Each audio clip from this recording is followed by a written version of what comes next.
I have my water. I have the tea that I need.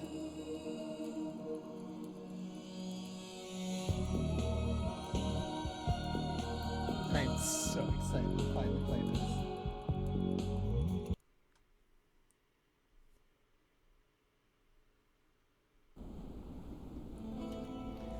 The capital, where the bachelor returned in disgrace after the step town perished.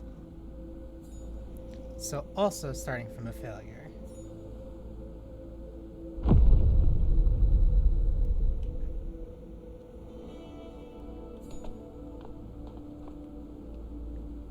This is the only room that I only moved around in this, just to get a feel for how things felt. This looks like a dramatic improvement from 2, while hardly changing.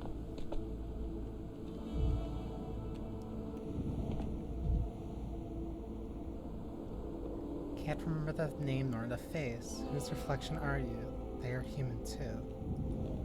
Wait, I can't talk to you?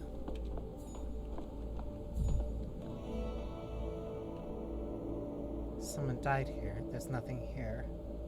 A fellow of infinite jest, of almost excellent fancy.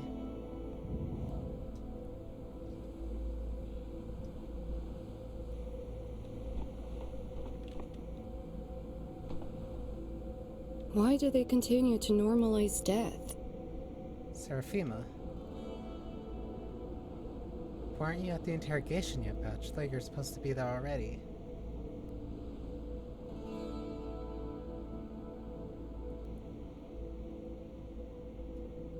What happened? Why did you come down here?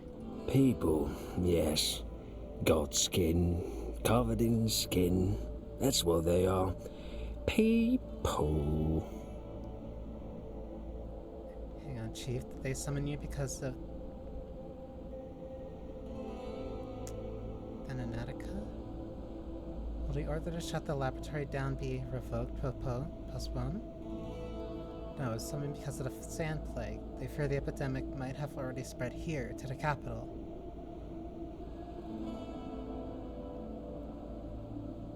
Yes, the order will be postponed. We'll do some work, yet I hope. I believe those summoned here because of the sand plague. They fear the epidemic might have already spread here, to the capital. Spectator. So you're the one who first discovered this deadly epidemic, this dirt disease. Is it true that it killed off a whole step town in a week? 35,000 dead. 25,000 dead. Listen to me, all this is just hearsay. Please leave our director alone. He has important work to do, and you, Chief, should hurry off now. Your appointment is at 8.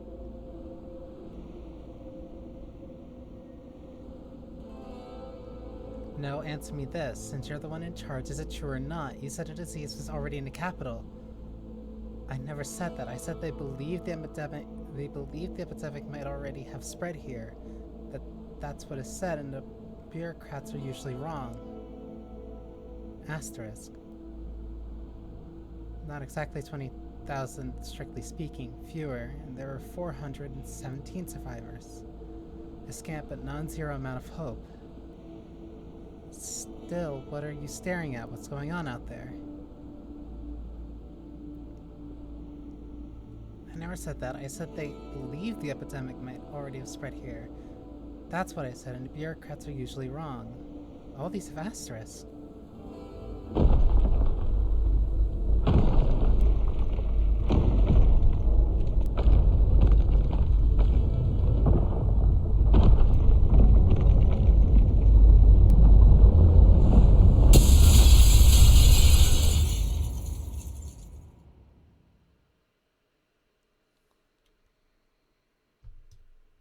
Okay.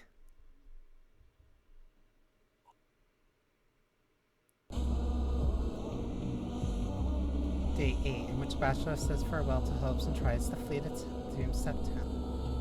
Wait, why 8?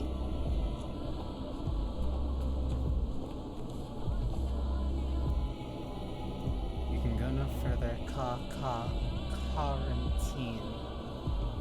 Calling was I who set up the quarantine in the first place.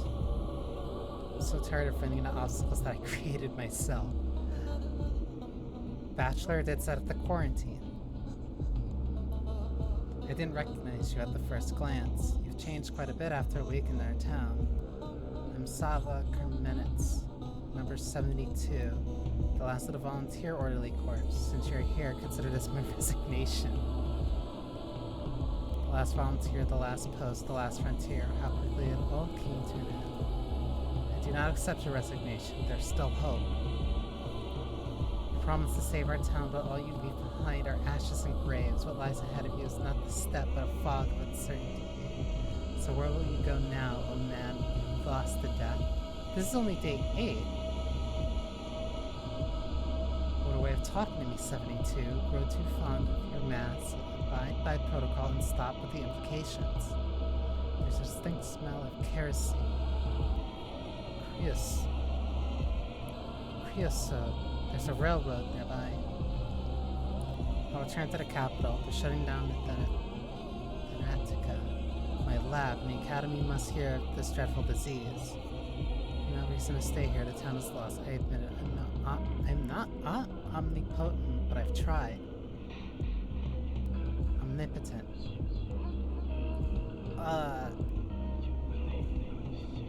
Abide by the protocol and stop with the implications. People whisper rumors that the only doctor in town plans to abandon them, to flee.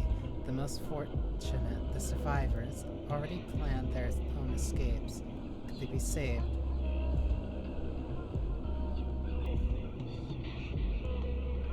That the only doctor in town plans to abandon them, to flee. The most fortunate, the survivors, already planned their own escapes. Could they be saved? The sand pest should be kept within the town's limits, or else it will devour the whole nation. Some of the survivors might be infected. Quarantine means quarantine.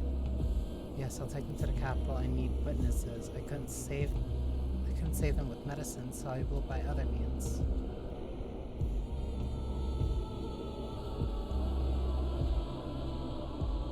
Quarantine means quarantine.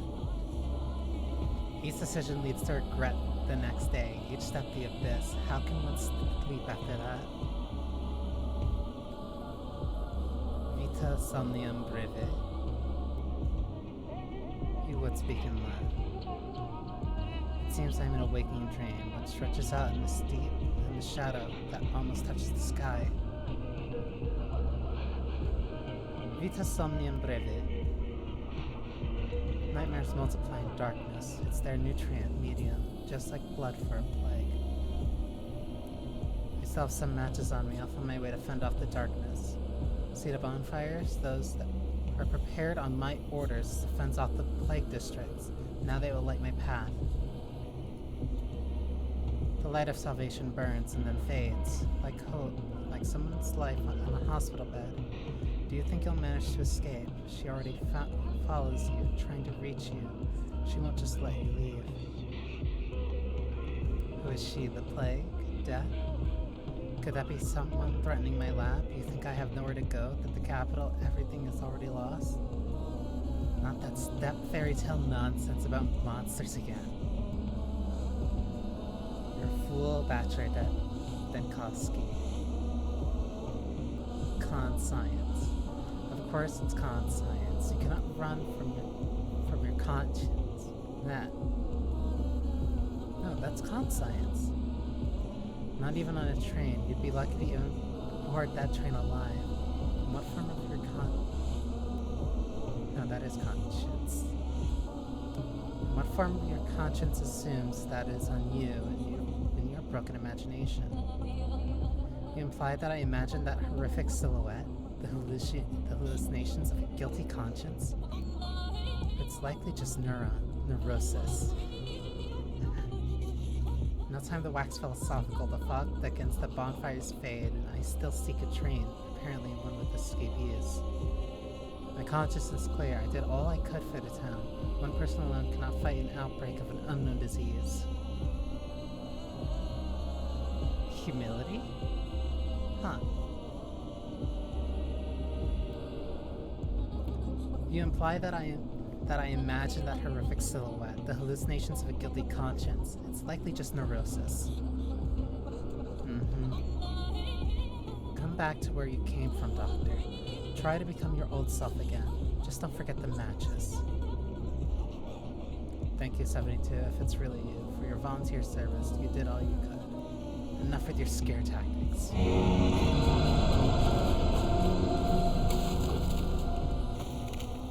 What the fuck is that?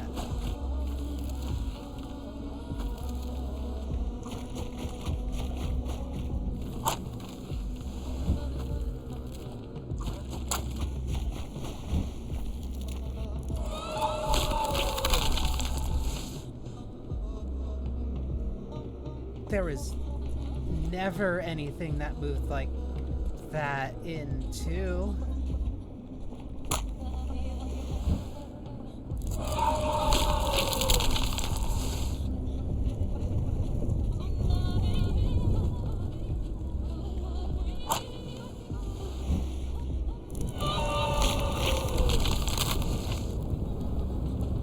That's a remarkable improvement.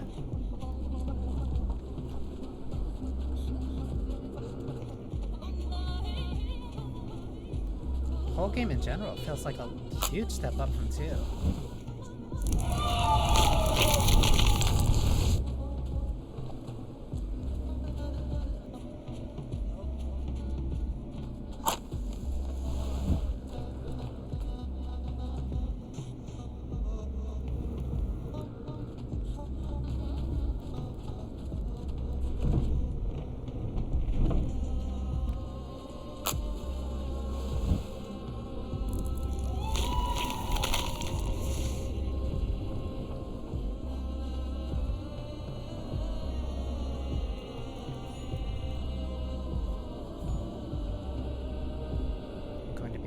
Stench. Out, out.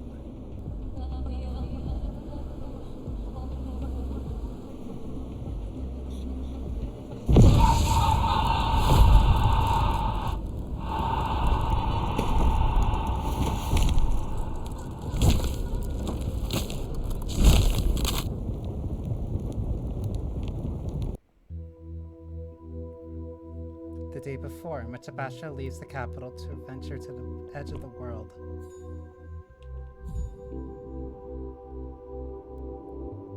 To reflect,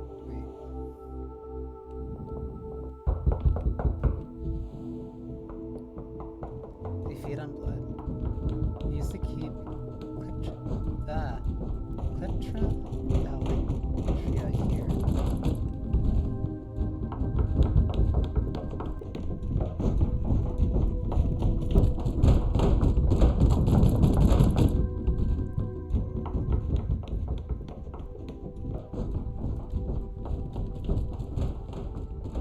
The liquidation order isn't in yet. They have no right. They keep knocking. Beasts of burden, talentless morons. All they want is to stomp someone's face into the ground.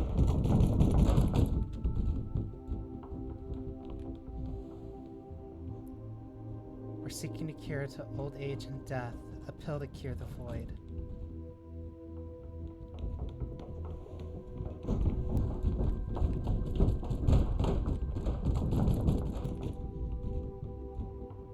This is his lab?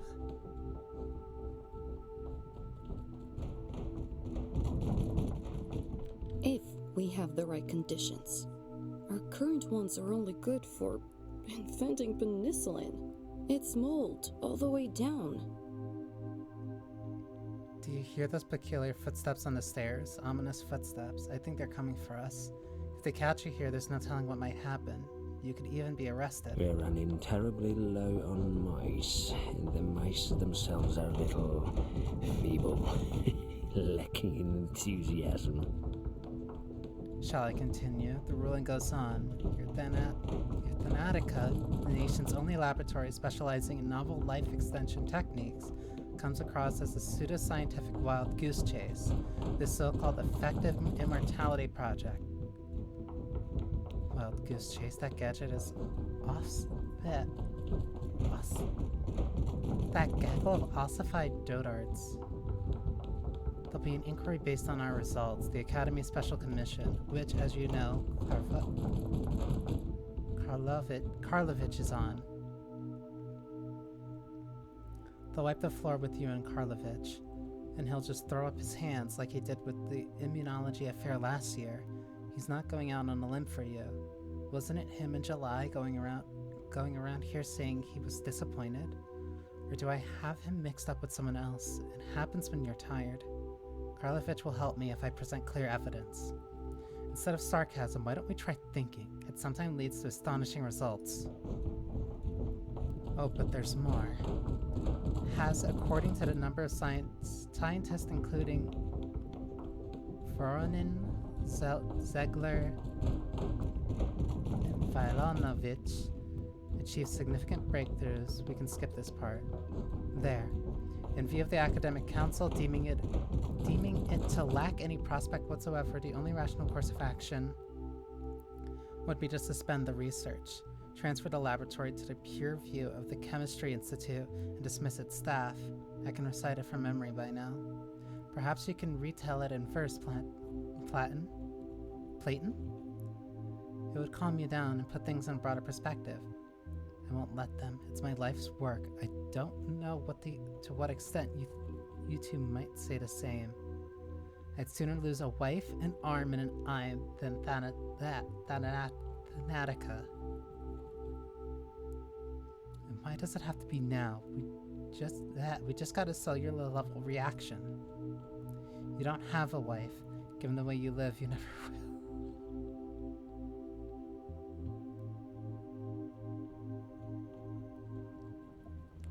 She's not wrong.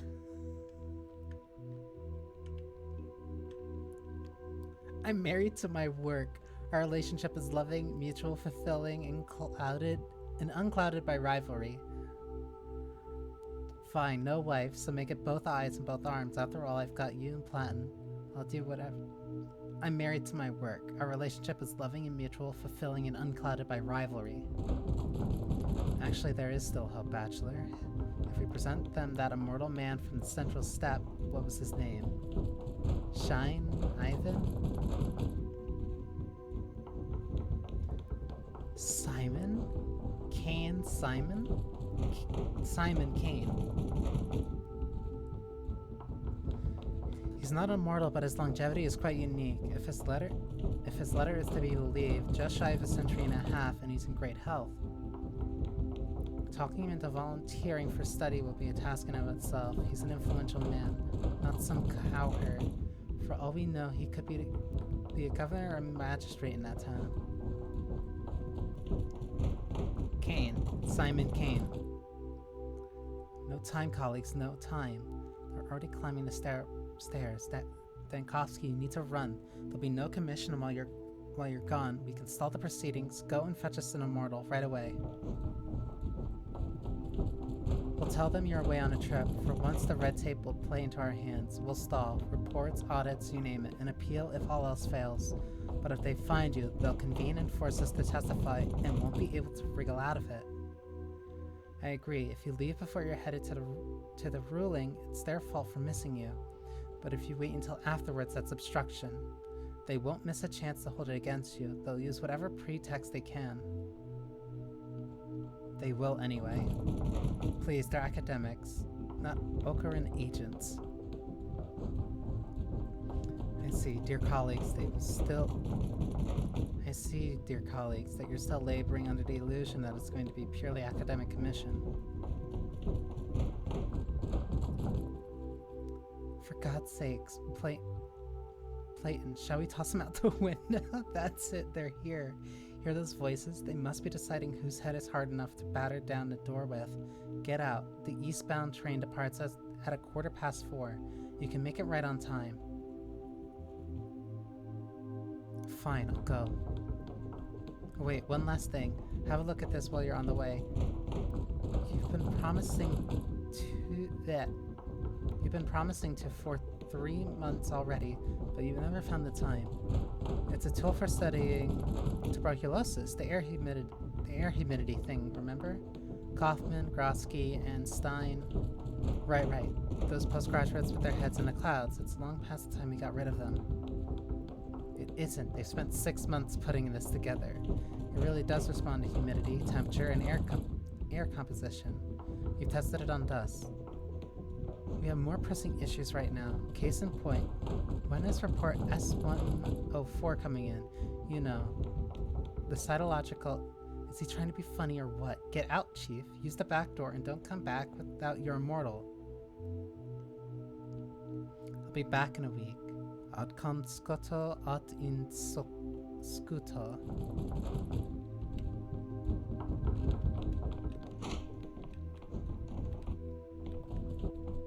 You asked for it. You got it, Chief. You have too much of a spine.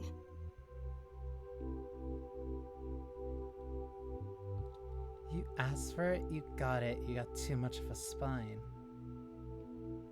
Interesting. One more? What might that be? Take care of yourself, Chief. You're so reckless. Head always in the clouds. You don't really know how to fend for yourself, do you? Do you even care about yourself? What's the worst that could happen? We're all doomed without you. Please abide by the protocol, Seraphima.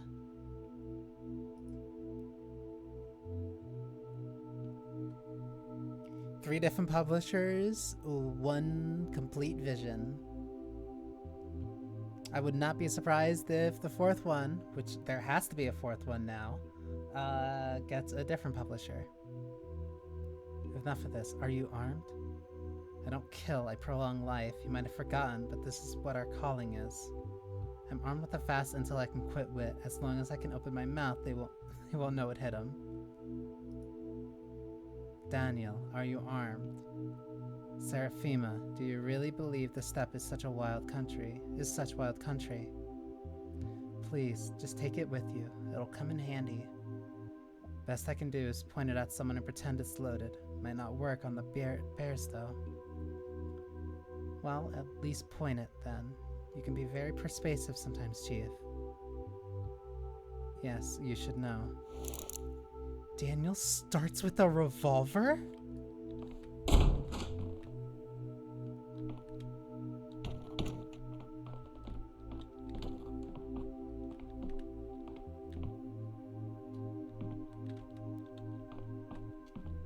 Freeze!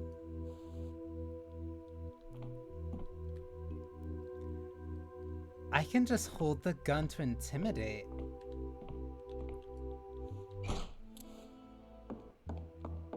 Interesting.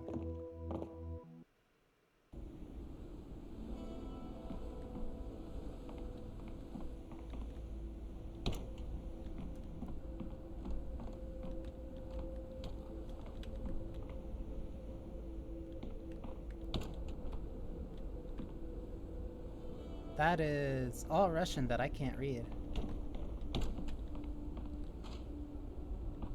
I'm back here. I'm Daniil Denkovsky, Bachelor of Medicine. My research into the limits of human life has brought me renown.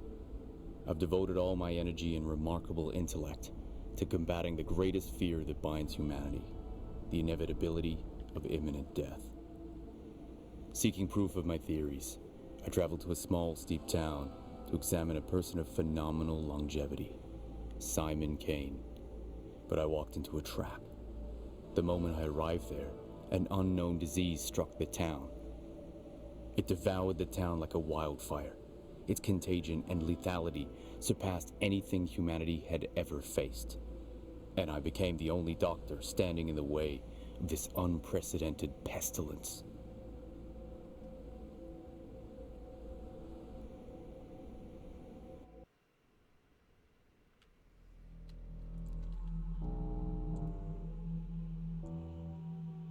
This is the interrogation. Reverence for hierarchy, idolatrous veneration, and other useful life skills.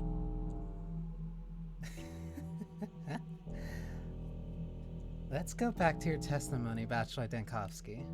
Testimony. So this is interrogation, a preliminary investigation. Let's try to remain level-headed. The ministerial inspection of your lab, Thanatica, began in early September. Your presence was required at all times. Instead, you dashed off across the country to a backwater town to bring back what might be described as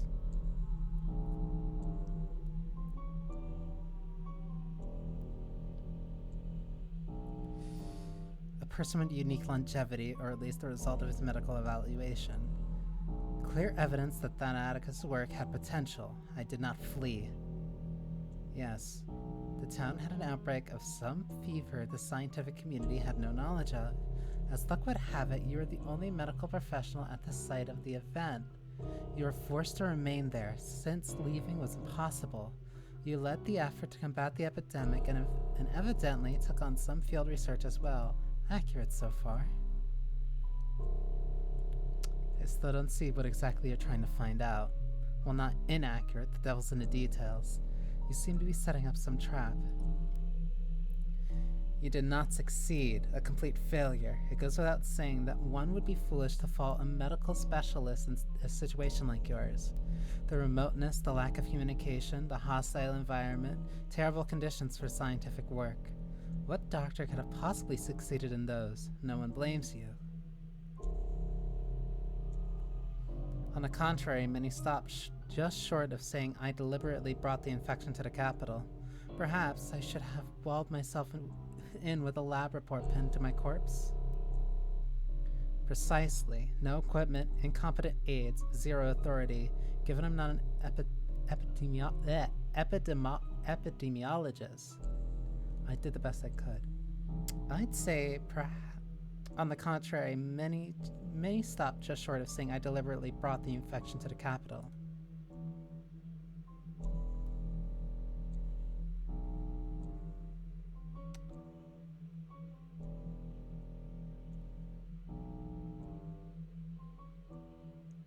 Oh.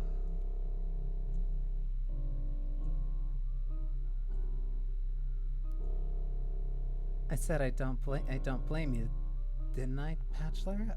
For any of it. Did you hear me? Besides, you were in a state of extreme exhaustion. Add to that the stress of the whole situation around your lab. It was clearly what had to be done. You were aware, as a specialist, of the magnitude of risk, were you not? Besides, you were in a state of extreme exhaustion. Add to that the stress of your whole situation around your lab. Besides the ordinance from last year, what?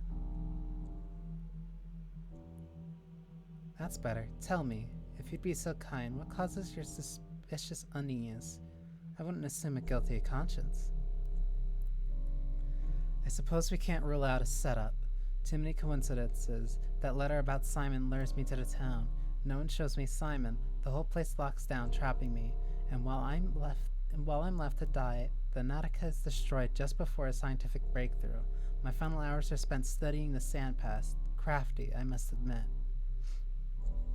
Looking at you from the outside, what I see is a paranoid man, an egocentrical one at that. I see a worn-out man, unsure whether he's still among the living, a man disassembled. I'm trying to help you put yourself back together. I feel as if you no longer know who you are. I look at you and feel frightened, like I'm facing someone who isn't human. Are you alone, Denkovsky? My impression is of countless people occupying the same shell over these past 2 hours, one after another. What do you want to know? What I could have done? All right. My first idea was quarantine. I needed time to study the disease, so I isolated patients into their homes. No, I isolated entire districts. I tried to get at least a day ahead of it. It was spreading too swiftly, and of course, I ensured that no one could leave the town. And the steps you took only shortened the lifespan of this settlement. Were you aware of the consequences of your decision? Were you always aware of the consequences of your decisions? Ah, you referred to the popular discontent. I didn't need love from them, only discipline. A difficult surgery can't be performed on a resisting patient. That's why patients get tied up, held down, and anesthetized. Every step I took was justified, or the town wouldn't have lasted those 7 days.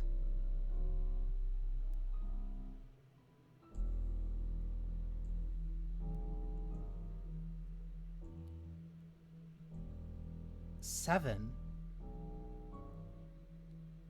You spent 12 days in a Grockhorn area.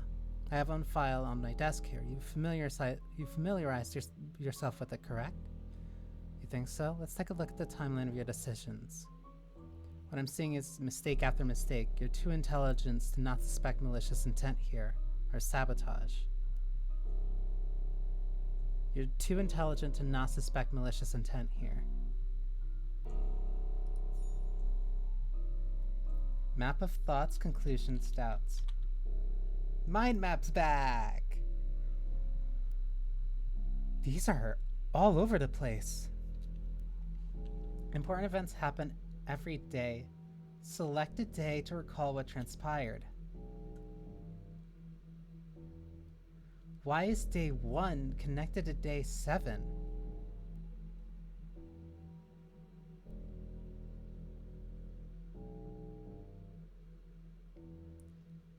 This whole stupid venture of mine turned out useless. The immortal man is dead. Cain is dead on day 2?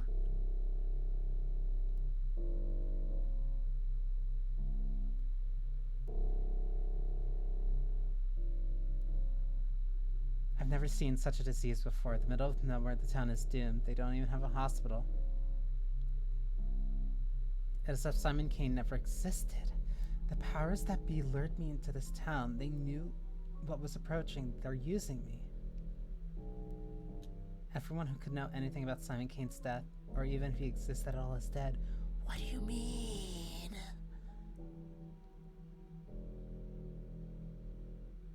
They all died on day 5?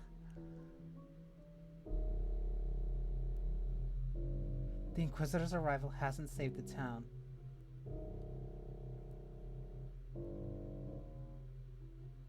She arrived on day 7? No more rulers, no more heirs, and the inheritance will be gone any day now. What the fuck happened day 9?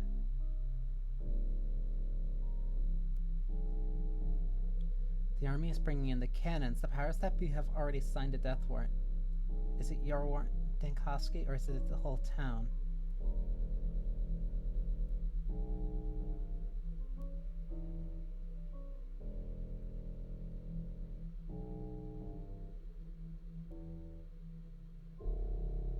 Eva Yon has taken her own life? Because of you, Dankowski. Of course it's because of you. What? The town's agony nears its final rest. The plague smiles on its ruins.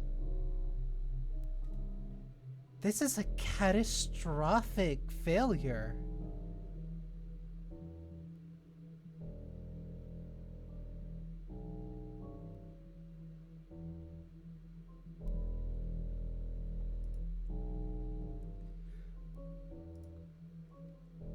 Oh, this is way more intricate.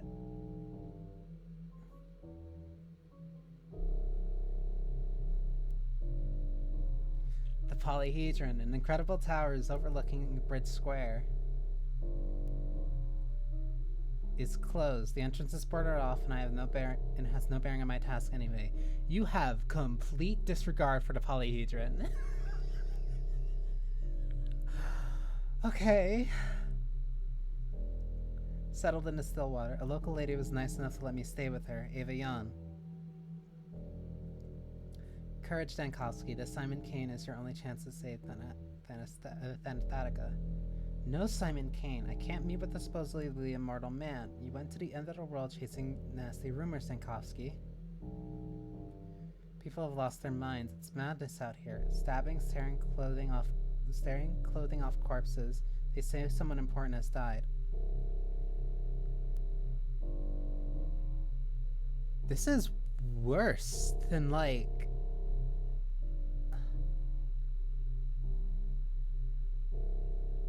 The bears hit their faces. Wait, what? She was screaming. I remember this. Something's happened at the empty lot in one of the poor districts. Can't remember. The bears hid their faces, met a strange procession near the cemetery in the evening. Obnoxious little town. That was the woman that was burned at the stake.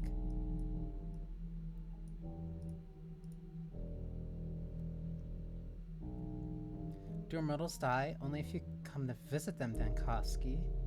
No need to waste any more time in this dusty little town. Wait. What? So...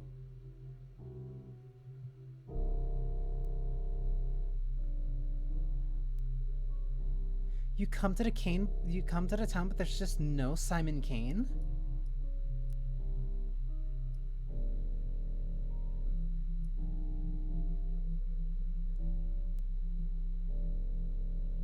No, this is... No, because I have the original Pathologic... I have Pathologic 2 on GOG. But this is insinuating that Simon Kane isn't even there. But that can't be. He's one of the most important families in the town. The thread is severed. The station is all but dead. No trains are coming. It's like they never did. The little boy caught my sleeve, anxious about some mongrel.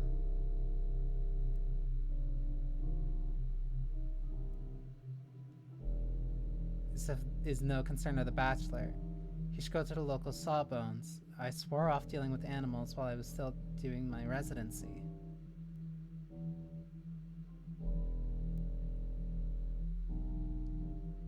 The crude sprawl has a nasty smell. They at least have sewers, don't they? The air has gone black. The factory spews some kind of soot. Olga-Minsky, their owner, should thank the heavens I'm not really a government inspector. You have no interest in the cemetery. Got it.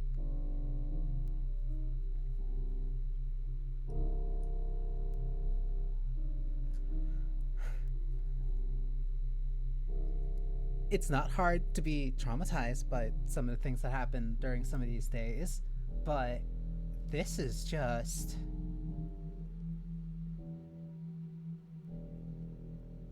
People light bonfires. This is day 3. Some filth creeps down the streets, making the skin of those infected crumble like sand in 5 hours.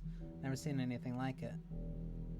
A meeting in a town hall. The local elites are trying to take emergency measures.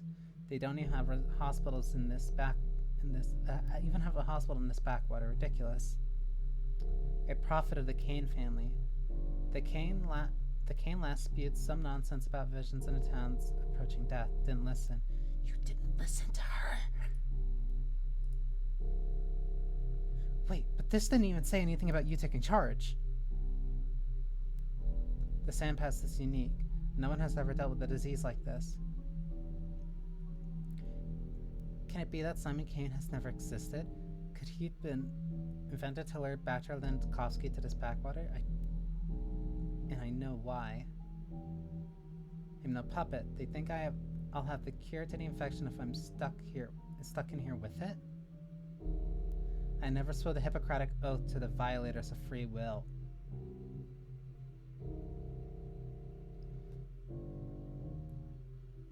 Tellman, that rat. Or is it all Tellman's doing? What's he doing with Anesia while I'm locked in here? Escape, escape by any means at any cost. You tried to leave on day 4?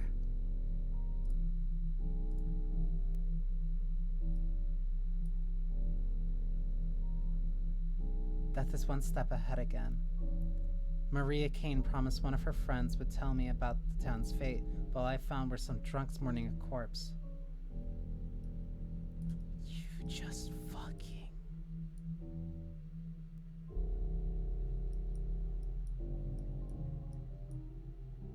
This is an incredible mind map. I failed to escape. I was disgracefully apprehended at the station. The trap has sprung. You tried to leave on day 4, but you were caught? Wait, did you not have control? What did you do? This path is like he came to town, had no interest, tried to find Simon Kane. Simon Kane did not show up at all. He was nothing but disgusted by the town. The trains were cut off. I guess that implies that he tried to leave. That's when the sand plague started. And then day 4, you tried to run already.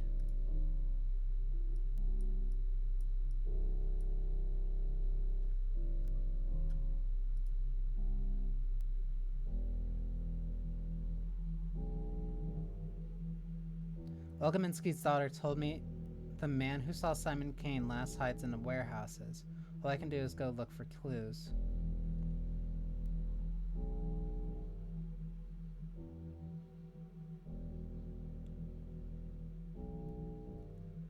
Stock died on day 5?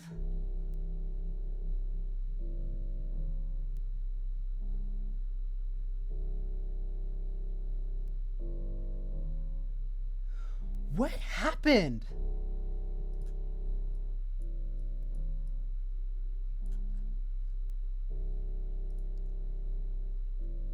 How did things get this bad? The Shabnak steps. The plague spreads across the town. I see things in the infected districts. Things that are not there. Wait, is that what you see the Shabnak Addy as? Town clinging to hope. In this lack of thought, lack of power, people listen to the charlatans. They are ignorant. Our people. Horospex. A local dropout, not even a witch doctor, just a butcher, and they still believe him.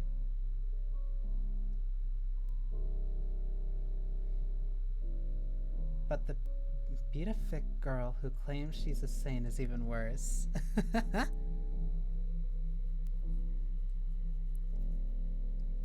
So the way that at least the way that the pathologic player character stuff works is that whichever player character you're in control in, the other characters are doing effectively one of their own routes, but suboptimally. It is not the worst possible outcome that they can do, but it is not great. So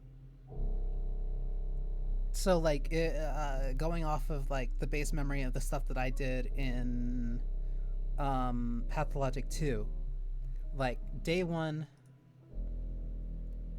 Horospex comes back to town on a train, gets jumped, ends up making contact with his old friends. Day 2 is about kind of like rebuilding your connections with the town and stuff like that. You start getting into the flow of things. I believe this is when I first ran into Simon Kane, because you're getting reacquainted with the families, and your father had a connection with the Kanes. Day 3, you're also doing a bunch of busy work. You're hopefully getting the key back to your house. That's when the plague starts. This is when Dankovsky sets up quarantine. Day 4 is basically when a bunch of the actual hospital stuff is when some of the hospital stuff happens. The theater gets turned into a temporary hospital. That was all under the directive of Bachelor. So in this course of events, Bachelor just stayed so far out and had no interest in what was going on that he was trying to run away on day 4. Stock would have taken charge then, because he felt the most...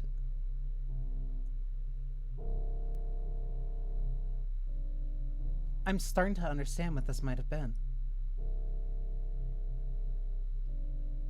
Because if Bachelor didn't take charge and set up quarantine, Stock would have felt that it was his most important thing to do, especially because of the Horospex's father being dead before the town starts, before anything starts. But that's if the starting point is still the same, because at the start of day 1, Horospex's father is dead, but Horospex's father also can't be here. Because why else would Stock be taking this much charge and focus? Why would he have the warehouse?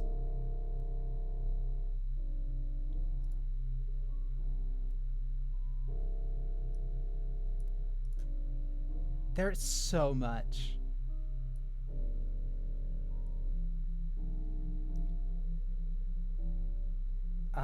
Day 7. Decanes have no past. A relative of Simon was driven mad. Sabarovs have no future. The town's governor and his wife have written. Did they all? The Inquisitor's arrival will surely restore order. This is when the Inquisitor heads into town. The Inquisitor is a headsman. Half of the town's elites imprisoned. The other hanging in a noose, and still nothing's improved?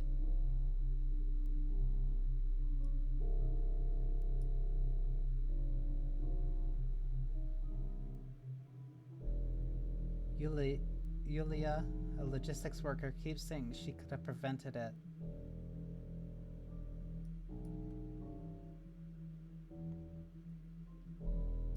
Each of these have different ones that they've reached further out to. These are the sum results of what happens. Heel taps of iron boots. Wait. You failed to escape, leading to the heel tap of iron boots. They've sent in the army. Do they want your death, Dankovsky? Or are they really ready to level this town? Their pest house. This pest house.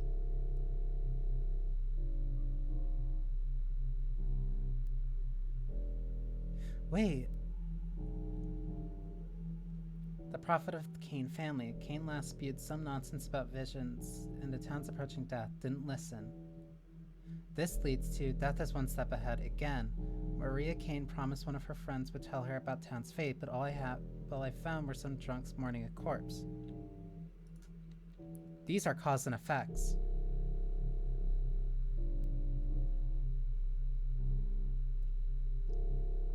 No one has ever dealt with a disease like this, but that's not true. The Horsepex' father did.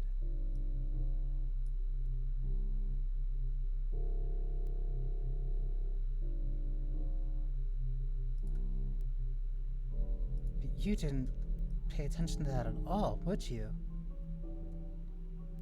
Could I do that for Thanatica? So one of the archetypes of the strange polyhedron tower being questioned, he chose to die rather than relinquish his blueprints? The tower is falling. I can hear the polyhedron creaking. It's going to collapse under its own weight any minute now. Huh? The Alcheminskis have no presence. The owner of the town's main enterprise are convicted.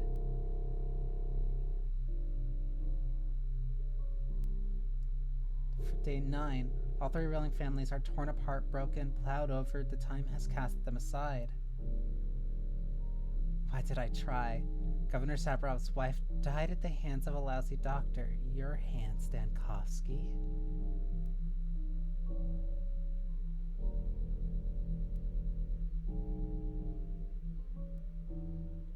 The left hand lacks the right. Olga Minsky, the factory owner, doesn't have an...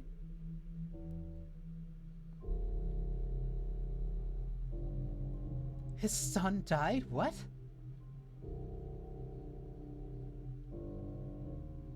She stumbled, and she looked at the worker of her own hands, and she saw that her life's work meant nothing. Everything that could have went wrong goes wrong in this timeline. Judgment without a court. The crazed crowd didn't forgive the town's judge for failing to keep the order. The town just completely devolves into chaos. 21 grams. Trying to avenge someone, a local woman named Ravel.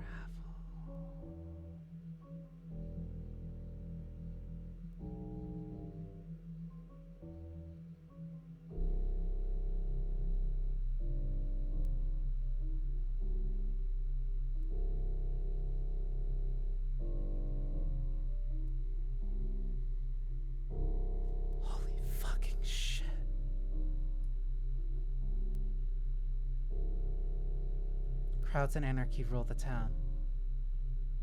The miracle tower tilts, cracks.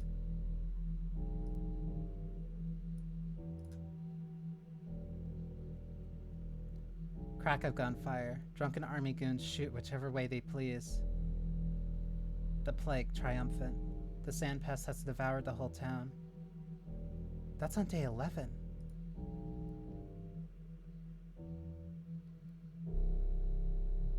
Death is victorious. The immortal Simon Kane is dead.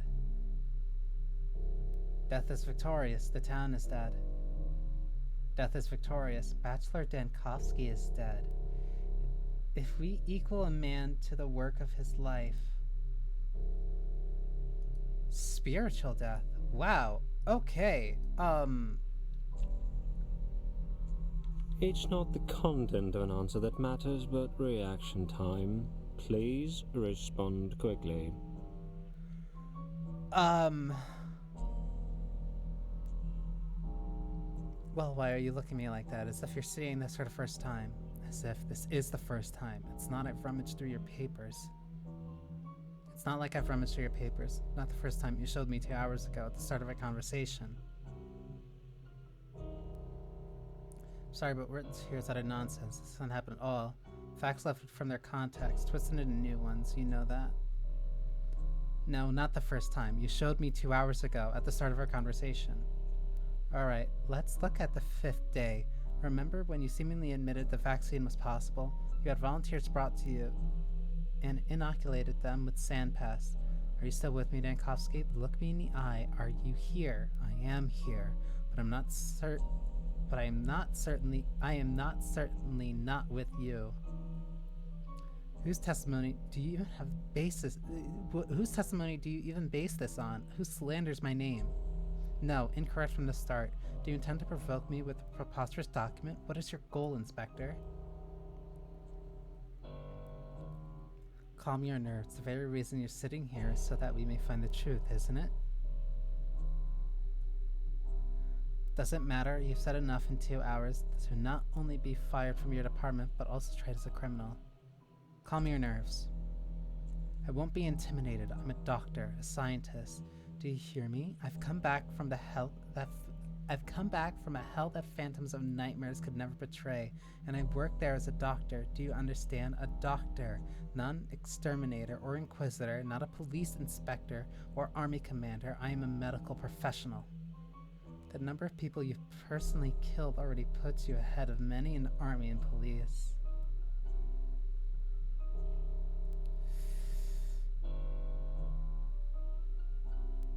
I'm not trying to intimidate you. Perish the thought. I'm sorry. I'm exhausted as well.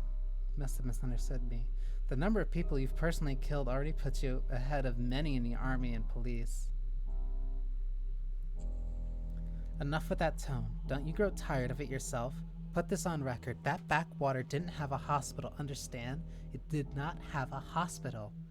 But it did have a theater, so I repurposed it somewhat into a hospital. I studied the patients there. Creating a vaccine was the priority. That's what I did. I vaccinated people. But that's inconsistent. An hour ago, you said a vaccine was impossible. Creating a vaccine isn't as simple as brewing a cup of tea. The disease mutated fast. The scientific community had never seen anything like it. I had to create a vaccine every day. Do you understand? A new one each time. All the while, I had no equipment, no lab. I had to improvise new methods in a matter of minutes.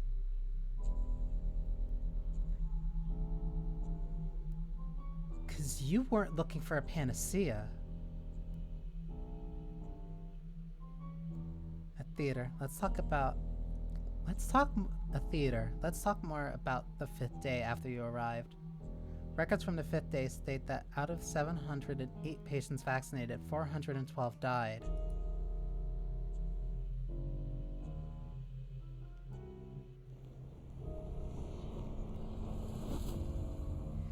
This is insane.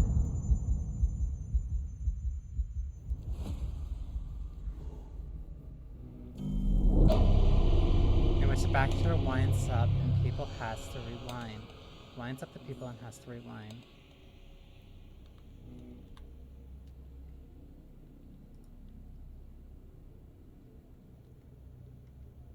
Third one at the hospital. The plague runs rampant. I still hope to find a vaccine, but for now only the quarantine protects people.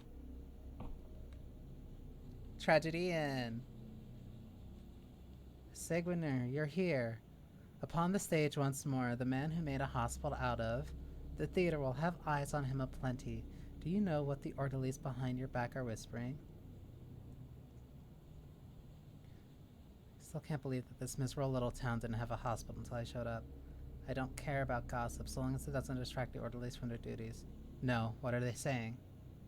They say you have a seesaw in your head. They picture you, a man atop a board, atop a barrel, gun in hand, aiming as you roll and teeter to and fro. Seesaw inside my head. Maybe the rumors have a little truth in them. I might understand what they mean. They say you have a seesaw in your head. They picture you They picture you, a man atop a board, atop a barrel, gun in hand, aiming as you roll and teeter to and fro. Quit distracting me with idle chatter. Extremes, Sanguinier. Extremes can kill you dead. One moment mired in apathy, the next in mania, trying to do everything at once. You're caught between your pounding heart and two hesitating feet, a man of impulse, yet sometimes paralyzed. That there is your seesaw. Fair enough criticism, but how else could it be? Hard not to veer into extremes when the whole town is being consumed by a novel disease. As we stand here in the old theater, let me then play the doctors and prescribe balance, the golden mean. Though you may yet be swept by silica or the charbris. And even now, what do you feel? As soon as you approach the sick, indifference and gloom begin to burden you. Yes, I feel as though I'm already exhausted, already anticipating failure. The thought alone drains my strength. You're exaggerating again. If I were really so depressed as to be catatonic, I wouldn't even have started this conversation. So much talking with no practical use. Give me your impression of a prescription if you fancy yourself a doctor.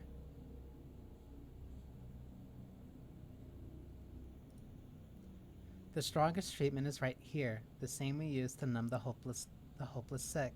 These drugs may work for you as well, but mind that as you take them, you become accustomed to them, and you'll need more and more each time.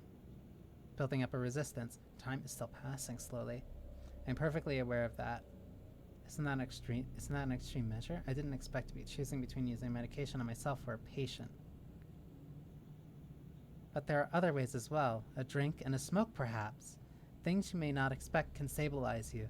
To warm yourself by the fire, or wash yourself in cool water, even kicking a trash bin in frustration. You will know what helped best. You are a scientist, so experiment. Quite an experiment, measuring the psychological effects of kicking cans. I'll be sure to report my findings to the capital. And yet it wouldn't hurt to take some pills with you. Who knows what madness lies ahead? Take some from the hospital supplies. Besides the other fronts you struggle on, there is the struggle with yourself, Sanguinier. What can be harder? You could have just said, medis curum te ipsum. Tobacco, camphor, bromine. He left.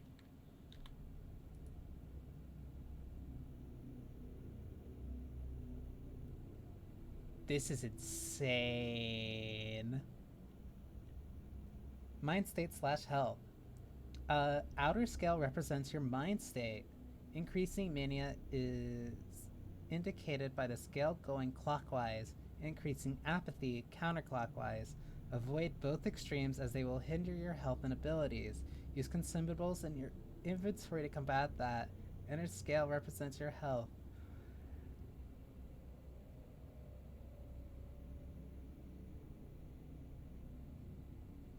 So, I'm currently extremely apathetic right now. But if I were to raise my mood, I'd be going into mania. Avoid both extremes as they will hinder your health and abilities. I don't know what that means. It is believed that cigarettes have a calming effect, but in fact nicotine is a stimulant. Addictive. With each use the effect becomes weaker, so you build up a tolerance. Camphor. Stimulant. Rubefacient. Causes irritation, just like everything in this damn place.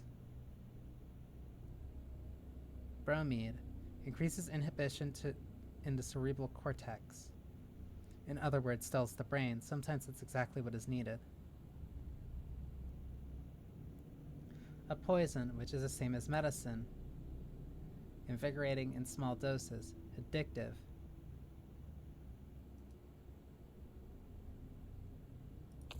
Rewind.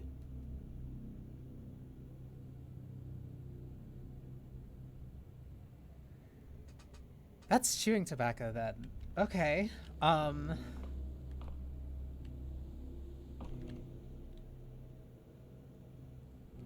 Is there even a reason to talk? I can't speak with them because I'm apathetic.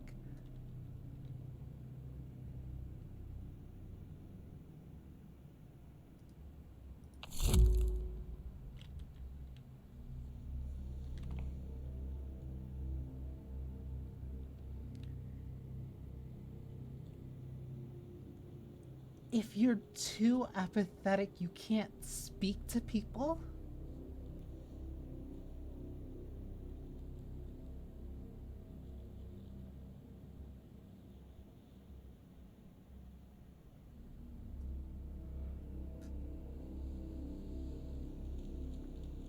I'm here to raise a collective complaint, Doctor. These cloaks, they're very uncomfortable, sir. They make it hard to use your hands. You can't see a damn thing through the mask. On top of that, we have to burn them every night because each time we've been to an affected area. For starters, introduce yourself properly. What can we do? There's nothing else we can use. But the town theater has a warehouse worth of these costumes, enough to last us a lifetime, given our current life expectancy. On the upside, they make you very visible. They also grant you gravitas that commands respect and raises your prestige as volunteer orderlies.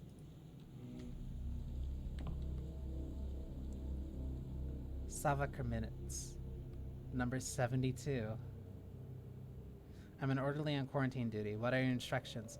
Very... Huh. You're very responsive.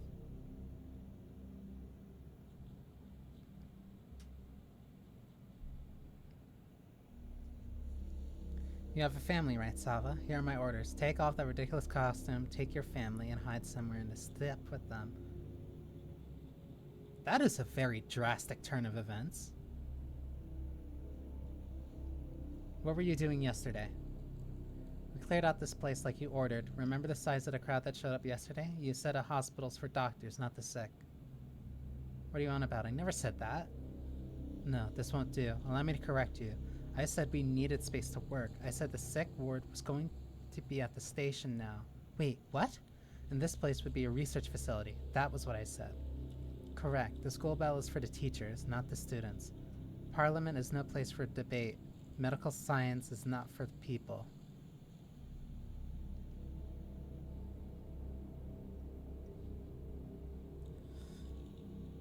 I said the sick ward was going to be the station now, and this place won't be a research facility. This place would be a research facility.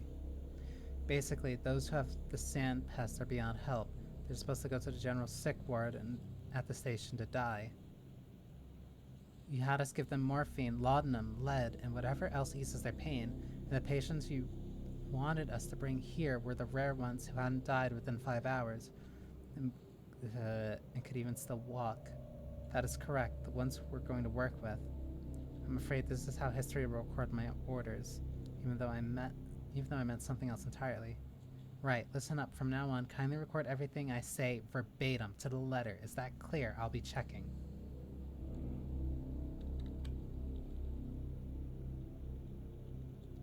Marat Tikekin, number 28. Started my shift at 10. What's our plan for today, Doctor? Vaccine, obviously. We were unsuccessful yesterday and the day before. Therefore, today's plan remains the same. There's only ever one plan. Every effort goes towards the vaccine. Right now, we're going to identify the strain. Out of the 708 vaccinated patients from the past 3 days, how many have died? 401. That's more than I thought. I thought it was 412. We've been catching those longs as you instructed. You know, the rare cases where they get infected but resist the sandpass for a long time. We've got 3 again for today, over there on the platform, the stage. Just 3? Shame, will at least be done quickly. Told you yesterday that they have to be kept separate, no contact between them. I hope none of them are faking it. Yesterday you lot brought in no less than a dozen enthusiastic pretenders. This will be done quickly. Doctor, last night we had a chat amongst ourselves and there's something we don't get. What's like the point of figuring out what those longs are sick with besides the sandpass? They're going to die either way. How does it help us figure out that they also have anemia, or I don't know, measles, on top of the earthen plague, I mean? You won't understand, it's difficult to explain, it takes a long time too, and we're pressed for that.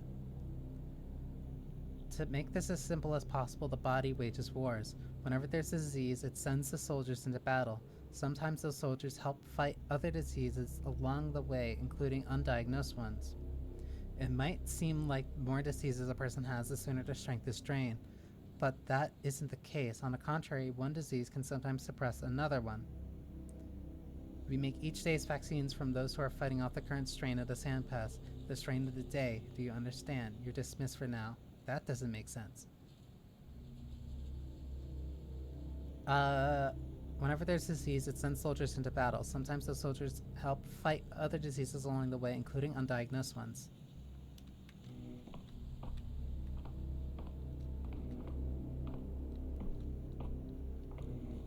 Horospecs, what are you doing here?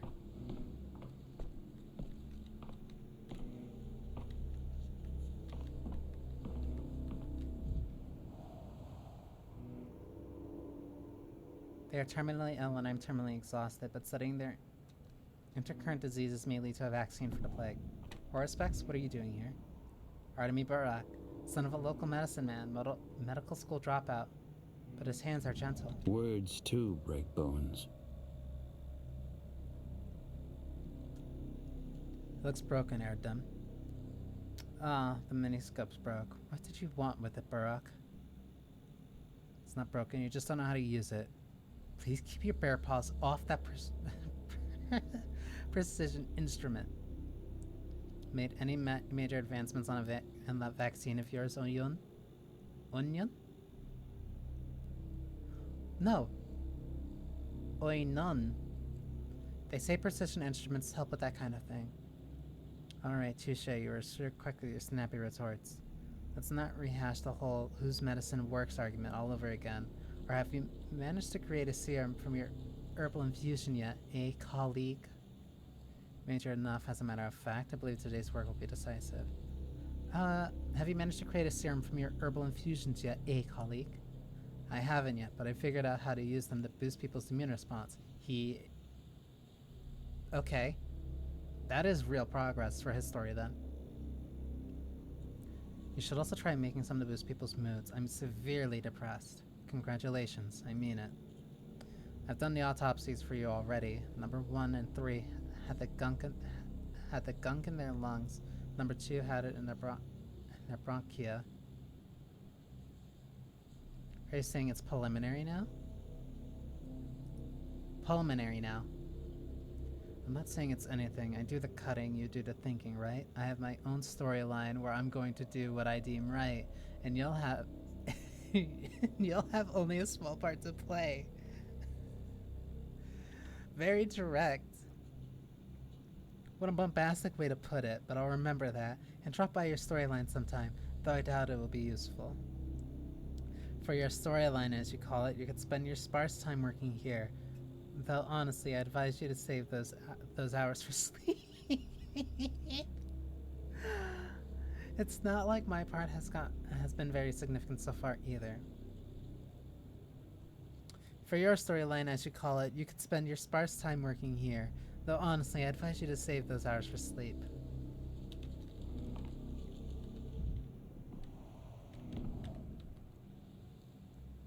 Yakov Little. Could it be yesterday's technique has proven to be the right one? As your assistant, it's my duty to inform you that among the recipients of yesterday's vaccine, there appears to be 0 mortality. That is to say, no notifications so far. doesn't really tell us anything yet, but let us assume at least some have avoided an infection. It's a real shame we can't put them under a proper observation and isolation ward. It would have simplified things a little. You're not my assistant, Mr. Little, more of an extra pair of shoulders with not a great burden to bear. Give me a report of what you've done in the meantime. While you were away, I tried my hand at diagnosing using your procedure. Really? Then I suppose I'll go ahead and tend to other business. Did you? I'm intrigued. I do hope that you didn't mistake measles for phonemic plague, colleague. Did you? I'm intrigued. So I noted down symptoms using your approach. I crossed off illnesses based on the principle of impossible combinations, but I didn't really get anywhere. You know, sometimes I try to think like you do. I give it my best try at that. I do this just so I can understand you just a little. And I fail every time. The way your head works is a complete mystery to me. Do you have the anamnesis?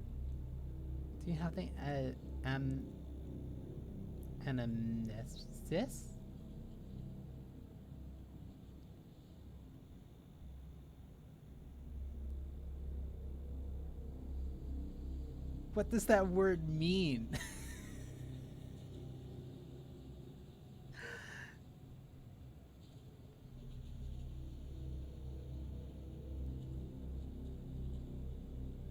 You mean Epicurious? I went straight to physical exam. I don't think there's any point in interviewing them. They don't know the first thing about themselves. Look, why are you being so cold and snappy with me? I'm not a doctor, you know, just a one-time medical enthusiast. That was why I volunteered to help you. You're right. I'm sorry. I forgot myself for a moment. You see, I'm awfully tired. Barely slept at all for 3 days now. Let me walk you through this once more. I'm all ears, taking notes actually. Thank you. Apology for accepted, but from now on, please treat me with respect.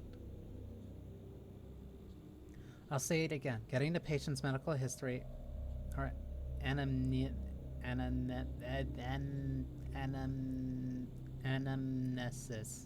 is your first priority. There are strictly 3 steps. Step 1, interviewing the patient. It always comes first. No matter how tongue-tied or confused they are, no matter how much they get wrong, the information is priceless. Even if they straight up lying, it's still important. Just like if you were an investigator or a detective. I'm not a Pinkerton, unlike you. But that's what they do. They lie all the time. All those people were interviewed yesterday and 2 days ago, not a word of truth from any of them. Yes, you were somehow managed to learn useful things even from their lies, but I have no idea how. Step 2, the exam. This part requires your utmost attention. And when we take note of anything suspicious, we do it in the context of what the patient has told us. Any trifling bodily detail, a scratch, a bruise, a birthmark, might turn out to be important. Still, that requires expertise. Everyone is experienced. Everyone's built different. That's the thing with these local lowlives. They don't have an undamaged spot on them as is. Turn out to be important. Got it. At step 3, if required, a careful inspection of the surroundings that patient lived in, especially when you feel they're being coy, evasive, hiding something, in a word, lying.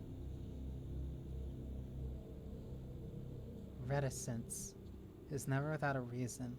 That's when it becomes a good idea to go and inspect their home, talk to their neighbors and family. It always adds to the picture, do you understand? This sounds like a job for a sleuth, not a doctor. But that does take a lot of time and effort, and you keep saying we don't have a minute to waste. Yes, I understand, thank you. You keep saying we don't have a minute to waste. Although, actually, it's not always necessary. The only time to be hasty is when you're catching fleas, colleague. I'll show you. Observe and memorize. I won't be around forever. Wait, but what's back? Nina the Wild and Victoria the Worm. Seems like you could use the rational one.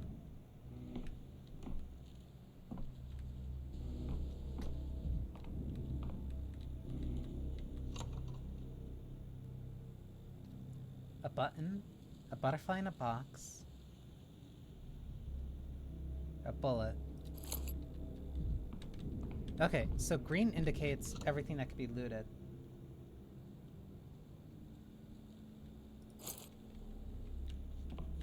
And Kofsky has a lot of inventory space. Morphine! Relieves any pain, both physical and mental, in return, and ask only for your sharpness of thought. Many people take the deal. It is addictive. So there are different ox bile. Blood, bile, and phlegm have been companions of doctors since ancient times. You take medicines from caustic bile.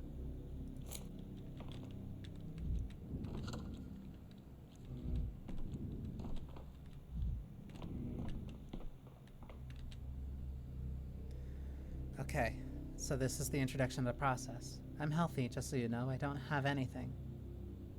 Why did they bring you here, then? That's very autopsy to tell, my dear. Sorry, I meant to say examination. Look all you want, but I don't know what you're looking for. I looked for sores on me myself. Couldn't find any, though. Did you have a reason to look for them? Did you suspect something? Self-treatment, how very ordinary. Did you have a reason to look for them? Did you suspect something? I had fever, that's why. 2 days of it, for no reason. But I'm better now, and I had no scratches on my skin, no yellowing, no sandpaper scratches. Scratchies. No drought of the mouth. You're certain there was nothing on your skin. Sand pests manifest on the skin first, the fever comes later. What circumstances precede this fever? Our house was cleared out after the infection came. People were sent somewhere there was space. Comfort is a luxury right now. Some were lucky and ended up in an empty living room. Some got an attic or a cellar. Us, we were put in the boiler room. When it reached our street, they rounded up the whole caboodle of us to the isolation ward. Boiler room, you say? Was it turned on? Of course, the air was so stuffy in there, I'll tell you. But there was a silver lining. The sickness could not survive the hellfire. Convincing, but I'll still need to examine you.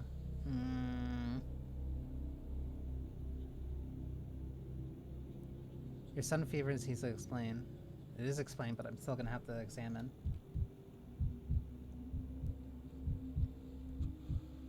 The patient must be examined and their symptoms added in a casebook. Open a casebook. This can be done by pressing N. Oh, Christ. This is a full thing.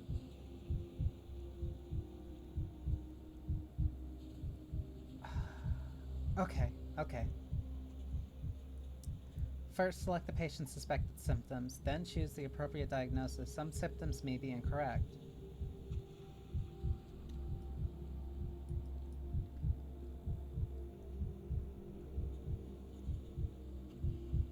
She said she had a fever.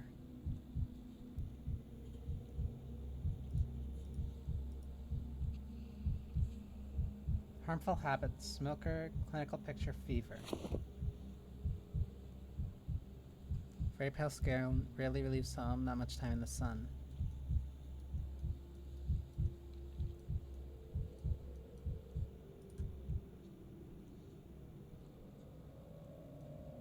No cuts, no bruises.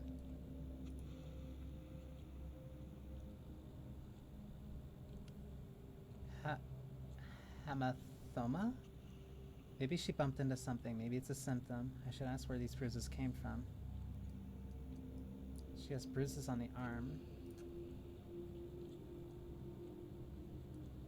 But that's only it. Nothing on her legs either.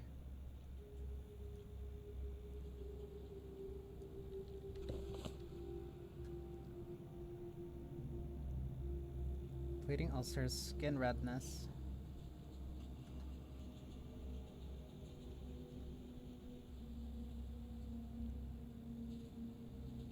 Chest pain, cough. She's a smoker. She hasn't brought up a cough.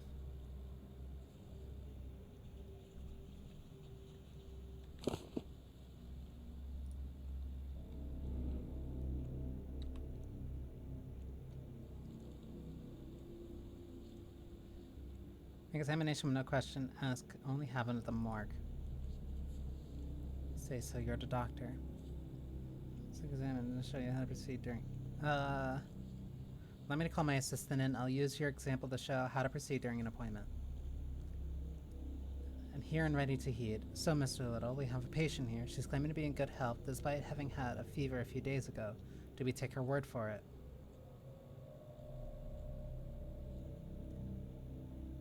This is a very interesting way of doing a tutorial, especially considering that Bachelor is the only one that would know how to do this. Burrock had to have a dream sequence to remember from his father, but Bachelor, under the context of having to teach somebody else a couple days into this, would give us a good start for figuring out how this stuff actually works. That's really creative. In media res is a way of giving you a tutorial. And a justified one at that. She's claiming to be in good health despite having had a fever a few days ago. Did we take her word for it? There may be a reason for it. We have to. Well, if she's had a fever, there must be a reason for it, and we have to find it. Remember this: a patient's self-evaluation may be incorrect. That's why you must ask specific questions about the symptoms, about what's come up during the exam, and about the patient's circumstances in daily life. I think I get it. In theory, God knows how it plays out in practice. Questions, but how do you connect the answer to a diagnosis? I'll demonstrate. Observe and learn, Mr. Little. I won't be around forever. The patient is running a temper, in other words, a fever. Open my casebook, look up fever, and tell me how many conditions is listed. It's listed as a symptom of influenza, burning fever, consumption, measles, tularemia. Can't even read the one after that. Absolute tongue twister. Sheesh, there's so many of them. About 8. 8 diagnoses fit the bill. It's a frequent symptom, which means that you have to find others and narrow down the search, then do it again and again until you're left with just one verdict. This, Mr. Little, is what is known as a differential diagnosis. The name is self-explanatory. We differentiate between similar things to find the only correct solution to our problem. It's terrible. I can't wait to give the method a try. Let's get down to it then. You look pale, ma'am. Has your skin been like this since birth, or is this pallor recent? It's not like I get to look in the mirror a lot, living in a boiler room and all, but I don't think I've ever been pale. Rich do-nothings are pale. Me, I'm a commoner. She would have a reason, so she would be outside often. So parlor isn't typical for you. We're marking that as a symptom. Mr. Little, add parlor to the fever. Add parlor to the fever in the record. What do we get?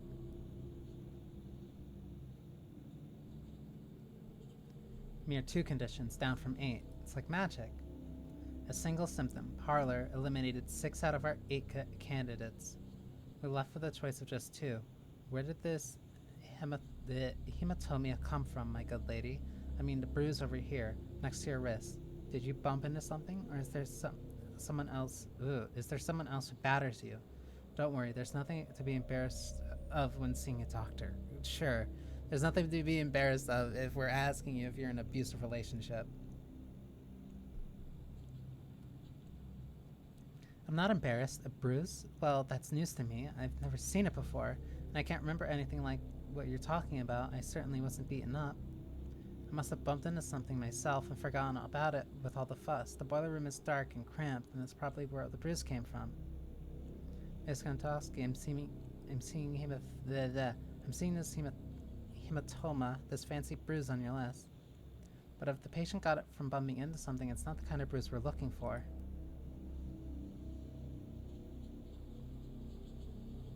Are you with us, Mr. Little? Pay attention. She doesn't remember how she got the bruise. She can't only guess. The manual provides a more detailed description of the illness for a situation like this. What causes it, who's susceptible, etc. It can give us useful clues. I'm familiar with that. Susceptible means the high-risk groups, right? Got it. When in doubt, read about the condition in detail. Practicing medicine takes more than checking symptoms against the list with a schoolboy's diligence. You have to bring your reasoning into it. Here's one way to do it. Tell me, my good lady, do you have a garden? Do you grow anything? Anything at all, from roses to cucumbers? Cucumbers? Roses? I'm not following you at all now, Doctor. No, I've never liked digging and shoveling earth and all that. There, earth. Does the boiler room you have been relocated to have an earthen floor by any chance? That's right, it does have an earthen floor. The boiler room isn't really suited for living in, but in times like these, I'd be ungrateful to complain. How do you guess, Doctor, about the earthen floor? How did you guess, Doctor, about the earthen floor? So why do we need that little detail? Why does the floor matter of all things? Oh, don't waste your sharp mind on that. Earth. There was something about earth in a manual. Wish I could remember where. It's simple. All kinds of things can be found in your local soils, including microorganisms capable of disrupting circulation, hence the parlor. The bruises were not caused by trauma.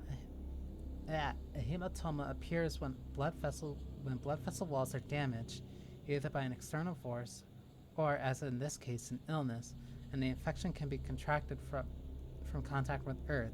We found our diagnoses. You're a genius, Mr. Dankovsky. Stop it with the idolizing. In a couple more days, you'll have gotten the gist of it at the very least. We're lucky to have a simple and clear case on our hands. I can foresee it's going to get worse from here. But have you picked up on the logic, what to do, in what order, interview, examination, follow-up interview, then you consult the casebook. Bravo to you anyway, you are a true master of medicine.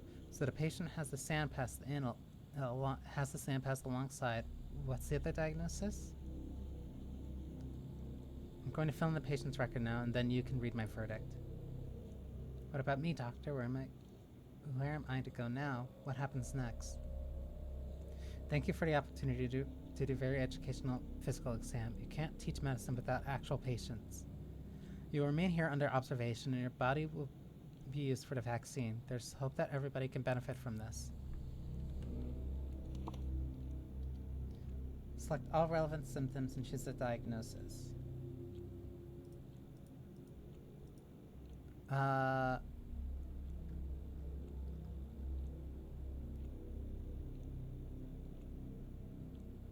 There's the skin redness. So which one? Wait, then which one gives me fever? Hydrophobia, memory loss.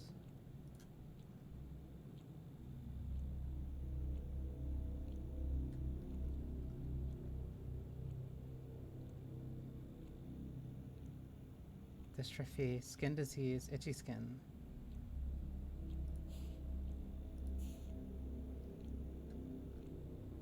Burning sensation in the chest. Fever. Okay.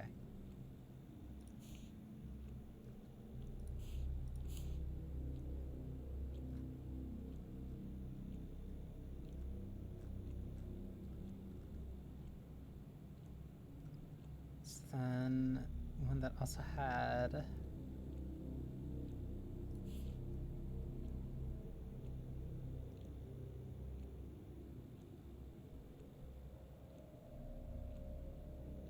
so it wasn't the redness.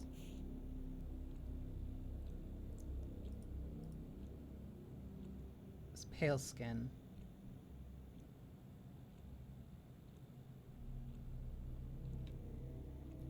I have to figure out what these categories mean specifically.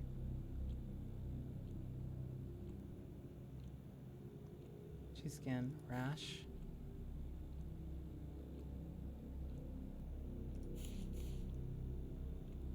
Eczema, yellow of the skin. Paleness.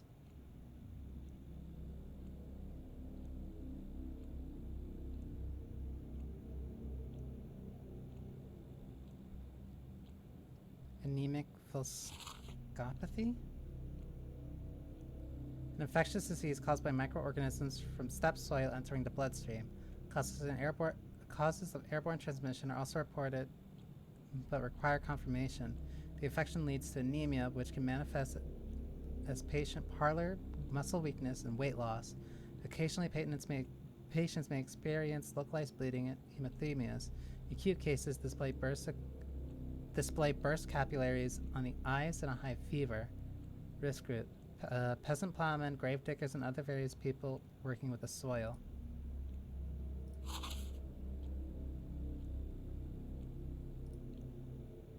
She's not been coughing up blood, so it'd be this one. Anemic vasculopathy.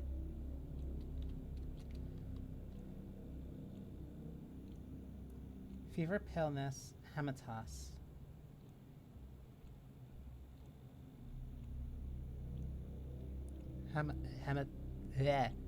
Hematomas. Hematomas, I think. Where do I find that? Because it's a condition that I can find, so... Okay. Yeah, so this has to be the only one.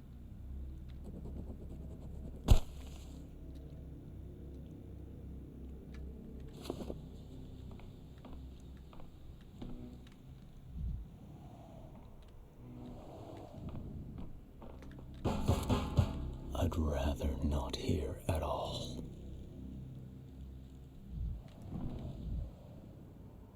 Snap out of it, get to work, you're an embarrassment. Okay.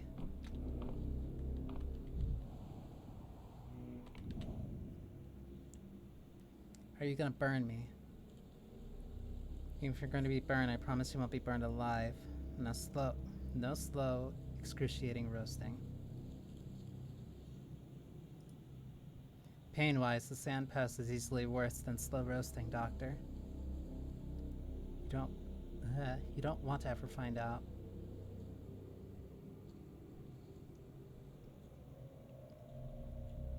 Are you in pain right now, or is your self-control that strong? Mr. Tiny here told me I could be useful for you before I die, that is. Said you could find something inside me that slows the pest down, so go ahead, find it. What do you need? Do you want to draw some blood from me? Alright then. Alright, where did they bring you in from? I walked here, from home. Got it from my neighbors. Knew as soon as the skin of my chest started peeling away. So I waited a day. The neighbors' screams stopped in the middle of the night. I went to check on them in the morning. They were all dead. Me, though, I was alive and walking, and now I'm here. Why do you need to know that, Doctor?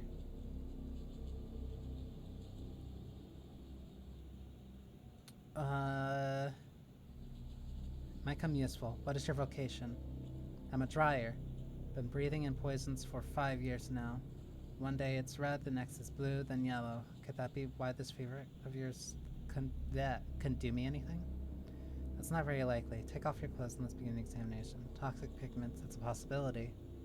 What do you mean, fever of mine? You're more of its owner than I am. Toxic pigments, it's a possibility.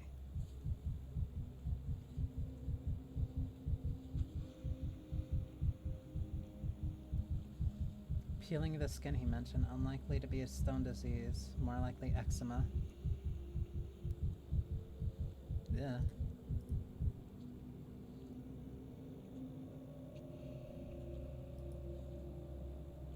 He also has a rapid heartbeat. Nothing on the hands.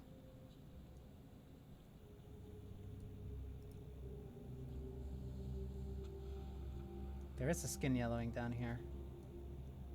Skin is yellowed. Something wrong with the liver.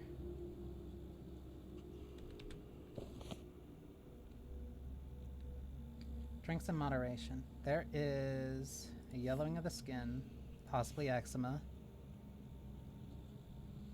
You might have hepatitis.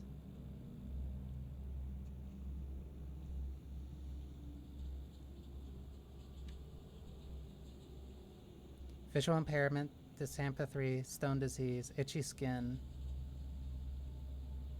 vomiting and nausea.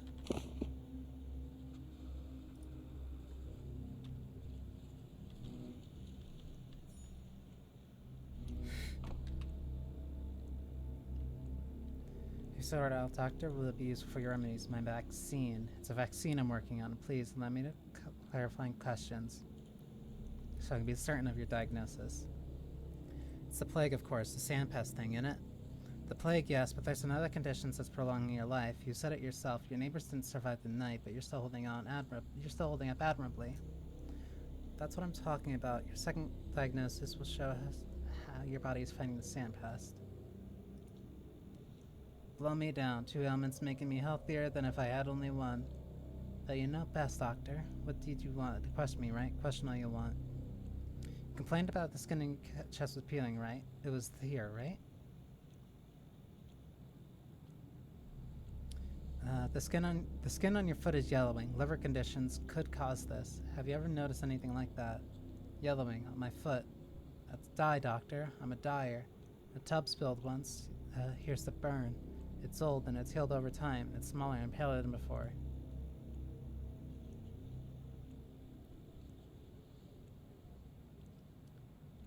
Yakov, little. Where is he when he's needed? He should see a symptom disproven. He's always putting all sorts of things into the chart and diagnosing every disease in the world. Well then, thank you for clarifying things. We can rule out liver disease then. Is that all, or have you got more questions? Plain that your skin on your chest is peeling. It was here, right? In the very middle. I knew it right away. Skin turns nasty when you're plagued, right? Eczema, that much is obvious. The symptoms can indicate 1 or 2 diseases. Now to tell them apart.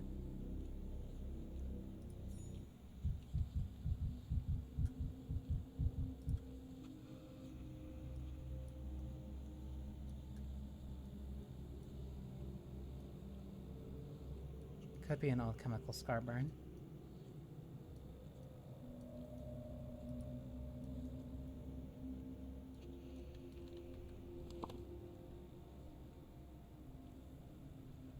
That's definitely eczema.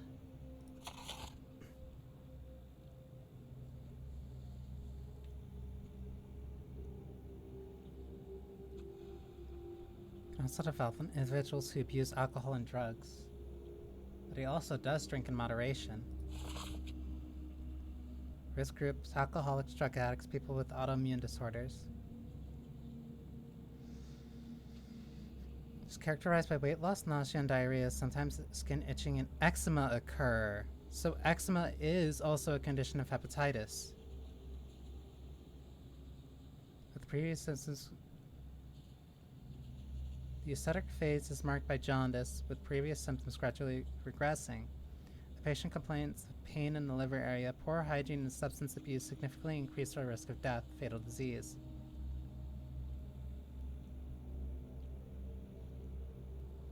So the eczema might not be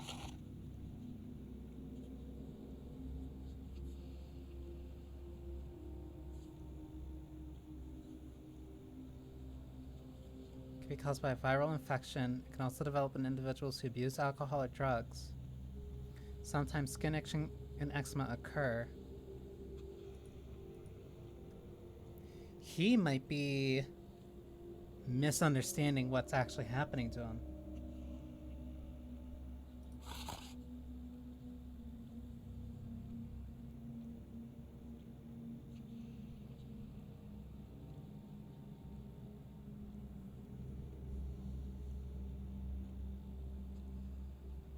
Crude sprawl.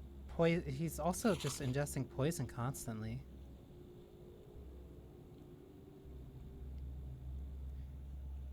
If he's constantly ingesting poison consistently over years, it could be a viral infection. Alcoholics, drug addicts, people with autoimmune disorders. And if he's been taking poison consistently, it very well could be that his autoimmune system got messed up. So I'm gonna say hepatitis.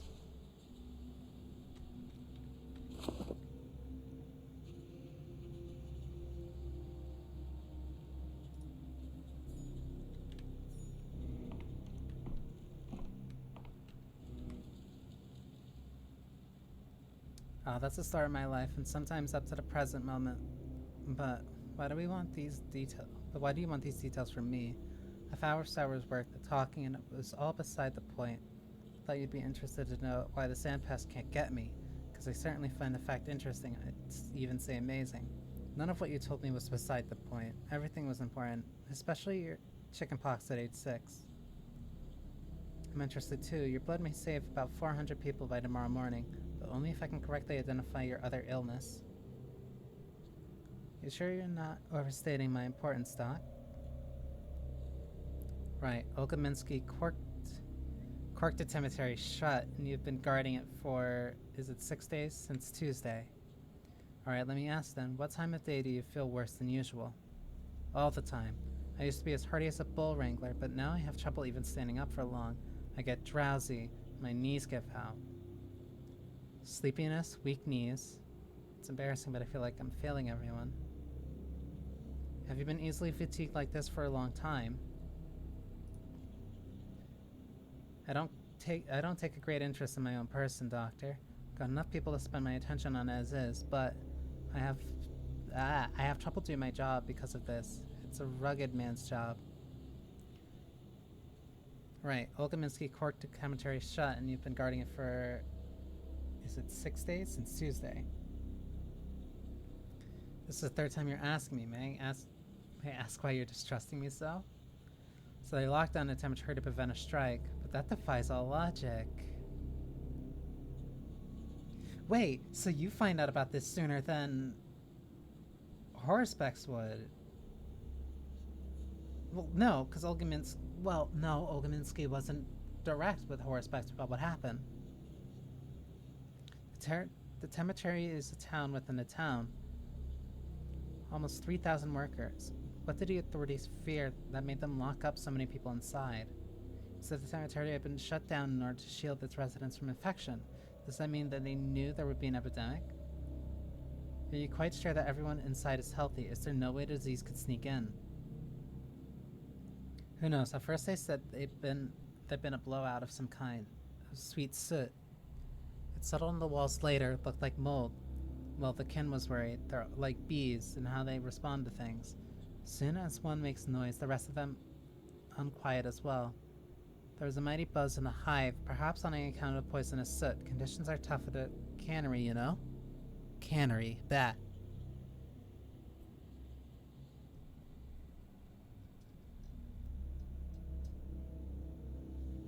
So what's going on there now? They're shouting, lots of clamor, and nasty kind of clamor too. Is what you'd expect. They're not having a great time, stuck in there like pickles in a jar. No regular meals, not enough drink to go around either. The place is, after all, a poorhouse. Our fat man treats his people like cattle. Getting through the day is a struggle. Small wonder they're slamming into walls. If it was up to me. So they're disgruntled. One does wonder what might that be. The Olga-Minskys call them worms, don't they? The venerable Vlad described your primordial kin to me as being essentially beast. You can't lock up a living creature against its will. It's how you turn people into proper beasts. But try so much as hinting at that to our Olga-Minsky yes-men. They're dead drunk on power. It used to be alright working with them, but now I can't stand those guardsmen. There are times when you put a free creature under the lock and key, say, for its own safety. This robe, down to your undergarments, my good guardsman, I'm going to examine you. And since you're so preoccupied with my work as security guard, here's my advice to you, Doctor. You're being too heavy-handed. This lockdown of yours is making people seethe. And a cauldron can only seethe for so long before the lid flies off, even if you screw it down. Well, since I'm not a great big stack of shiny coin, not everyone is going to like me. I certainly would take note of this pertinent critique if I had any other options. We're in the middle of an epidemic. The quarantine is a necessary measure. Redness. Rash, bite, something else? There are red spots on his face, too. Redness and red spots. Nothing on his back. He said fatigue and weakness.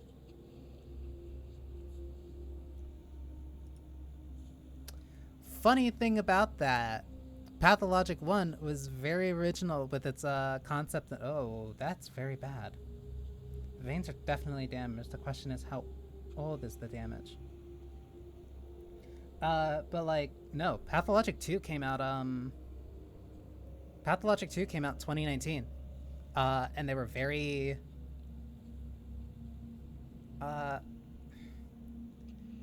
like, playing Pathologic 2 in 2019 was probably one of the most significant events in my life. And I say that with, ooh, those are creeping up. There's no way that these are, like, recent. Playing Pathologic 2 when it came out in 2019 is probably one of the most significant moments that happened in my life. A lot of the stuff that happened with the quarantine, a lot of the stuff that happened with the military kind of focus, how it uprooted a lot of people's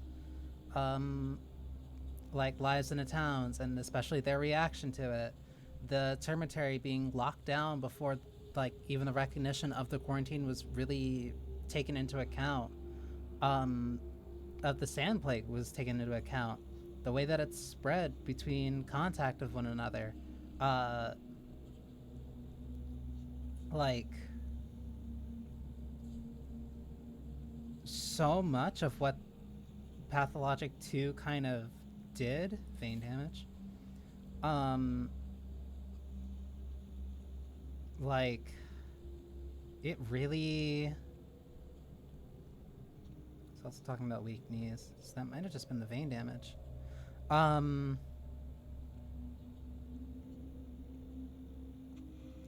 It really changed a lot of me, to say the least.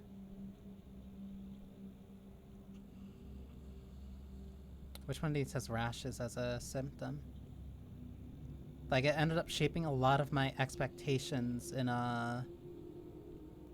Is that a rash or skin redness?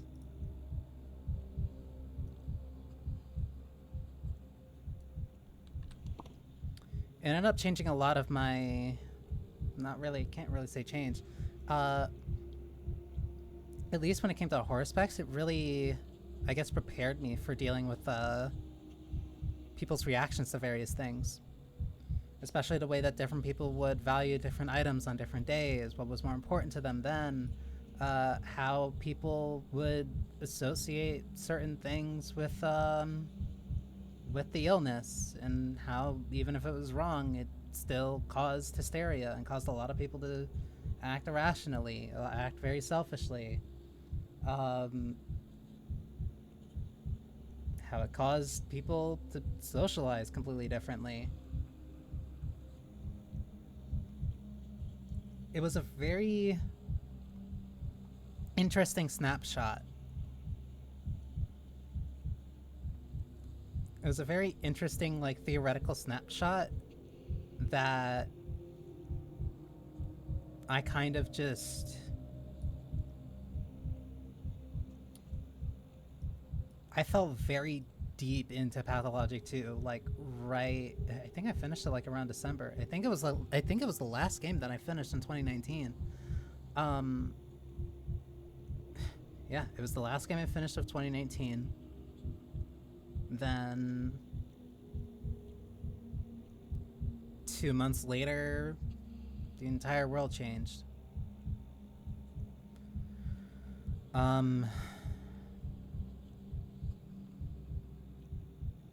Hallucinations, memory loss, irregular pupil shape, stomach pain, chest pain, difficulty breathing. So it's not ink syndrome. Might be Twirine syndrome.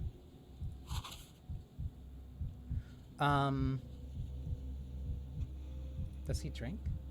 Doesn't say anything about drinking. Skin redness, weakness. Actually, what is his pulse at?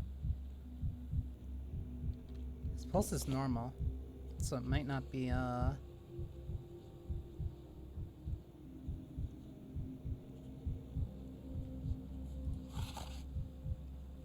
Infection caused by bacterial disease and unwashed fruits and berries. The Metropolitan Institute suggests fruit wounds are carried.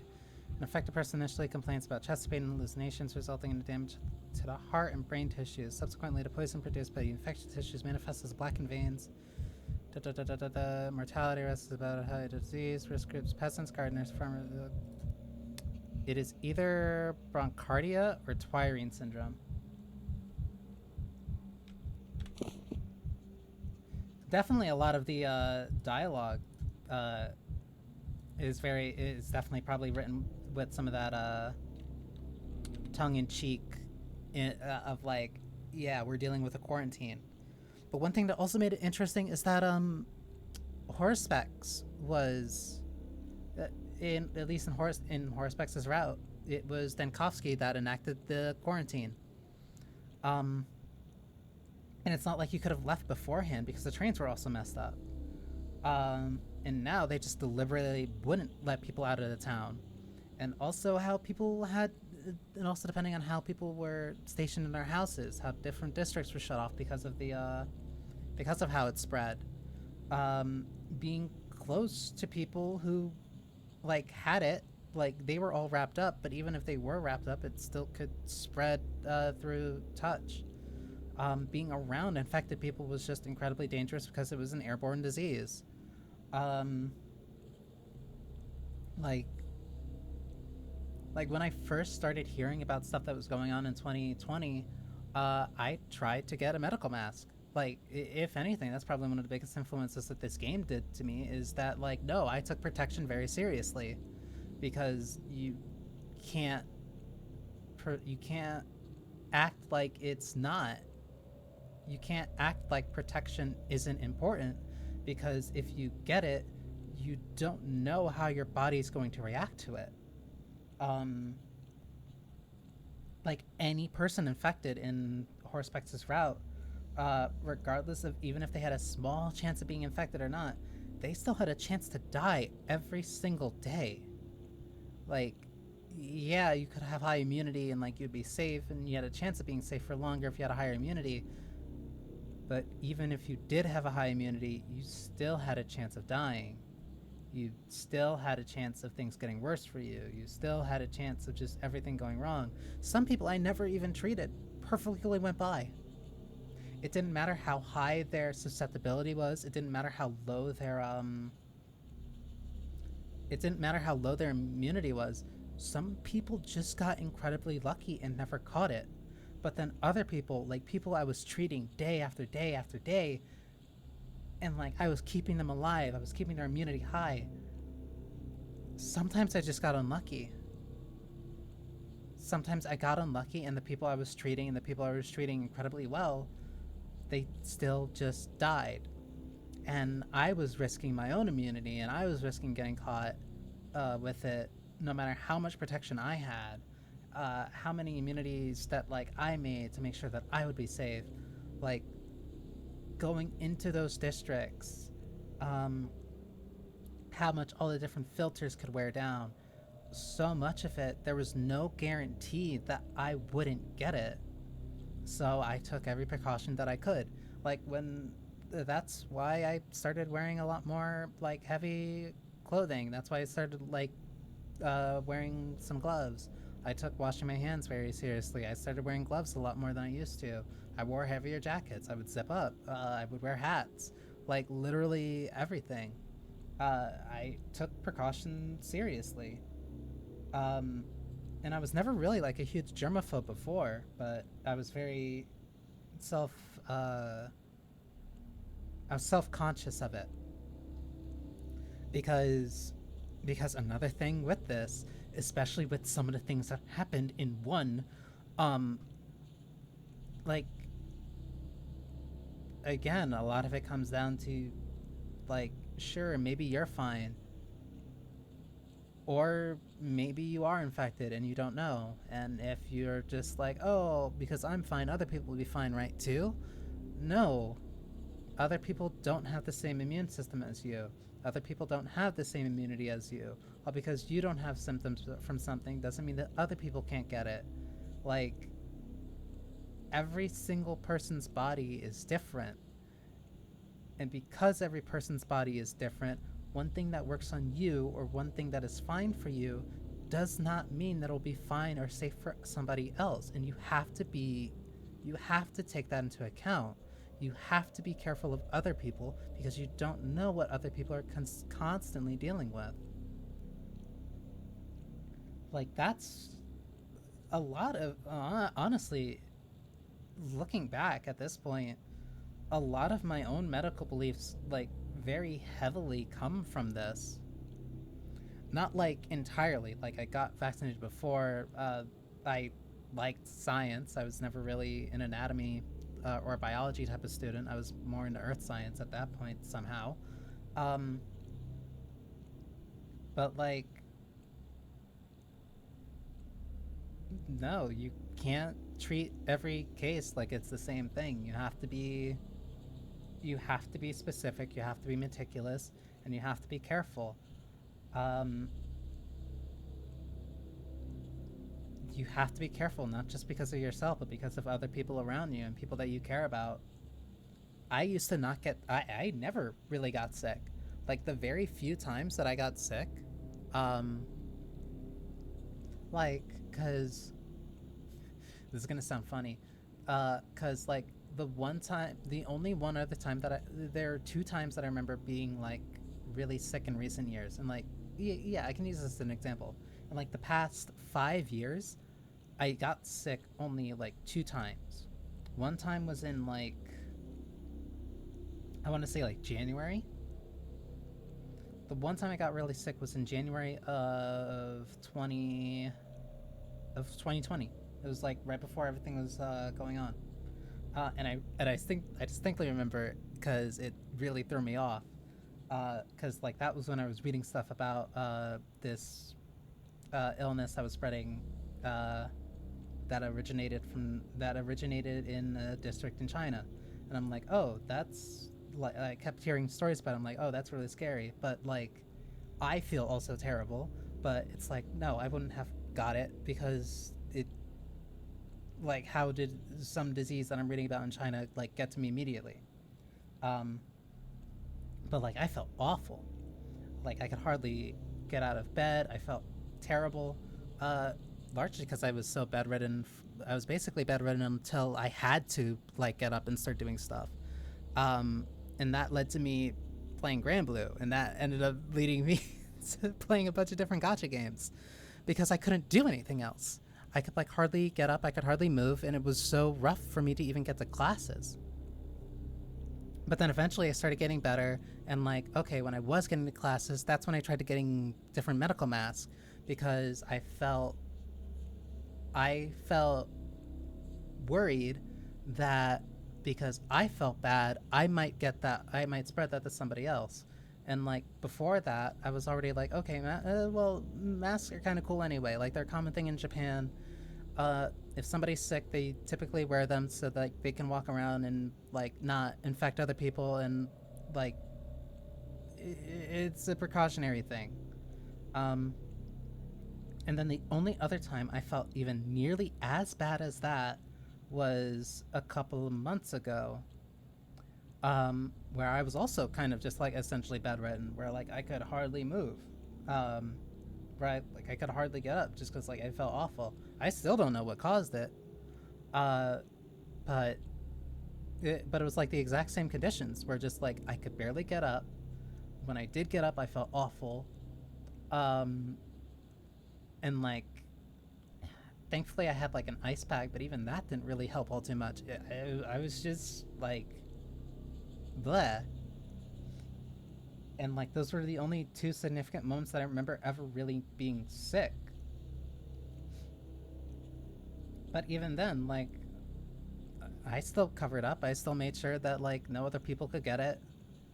Get whatever I got, because I never knew I still don't know what I got, but I don't want, like, that to potentially spread to other people. Like, I always considered myself a really healthy person. So when something like that actually does impair me, I get, like, really, like, oh, this must be serious. But to go back to what I was initially going on about,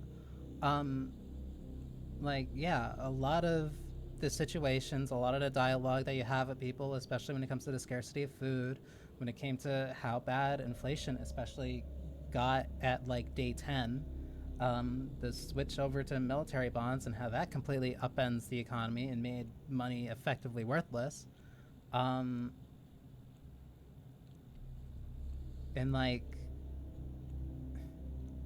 Pathologic 2 is such an interesting game in retrospect.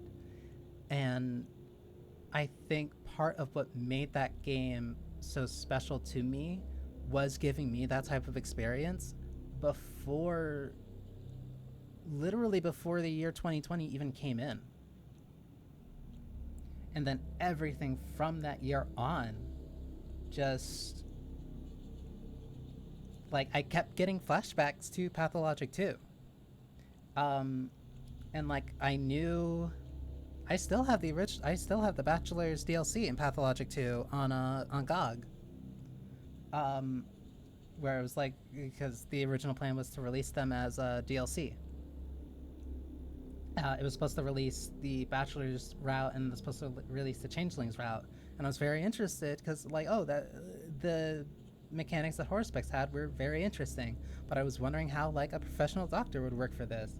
Because Horospex was looking for a cure-all, the just direct panacea. And Denkovsky, I don't know why I forgot for a brief moment, Denkovsky was looking for a vaccine. That was explicitly the thing that he said he was looking for during Horsepex's route, which is why he was so concerned about the hospital and the quarantines, and making sure that medical staff were doing their jobs and all this other stuff. He had a separate goal, but the endpoint was still that he wanted to cure these people, admittedly for somewhat selfish reasons, for his own fame and prosper, but it was still very in line with these people trying to help these other people during this unprecedented event. And old Kaminsky's greed, and a lot of very uncooperative people, ended up shaping a lot of my preconceptions when it came to essentially people just being unempathetic during the whole actual quarantine and pandemic. Because it's just like,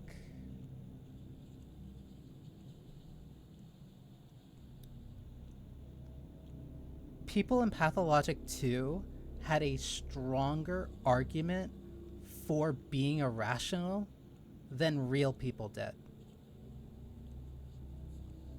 And I think that's the biggest thing that stuck with me. I had a harder time debating people in Pathologic 2 with the options that I had than facing the actual irrationality and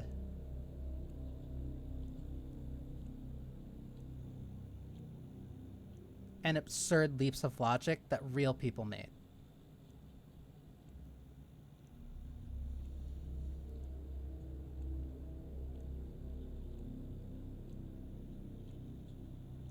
Like, one, yes, it's a game thing, but it's like every person that was infected with the sand plague, their model changes. They change to be entirely wrapped in bandages and stuff. Part of that is to be like easily identifiable and like, yeah, because they turn into active threats when they're around you. Because naturally, because that's how the plague spreads. It spreads from, one, it's partly airborne, two, it spreads from person to person. So like you're walking up to somebody and your immunity slowly goes down. And like, oh, if that just happened to anybody who looked like a normal person, you'd get really frustrated because you would treat everybody like you couldn't know if you could be within 5 feet of them or not. But every person who was infected, regardless of their importance, if they were a normal person, unspecific NPC, they were wrapped up in those bandages. If they were an important NPC, their entire model would change into being wrapped up bandages and they would be slightly further away from you. But you would still have their name, they would still have their dialogue, and you would still have all the unique stuff with them. And in real life, that couldn't happen. In real life, that didn't happen. In real life, there would be people who knowingly would have it and not even make any attempt whatsoever even to put a mask on. Because somehow caring about other people imposed on their rights.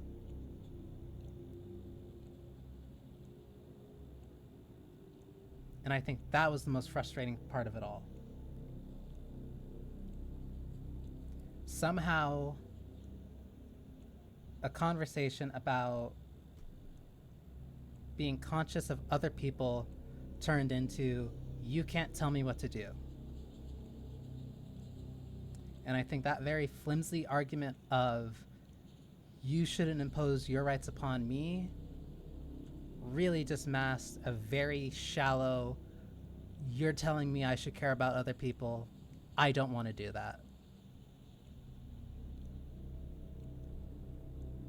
And I think that is something that really got to me. That's something that really got to me in the past few years. Because that's essentially what a lot of people in this town do. That's what a lot of people in this town did, where they were very selfish and they were still focused on their own goals and what they wanted, and they put that before literally their town falling to pieces.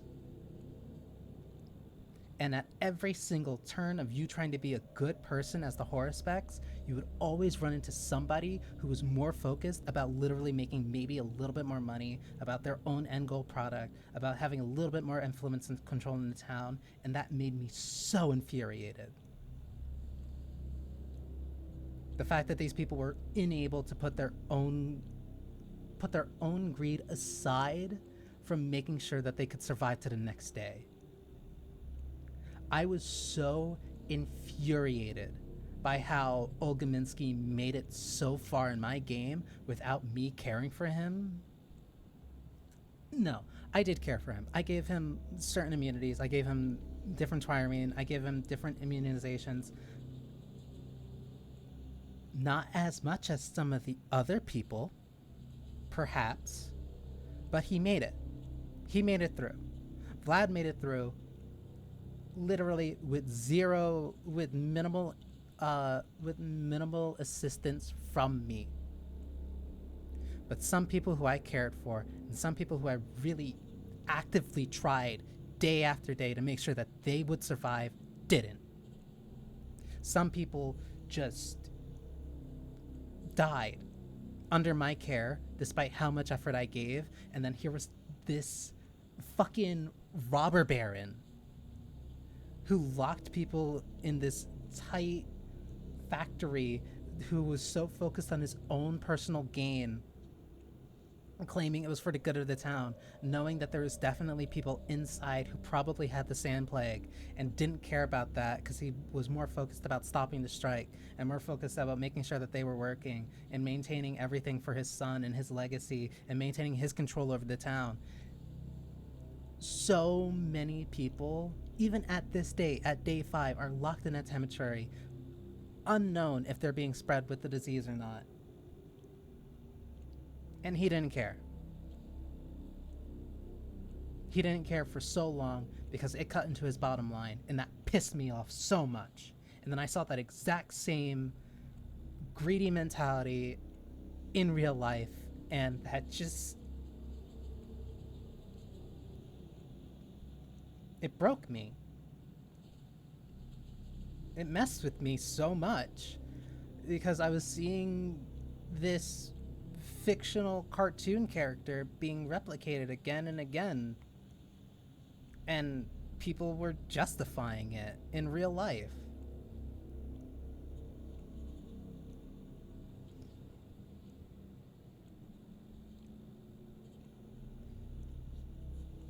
And I guess that's kind of why I've been really excited about this game. I've been really excited about going back to this town that irritated me and fought me at every step of the way of trying to do something nice, doing something good to help these people, even people who were Artemis' friends. Even if Stock is a dumbass, I still cared. I didn't want him to die. Like, all 3 of these healers, all 3 of these quote-unquote medical professionals, none of them want people to die. They're all doing this because they want, at least at some level, to help these people. But then these people get directly in the way of that happening. either through either through tradition, either through their own greed, or even through their own just misconception about what's going on. Like, they just continuously got in the way. Even the other healers were directly getting in your way of trying to help these other people.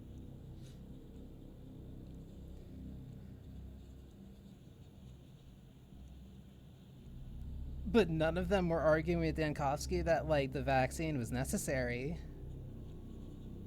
The step people felt that Artemy was underprepared to take on the reins of his father. Changeling's an entirely separate case. She gets to have her own adventure. But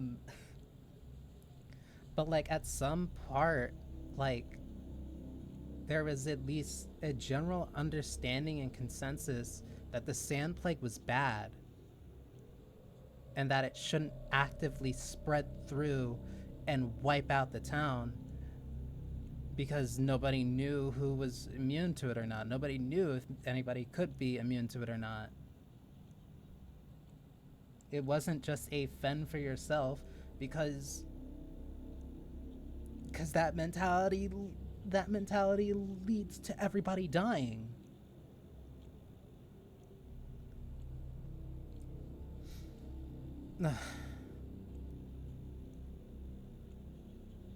Let me go, will you, Doctor? I don't understand all the commotion about me. What makes me so special, besides the work I've got to do? Work? I'm sorry, but you've got to... But we're going to have to forget about your work for now. You must remain at the hospital.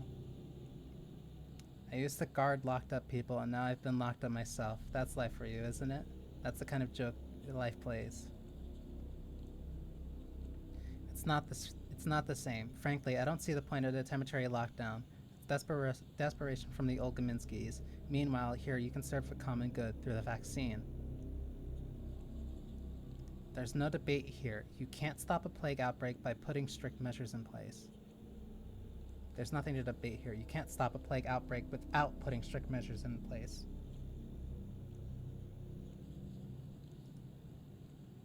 I was just amusing to myself. What do you want me to do? Do I need to give blood or maybe take a pill? Before we get the blood and pills, there are more questions. Are you ready to answer a few? I told you my entire life story, Doctor, and you still want more? I'll ask away then. The veins in your legs don't look very healthy. Have you noticed them before? My legs? My legs? They're the way from all the time I've spent standing up. That's not how that happens. It's my job as a security guard. 16 hours of standing every day? And old Gaminsky won't spare a stool for us to sit down. Says it's not the proper way. Bad for discipline. Sure, buddy. The way they run the meat processing plant is quite something. They treat people like cattle.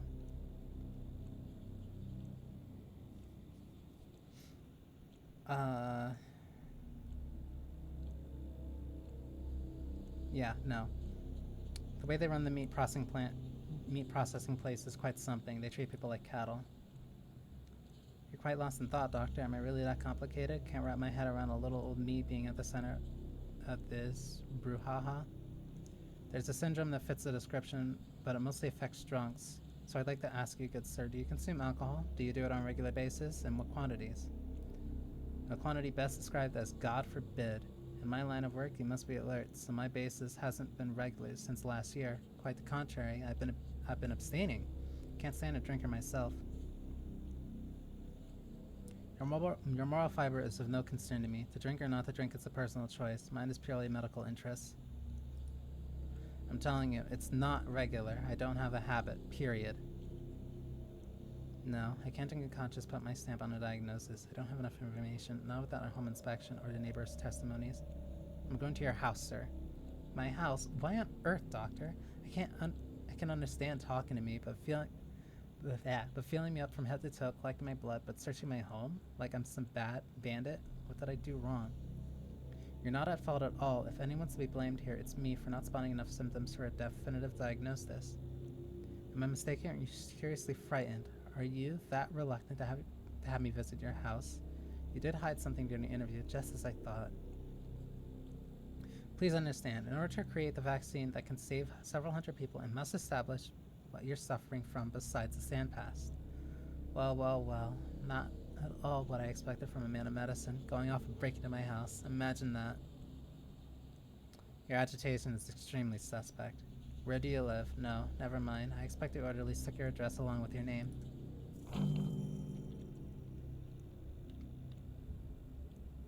He's in the Skinners.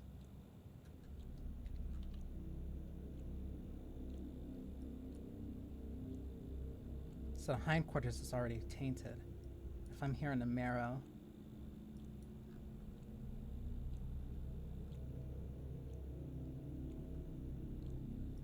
Okay, so I go north, head through the backbone. Yeah, I can head through the backbone. Head through the Tanners. Okay.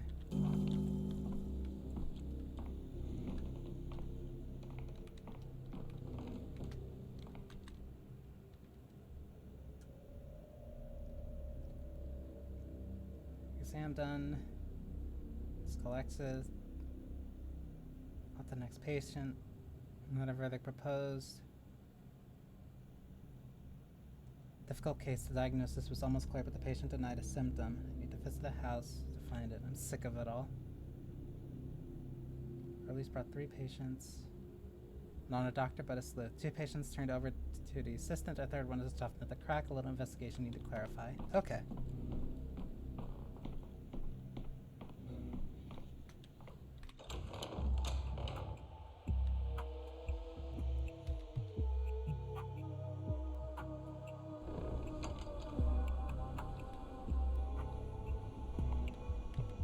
Love you guys. Wait, I can't understand them at all. No, they're just talking to each other. He wishes you many years of life, Erdem. The bulls I vaccinated yesterday, have you brought them? Really, to me, it sounds like he was asking a question. No, it must be neurofibromum after all. Or is it a facial implant? He's just being a dick. The bulls I vaccinated yesterday, have you brought them? She admir inareteshbish. Amaka. The bulls were stolen, Erdem. Or maybe your bulls perished even. Mother Badil knows where. So have they died or have they been stolen? You're disassembling. You're disassembling it. Stop it. You brats, count to 10. Only a fool lose their temper. Where's the bull? Look, I'll return in an hour if they're not here. Devil to you, to hell with it. To hell with everything, you're hopeless. I'll return in an hour if they're not here.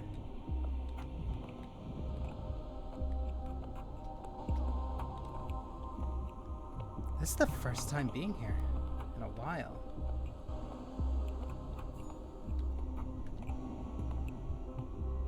Time is running out. To exit district, find arcs.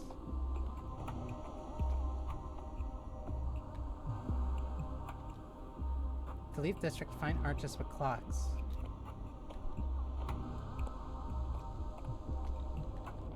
Oh, wait.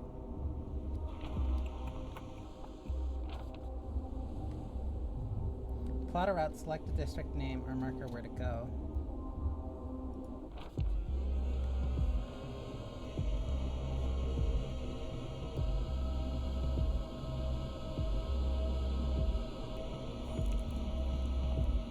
Dangerous sections require attention. They cannot be traversed using a map. You'll have to find the arch blockway that isn't blocked. Changeling? What are you doing here? Our quarrels are ended. Our friendship is mended. And if I should lie, of pox should I die.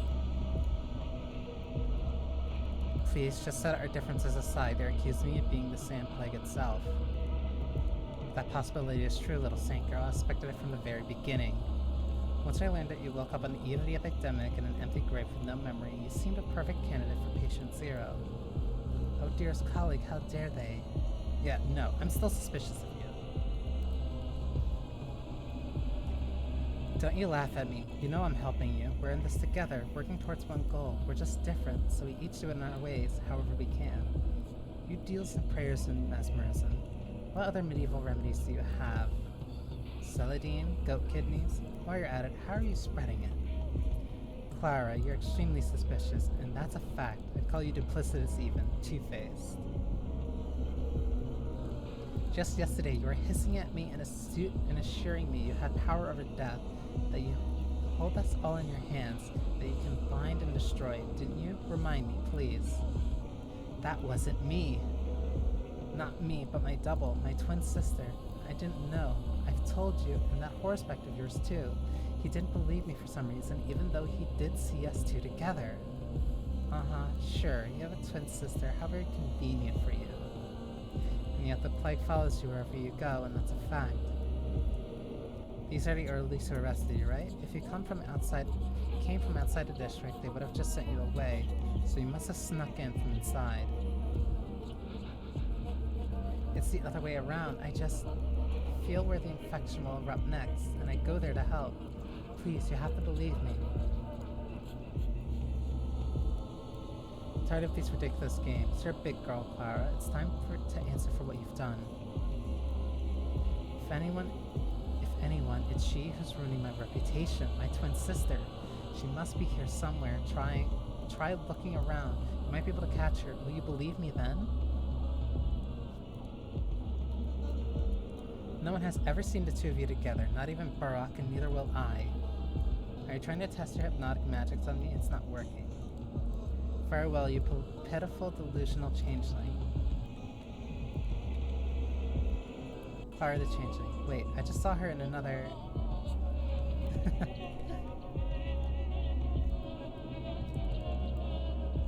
Those poor devils are looters. They just kept on coming today. There was a rumor that an out-of-town bandit who was packing firepower had been getting busy here until suddenly he wasn't anymore. You can't shoot the sand pests, you know. But everyone fancies a firearm these days, so they're flocking to us mortal Marines like moths to flame. Did you all find him, the fellow with the gun? Why bother finding that scum? He's lying around here somewhere, waiting to be collected. We've got enough on our plate right now with these would-be scavengers. No time for revolvers at all. Do you want extra patrolmen here? We're managing for now. Those moths had a little ammo on them and some pilfered odds and ends. One fool had stuffed his knapsack full of tiny spoons. Probably never seen real silver in his life. Everything valuable has been sent to the town hall. We kept the ammo. Right, hand over that ammo. Every last round. Send the ammo to the town hall as well. There's this gray-haired little man there, named Crow, or Jackdaw, or some such. Have it delivered to him specifically.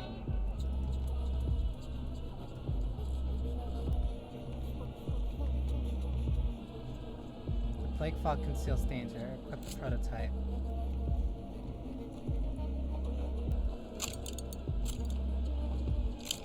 Wait, what is...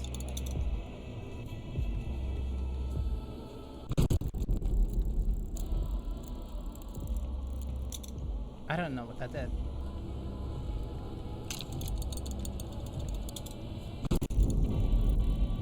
I guess it clears out... Okay. Once lying in the ground cannot be saved, only relieve their suffering. If I help them in their passage from this world, I can take their time for myself.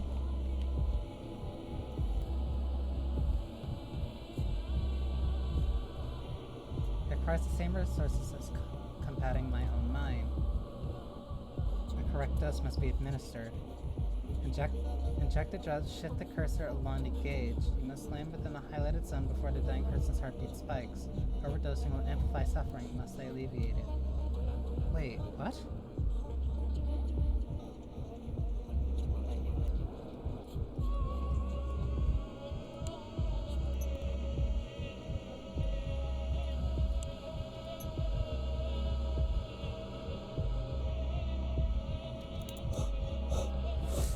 Okay, that's low, so...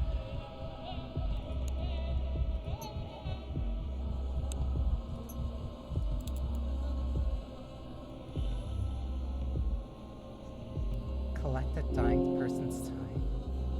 The person's passage away was swift and painless.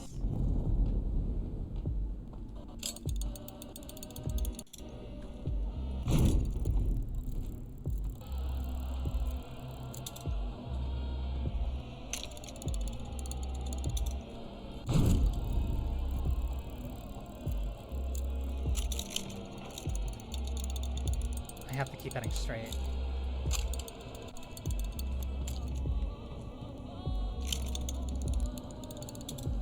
Well, apathy's high, time itself, the will to live, and amalgam slipped through my fingers. Without amalgam, the other days of the story become inaccessible.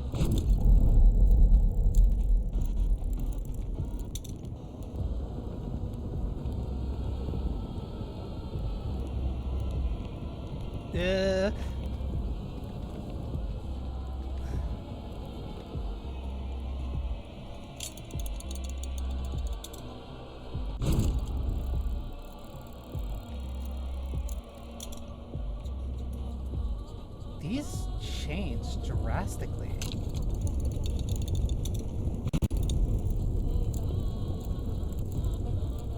What?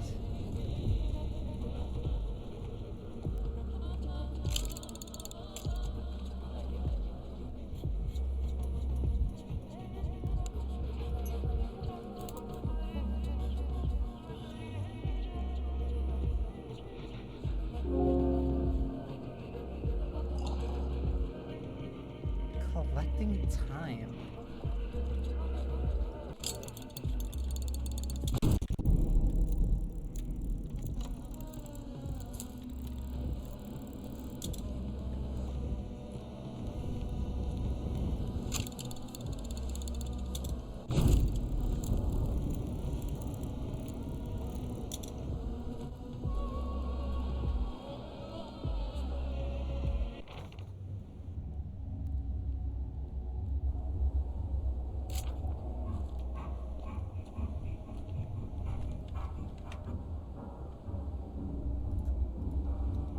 That's apathy.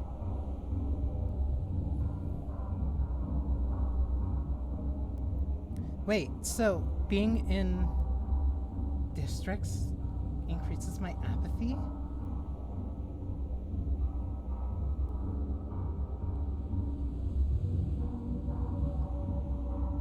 Or is it because people were dying?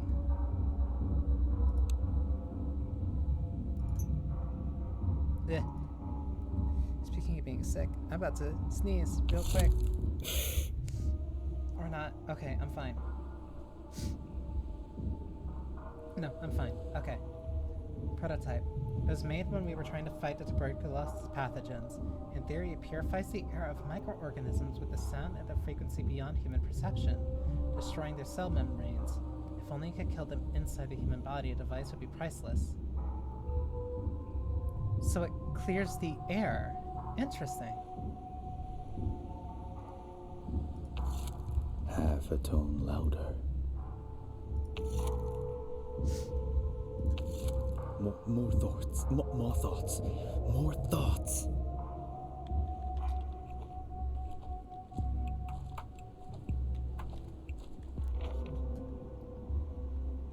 Okay, I'm in the Skinners, so I just need to take the left up here. These districts are at least the same. Sectioning them off so that you mark through them is very interesting.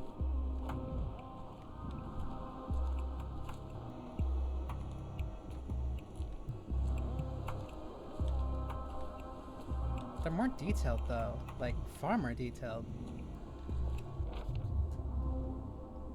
It'll be the third house on the left, so this is one. Don't want to hear this. Every creak like a gunshot.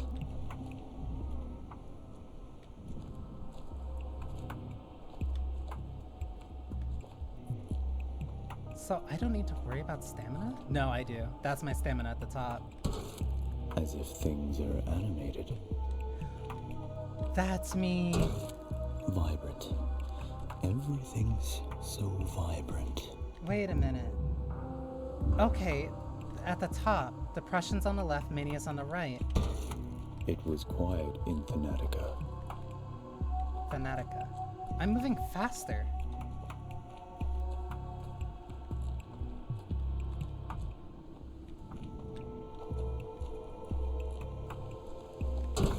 Misophonia, Denkowski?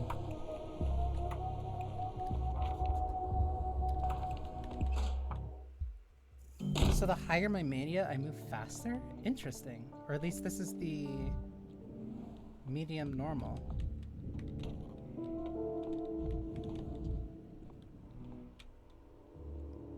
Difficult case. The diagnosis was almost clear, but the patient denied a symptom. Need to visit a house to find... I'm so sick of it all. Love it. Love when they put text and stuff like that on the wall. That's not even a house I need to go to.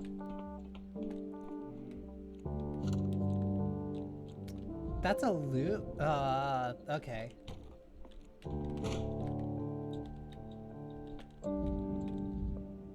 Two patients turned over to the assistant. The third one is a tough nut to crack. Boiling, crackling, screeching, living. Mania causes my heart to beat faster.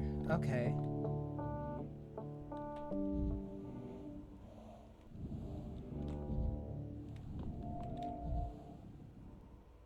Someone slip, have a fight? Recently too, the shots are all over.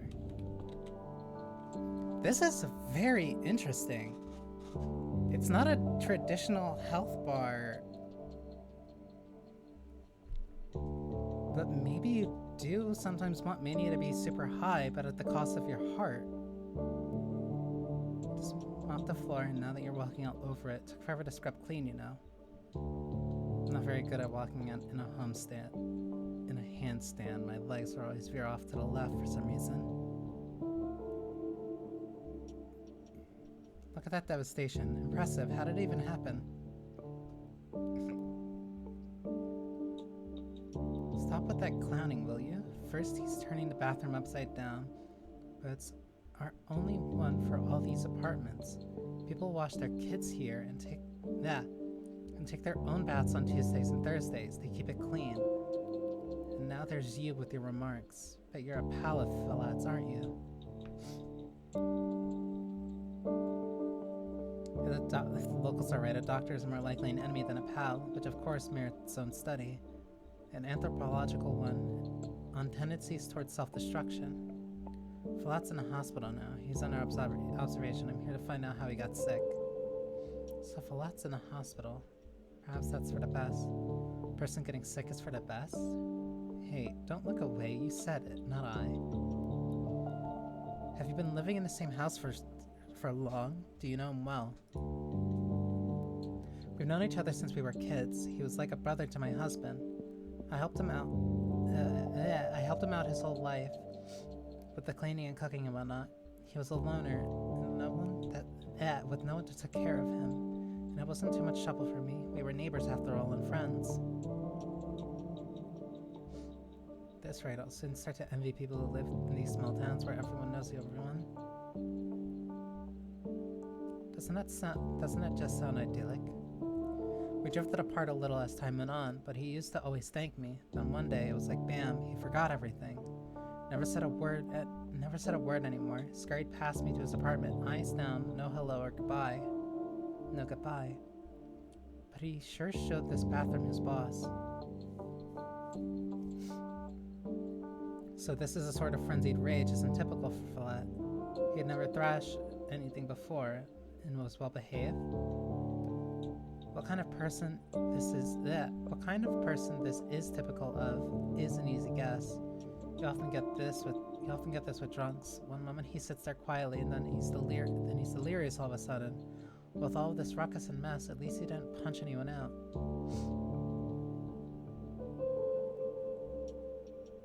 I interviewed Philat. He said he stayed away from alcohol. He didn't drink before, but go ahead and look out that window. The town's falling to pieces. It's enough to make a saint start drinking. It's like people have gone crazy. Some grab the bottle, some grab the knife. It's hard to stay human. Everyone's inner beast is looking to break out. So you know for certain that Philat thrashed the place in a drunken haze, or is that just what you're assuming?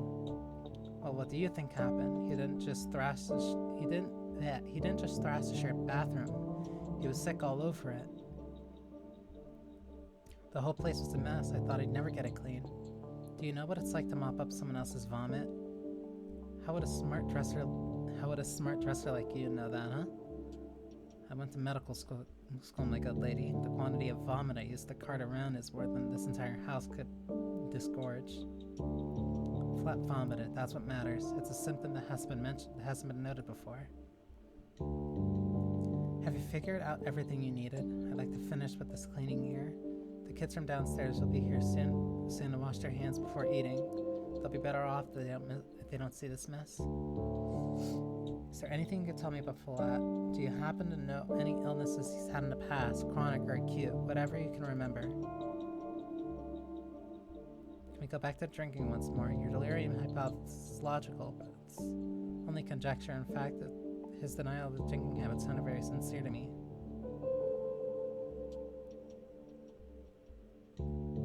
These are both important questions. But learning about drinking would help me a lot more. Who wants to confess to something shameful like that? The thing is, lifelong sods are proud of it, and it's the new made ones who are ashamed. I hope he's ashamed. It's anyone's darn guess if he is. It's like he's a completely different man. For all I know, he's lost all sense of himself at this point. Gone completely off his rocker. His rocker? There's something new again. Are you just talking about the bathroom incident, or is there any other evidence that he's off his rocker? He has episodes, you know. Before he thrashed the bathroom, I'd hear this muttering coming from behind his door every night. And he lives alone, no family, and no one visits him. My husband and I used to be his only friends. He started talking to himself, and that's a sure sign. Why didn't you say that right away? You seem like a smart woman, but even you make getting this information feel like pulling teeth. You might be right after all. The hallucinations do point towards delirium. Well, are we done now? I have my limits too, you know. Mopping floors is hard enough, but bad-mouthing a former friend is harder. I'm sorry for the poor dummy. Oh, so I did run back to the chronic or acute illnesses. No, that man was never sick. Strong and tough as a cart horse. And I mean, I could usually imagine him pulling an actual cart. That was why they hired him to guard the old Gaminsky meat cannery back in the day.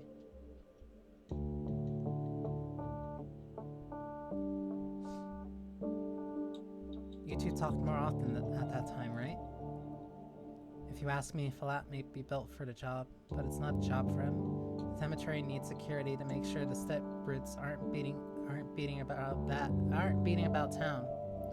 But he was getting sentimental about them. That's why he and I fell out. We argued about whether the worms and herb bribes were our equals, some security guard.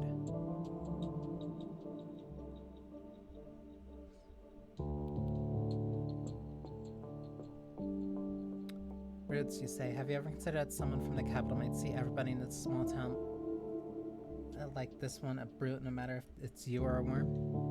An opinion like that doesn't paint you in a good light, but your neighbor, on the other hand, sounds like a man with a conscience. He argued with me, too, about whether it's right to keep people locked up in the face of looming epidemic, about whether people should ever be isolated for their own good.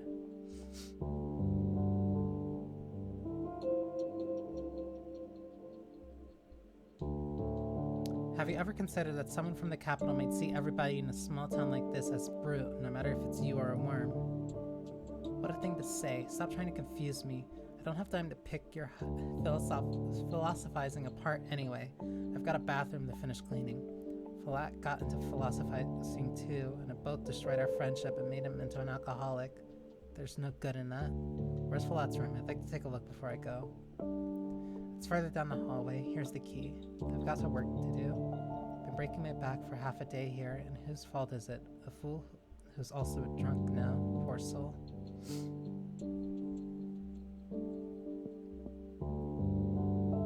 And if you look at the vein issues again, in case Falat was wrong, then there's only one diagnosis left.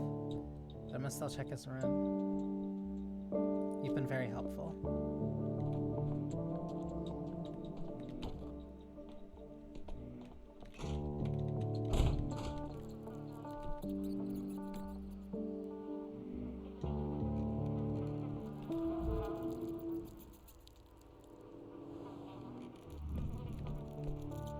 Bandages? Wet rags on the bed? He used to put them on his forehead.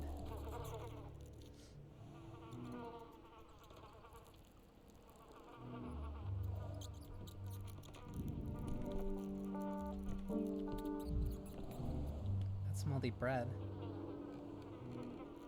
Who would eat it? Even rats would probably be disgusted. Dinner leftovers? Food in this state usually thrown in the trash. Rotten seems horrible. Sayabayo Erdem?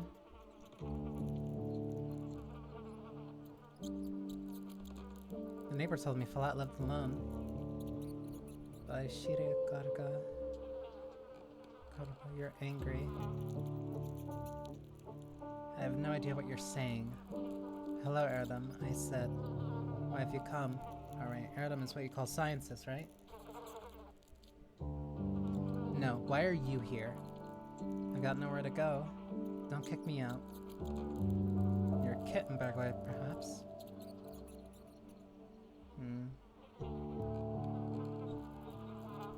Are you Falat's son? You don't look much like him. Not going back to the Warren. Oh, you must be from the cemetery. You're just who I need. You people call it the cemetery. You smell like danger. Go your own way. Will you tell me what's in there, then, please, in detail? How can someone's larynx make sounds like these? Are you humming directly with your vocal cords?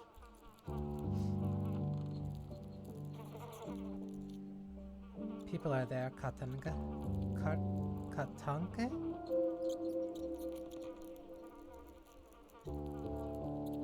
What else do you want? We live there.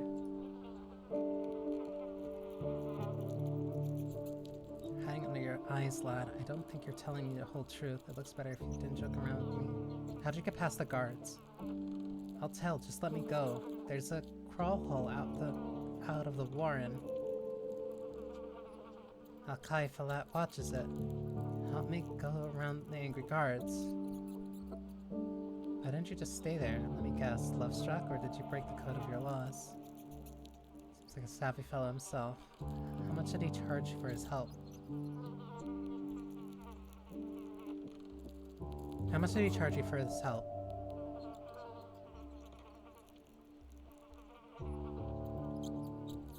What?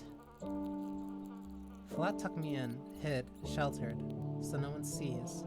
No one returns me to the Warren. Talk quietly, so no one hears.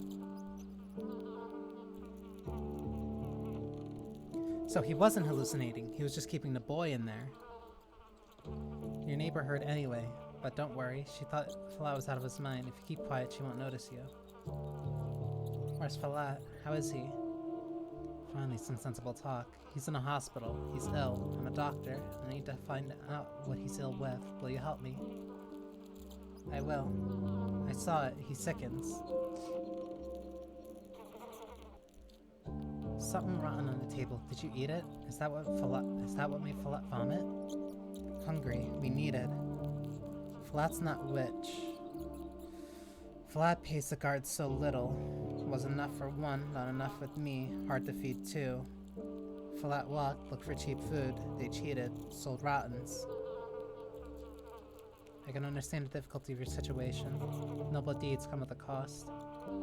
So did Falat eat that rotten stuff, or did he not? Did he get sick from food poisoning? This is scary, Erdem. Never thought to eat the rot. Even Falat forebode. Then his hunger came, crazy-like. Grabbed everything, gobbled everything. I took away, hid, told him bad, rotten, will hurt. He didn't listen, like possessed by some hungry beast.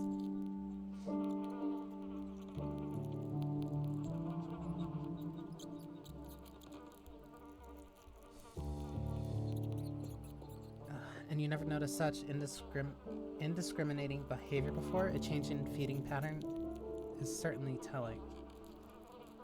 Sudden hunger, should I add bulimia to the symptoms? And changing feeding pattern is certainly telling. Never saw a man wolf bad food like that. These rags on the bed looked like they were used in a compress to bind something hot or cold over an injury. Do you know anything about that? I do. Falat was hot, tossed and turned. I put cold on him. So he had a fever, and he didn't mention it during the interview?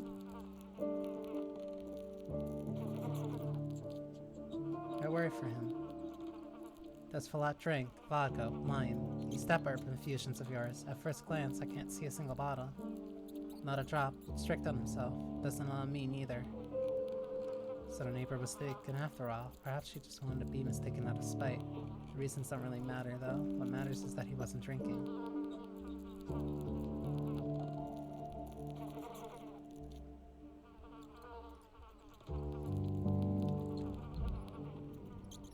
Is there anything else that I'm missing in this room? That makes it very difficult. So he did have a fever at least.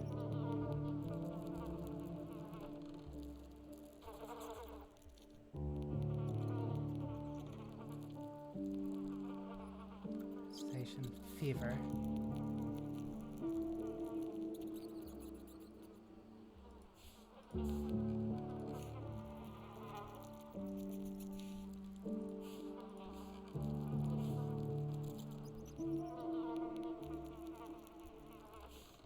Weakness.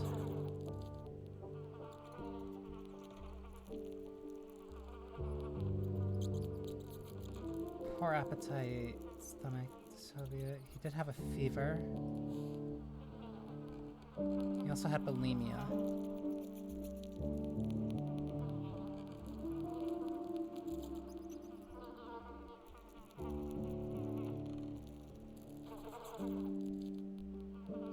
Coronation, chest pain, difficulty breathing, coughing up blood, paleness, no.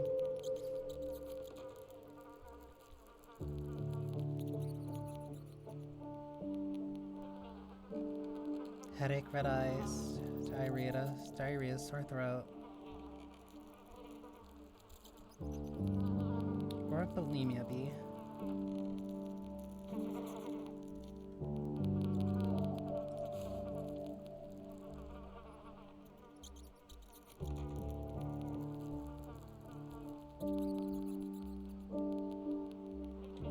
Hydrophobia, headache, bulimia, visual impairment, heartburn.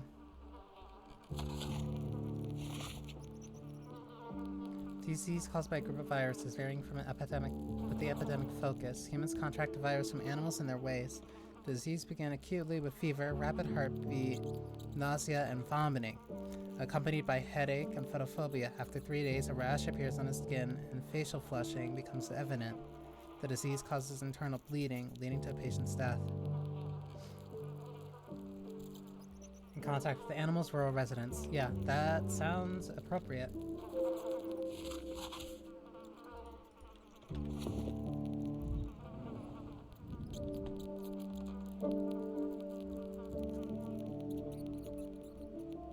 I'm missing something. I need to take a closer look around.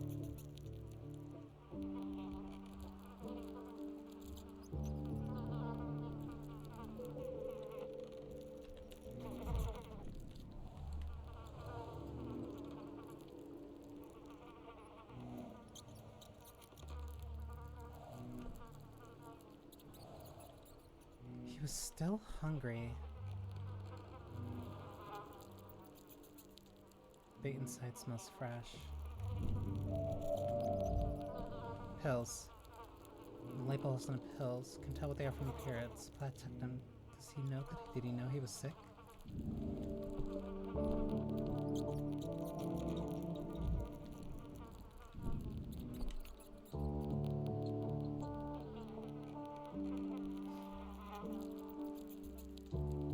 Now you promised to help me. Will you tell me what happened to Falat?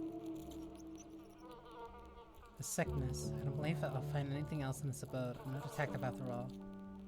Now, we must discuss my findings. Are you ready? Falat's hallucinations. I found some pills, medicine. What are they? Who was taking them? We don't use these in the step. Falat said that they are used to head, so head doesn't ache. So he had a headache. His head hurt. What's this mousetrap doing here? Is it just in case, or are there actually mice in this place? Lots of them, bold. Walk here like it's their homes. Diagnosis coming to mind. But I need to double check.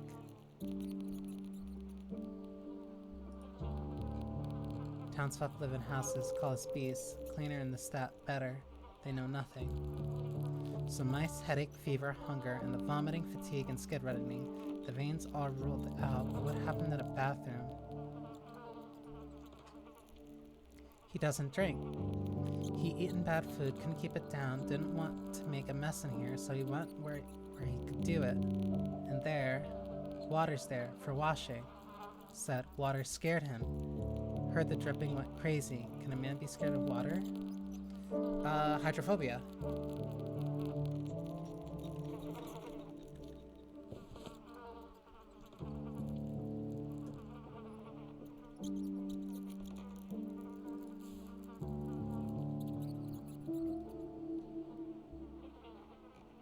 Vomiting, nausea, belching, rapid pulse, skin redness.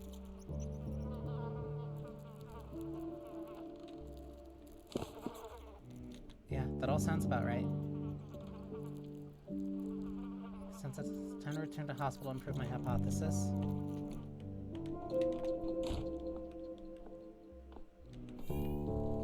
It was quiet in Thanatica.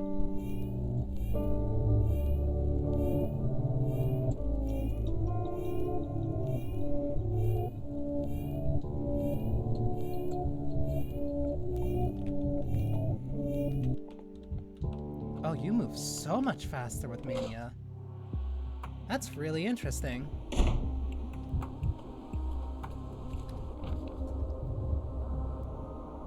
Okay, so I need to get back to the marrow.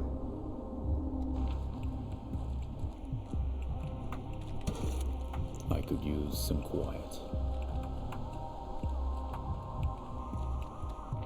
That door's locked?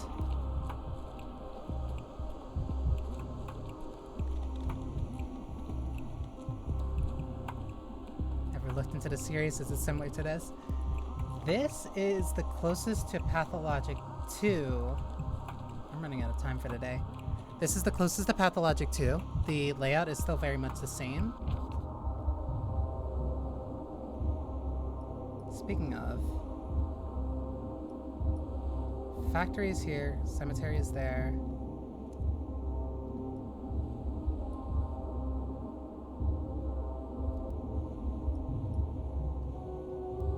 Hindquarters. This should be the Burrock house. I can't go there, so I have to go this way.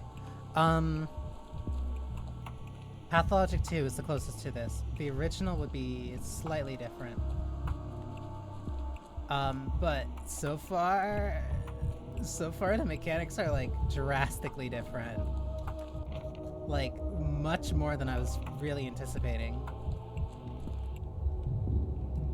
I am lower on health.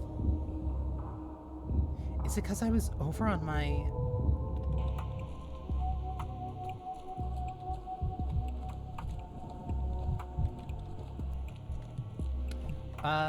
Can't talk to the bull. Can't buy it either.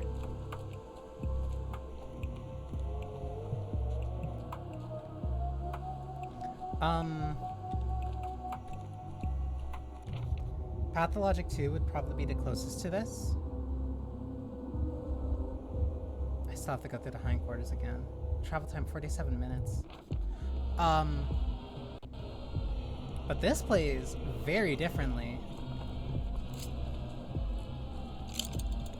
Like, the way through these districts is completely unique now. And there's a whole, like, time mechanic, too, that...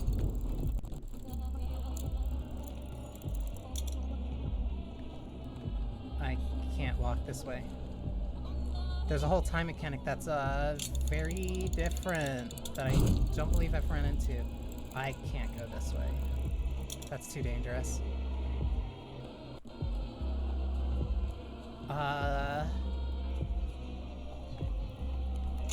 So far, like... So far, none of what I've used in Pathologic 2 has really come up. The only thing that kind of has been the,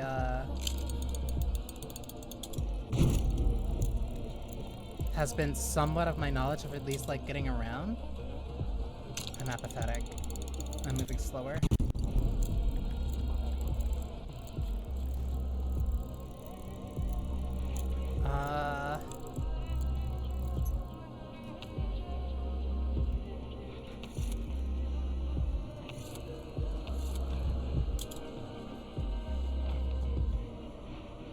Just get to that gate. My understanding of the town has thankfully carried over. Okay, so that's the cost of having higher mania. It's that, like, yeah, you would get through and move faster, but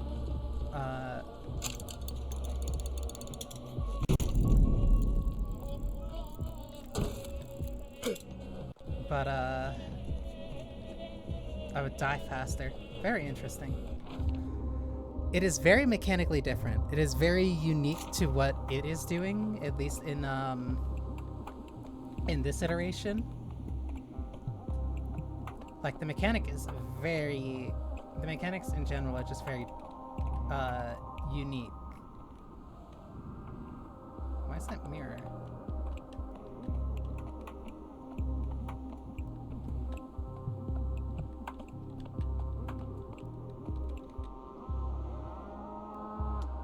It's a night a good life of you, Erdem. Here are your bowls. Are you still not glad to have them? Glad to hear, but are you quite certain that these are the same bowls? Like, Pathologic 2 has a giant trading mechanic where you're talking to people and you're trading things that they want for things that you want, and then depending on how much you trade for them, you get reputation back. This one has an entire time mechanic where you're jumping between the days in an indirect, continuous way. But I still haven't even gotten to that yet. As far as I'm still aware, this is still the still the prologue. Where are these Odongi of yours? The ones that came this morning. I remember sending them to fetch the bulls. Quite certain that these are the same bulls. Can you not tell bulls' faces apart? You can't tell Odongi apart by their faces, Ekshi. We're all the same to him, like beast.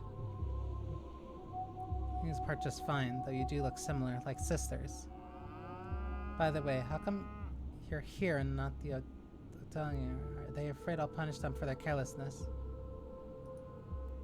You've insulted them. The worms don't want to deal with you anymore. The worms believe you're a bad man, a churlish, ungrateful man.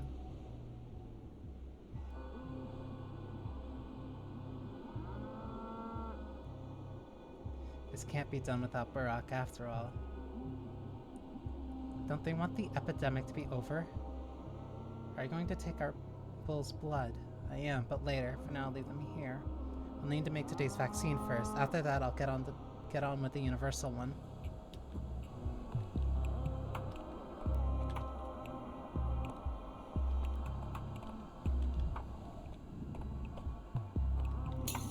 Who's staring at me? The looking glass. So then what's the benefit to having high enough apathy?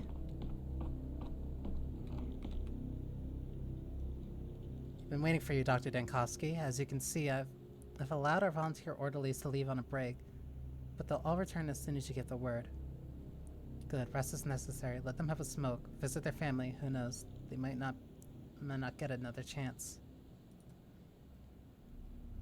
What of the third patient, Falat, the termitary guard? Do you have a diagnosis? I haven't put him to sleep yet. I thought it might be useful to you again. Visited his place in his Skinners, had a look around, spoke to the neighbors and someone else. I understand his illness. Just be sure to put in a document and stamp it too. Mr. Little, I barely recognize you. Are you going to teach me how to maintain patient records now? Thank you. In such chaos, I might slip my mind, but first I'll have a word with Falat.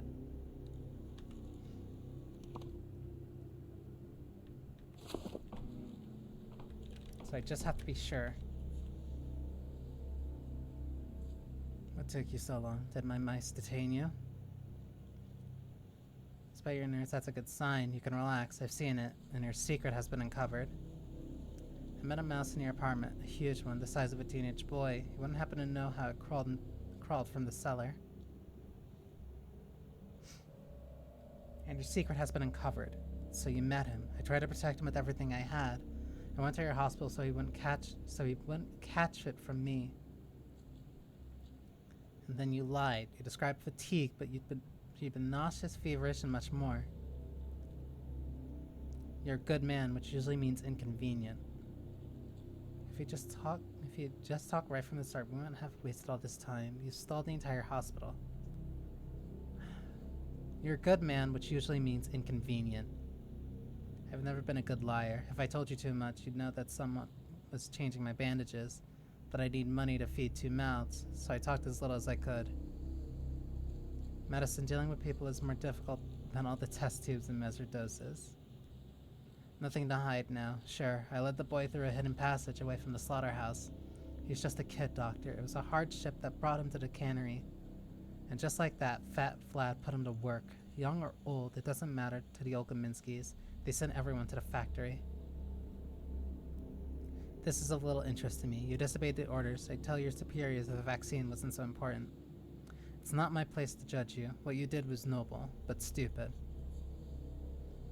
Consite Kosia.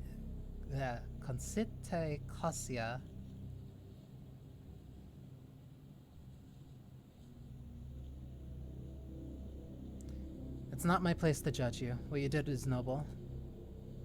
I'm no hero, but I was taught to draw the line somewhere. I treat people like people, period. I've done what I could. So you're saying you let more people out if you had more authority in such decision. To starve people to death in a cemetery, and not just there either. While you were out, I overheard people in the hospital. Are you the tyrant who ordered a quarantine? So, to go back to kind of like what I was mentioning before, I understand his position. Like, his concern is that people will starve in a cemetery. That keeping them locked in there is more dangerous than having them out there in town. But then we're also balancing the fact that, like, that's some 4,000 people in a cemetery. If by some chance that the plague if the sand pest had not spread into the cemetery, in theory they are fine. They would be better off stuck in there. But then they're running into a completely different issue where if the town is already struggling for food, who's to say that they would also not be struggling for food? So now it's a rock and a hard place where do we let those people out in the chance that they would starve, or do we leave them in there in the chance that they wouldn't catch a sand plague? Like, there's two sides to this argument that is like actively going on, and it's not as cut and dry as like, oh, everybody should be open and free to do what they want, because letting those people out would create a bigger like pool of people to not only care for, but we'd still have to feed them. We'd still run into the food issues, and they'd just also be exposed to the chance of catching the plague. But then also Olgominski just wants them in there just also to work. We have no idea what their food situation is like, and we also don't know if the sand plague is in there or not.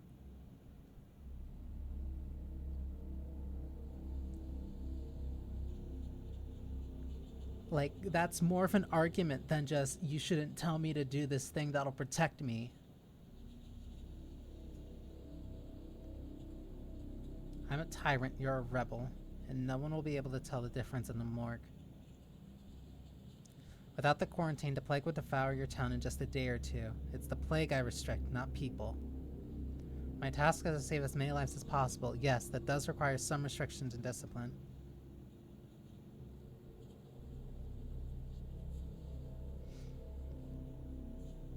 Without the quarantine, the plague would devour your town in just a day or two. It's the plague I restrict, not people.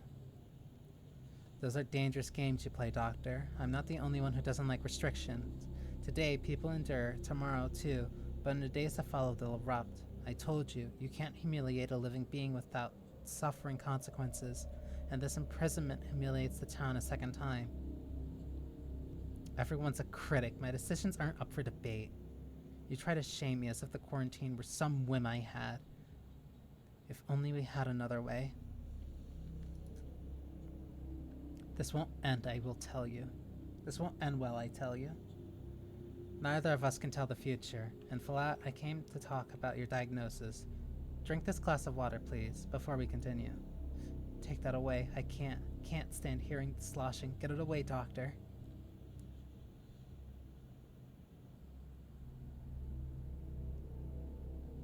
Stop backing up or you'll overturn the equipment drawer. Look, I put it away. It's gone now.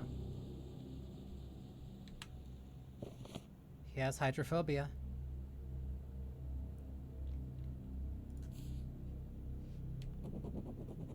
A rare condition.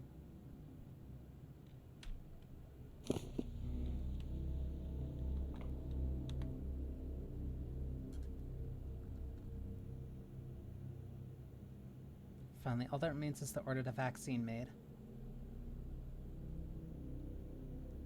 If I identify the patient's diagnosis correctly, the vaccine will help hundreds. If I'm wrong, their blood is on my hands.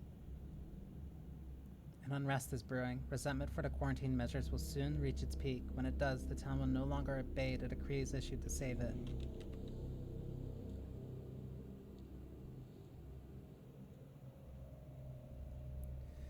I've checked the records. You've diagnosed all three of the oddities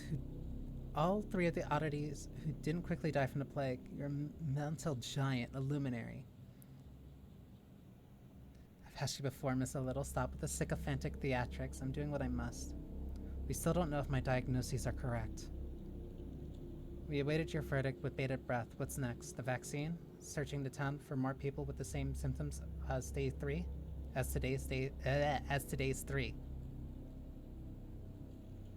Exactly. A larger epidemic, which also just snowballs into further and further issues.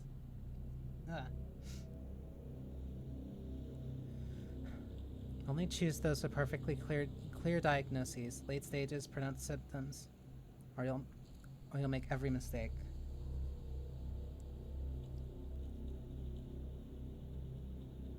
The search and the vaccine. The blood of those lucky enough to resist the plague should help others too. Consider it done, and after that, how much culture should we take? What temperature should we heat it to? Reduce my prior instruction by 1.5 degrees. Don't add too much water. We need to culture medium, but follow the dilution charts. Don't be overzealous with drawing blood. 450 milliliters at most, otherwise the weakened patients won't make it. Shake the flask little, shake them well, enrich the mixture with oxygen, that's all. Don't be overzealous with drawing blood. 450 milliliters at most, otherwise the weakened patients won't make it. We've gotten it down to the last 2 nights. We'll manage without supervision, I promise. Rest without fear that we'd ever disgrace you. So, Dr. Dinkowski, sir, do you give us permission to proceed? Shall we start? If we don't vaccinate anyone tonight, there will be 300 dead. 5 if we do, and my work 5 if we do, and my work has errors. This is so damn difficult every time.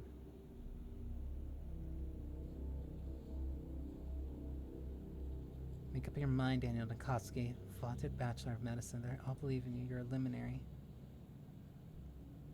What's going on? I couldn't hear you. Do we begin or not? We do. Go ahead. I will actually leave now. Get some rest before another day just as gruesome.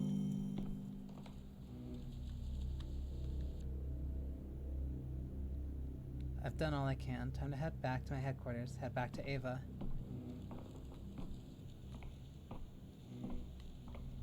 Literally slowly back. Yep. This entire day has been diagnosing multiple.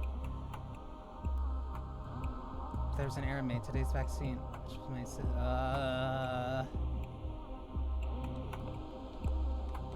Yeah. Working in a hospital was all today just about making sure that we found a vaccine. Even my own hallucinations don't need me anymore. You've done all that you could, Sanguinier. Go on and rest. They wait for you at the Stillwater. Why are you in charge of deciding if I've done all that I could? Your vaccine will be ready only on the morrow. It would even free your heart from its torment. What else are you to do? I could do what I came here for, get Simon Kamen at last. I could do something to spite you. I could, I don't know, tighten up the quarantine perhaps, so I wouldn't keep running into you lot.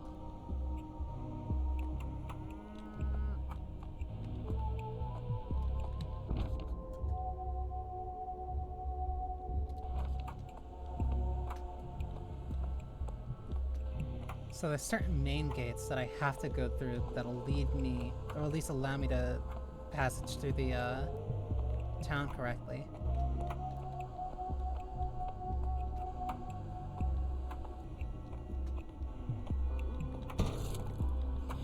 Boiling, crackling, screeching. You're too high strung. Tired of this noise. This is gonna be an insane balance of just kicking cans to make sure I don't go insane.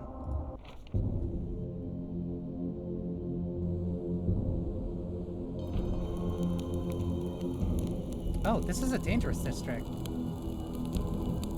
Doctor, we're rotating, leaving this, abandoning our post. Is that an ultimatum? Well, we didn't sign up for this. They've gone and armed themselves. Not petty thieves. No, these are proper, what's the word, thugs. They shoot, Doctor. They stab. It's really unheard of around here, raising a knife against your fellow man, and we're unarmed. Are you asking me to arm you? No, we're not thugs. Your capital might be a vicious place. This town used to be a living thing. We don't have murderers. We have an epidemic. They have side effects, violence, dissolution of boundaries, desperation. I foresaw all of this. I'm afraid not, Doctor. We're volunteers. We took no oath. Fair enough, you took no oath, but you'll truly abandon a town to such a fate. Not letting thieves in and sick out, fine. Putting yourself in front of a bullet or blade? Well, to say it again, that's a whole different beast. The fact you brought us to this state is thought-provoking. Again, really unheard of. And on that note, as they say, we take our leave. Yes, you're volunteers. You're horrified by such inhumanities, as you said yourself. Go on, stop it. Go wherever you like. This is certainly not a job for cowards. Okay. Quarantine rioters want to kill me. Let's defend myself.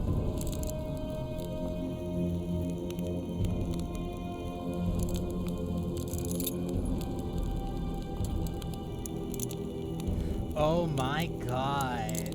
Reloading. I only have 2 bullets. Reloading takes so long, too. Never alone. Things everywhere. Not everyone in town is content with the epidemic measures. This district is rebelling. I need to be careful. I need to make my way through here so I can get out and get to the Stillwater.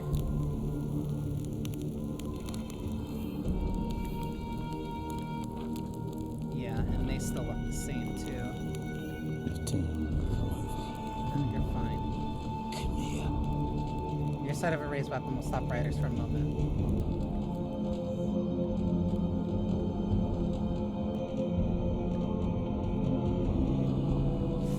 Walking backwards is so slow.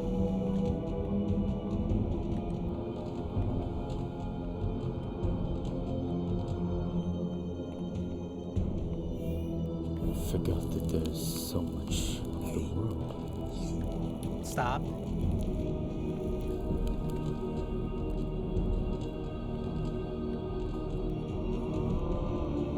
Hold it. Coward. This is a really interesting mechanic. Hold it. Just wait till next time. It's not pathologic if there isn't some type of bug or something that goes wrong.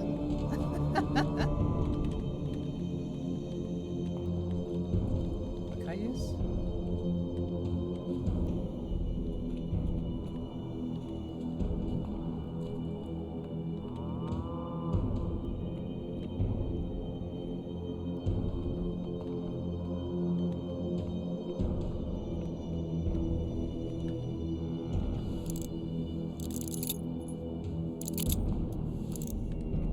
still press R and you can check whatever ammo you have. Interesting.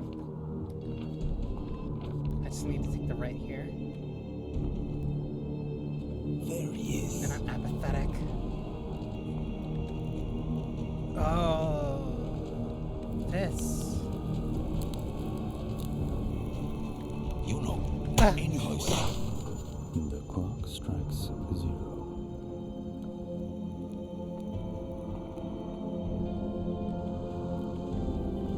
Shooting a bullet raises my apathy so high.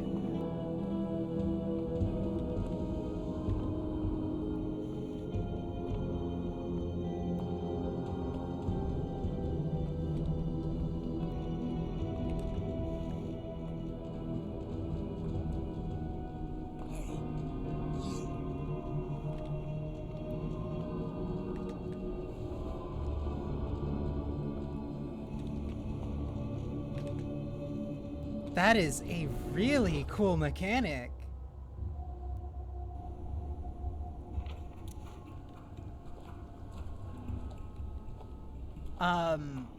Wow. Can't think like that.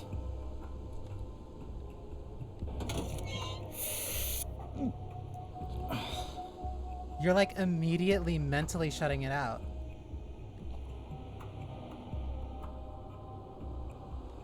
Oh, I'm running slow. Hang on.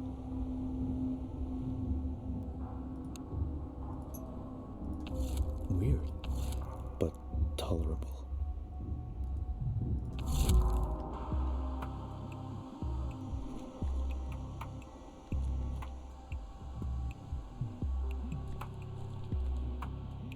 Oh. Wait, so something happens when my apathy gets too high, because that just caused my,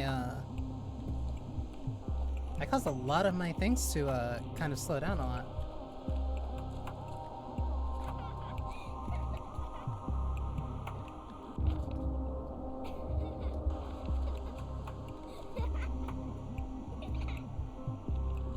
I don't remember this being here at all.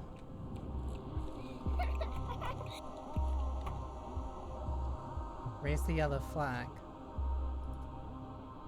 Yellow flag doesn't stand for quarantine, you dum-dum. It's the other way around. It's you who stands for quarantine. The yellow flag means hang all borders.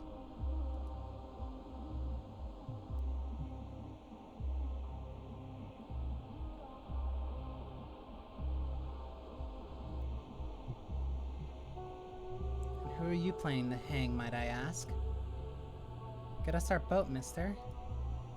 The boat used to be my hat, you dum-dum. That's because your head is so small, a matchstick head. Brain power is not determined by the size of one's head. He won't get you the boat. His head is ill-fitting. He thinks in mere 3 dimensions. You won't do, mister. Leave the boat be.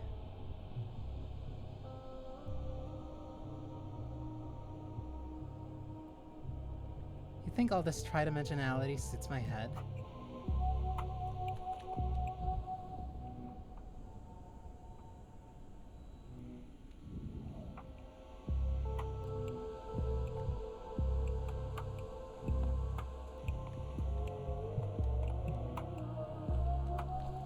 I don't remember this pedal being here at all. But, yeah, I'd rather not hear this. that, mental shutout of, like, the second I pulled that trigger, because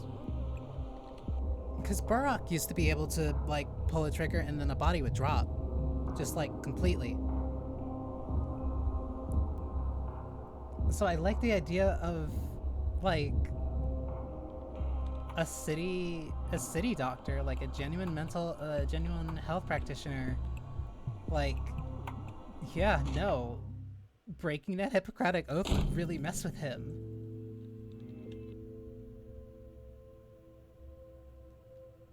The soul of the Stillwater. The loyal Ava waits to share an evening conversation with me, and she's not alone. When did our talks become a part of Bachelor Donkovsky? Where is Ava then?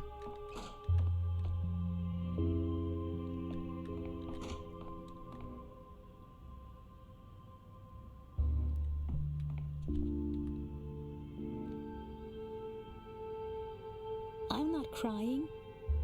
My eyes are just watering. You're back and just in time, you know? Just in time. A mob is slowly gathering outside the house. I didn't see anyone. I did. They peer into the windows. They're planning something. Deliberating. Sometimes they carry torches and sometimes stakes. I think they're up to wickedness. You often see what's in there, Ava, don't you?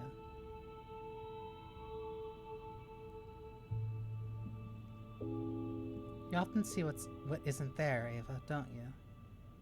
I'll go out and check so you don't worry. Don't. Please don't. For my sake. I'll be careful. If you decide to go out and check after all, please take me with you.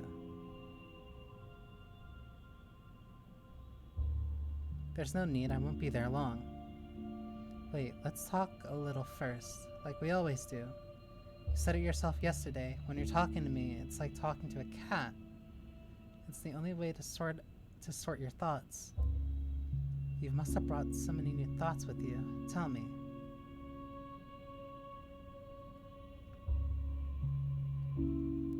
No, Ava, I was wrong then. You're not a cat. I'm sorry for that arrogant thing I said. I've changed now. You're the most precious listener to me, but my head is filled with miserable chaos right now.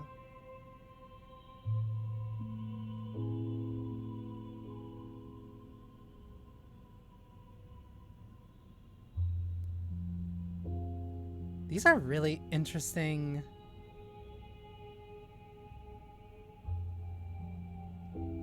I'm sorry for that arrogant thing I said. I've changed now. Will you tell me? This is reverse shotting to Bachelor a lot more than I expected. You see, first of all, it's clear the Sand Pest can't be defeated by ordinary means.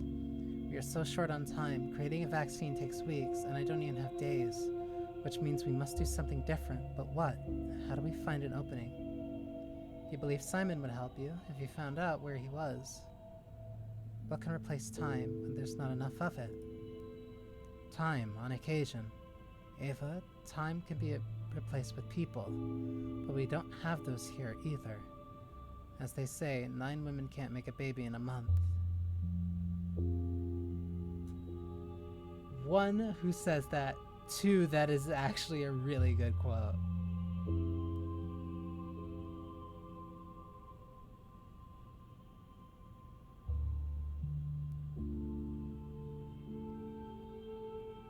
Neither can time be replaced with space, although maybe. Keep talking. I'm human. I'm an intelligent, industrious, courageous human. A good specimen, one of the finest. And I still have too many limitations. Even when you can control what he says, you have choices of making him so arrogant, but when you don't, that arrogance still comes through. Solving these problems takes something greater, a stream, if you will. Instead of a point, I must pass through several apertures at once. Go on, keep talking. I understand. Wait, what's that noise outside? I told you there are people, and they're scaring me, but our conversation is more important. It will never happen again.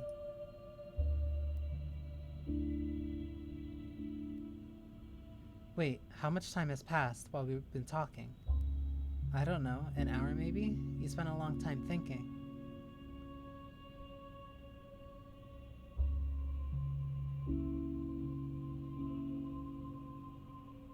Are you joking, Ava? It was 5 minutes at most.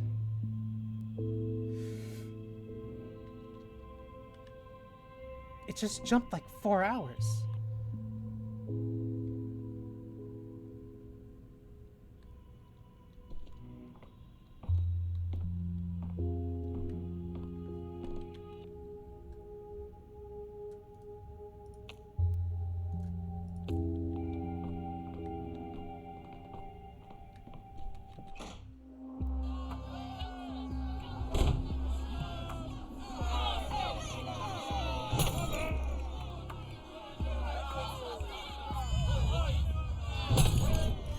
Whew.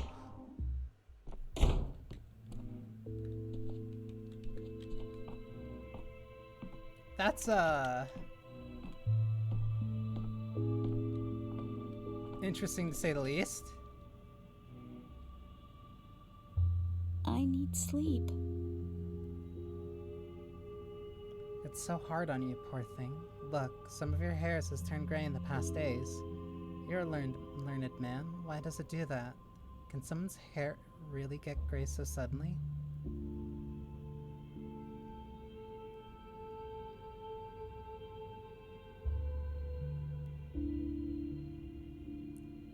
Shock just makes hair fall out sometimes. The gray hairs remain, so it looks like this person is suddenly grayed.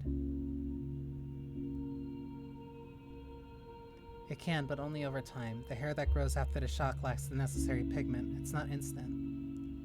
So what's happening out there? What do they want? I made one mistake. Just one? What mistake? Now you're making fun of me?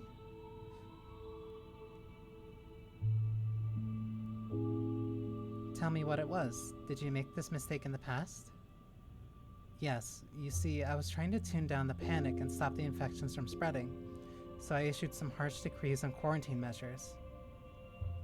I told everyone to stay home. No talking, no sneaking out. Not everyone found this enjoyable.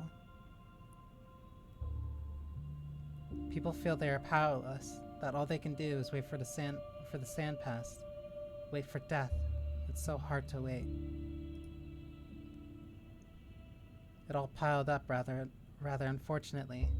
Your regular supply train run was running late, and the quarantine was very sudden. Many people lacked necessities, food, medicine, water, and much more. The town became a rat trap, and a cornered rat pounces on the cat, and even overcomes it sometimes. I've thought it all through. I'll revoke the decree. Right now, it won't get any worse. No one complied with it anyway. It just led to exasperation. No sanitary measures. There's no authority here, just anarchy and chaos. To hell with it. I'm revoking a decree this instant. Is it not too late?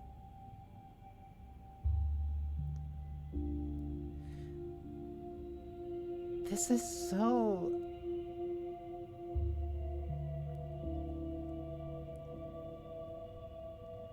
The few times you're responding to yourself feels so...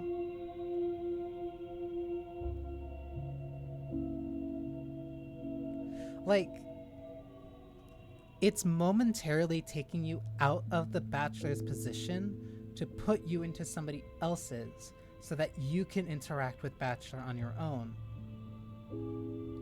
And like,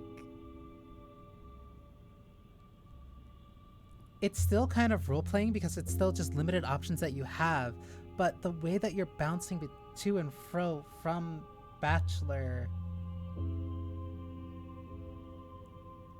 it creates a very different but similar dreamlike feel that the horror specs had when he was watching the plays in the theater.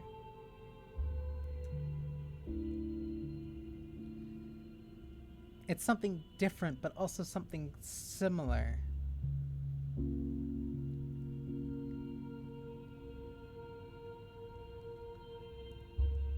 Well, is it not too late? I guess we'll see. I'm coming upstairs. It is too late. Are you suggesting to just give up? Well, something has to be done anyway. Oh, a boy came here recently. Agitated, angry, carrying some papers. I gave him bread and dried apples. He's upstairs, by the table you sign all your papers at. Sticky?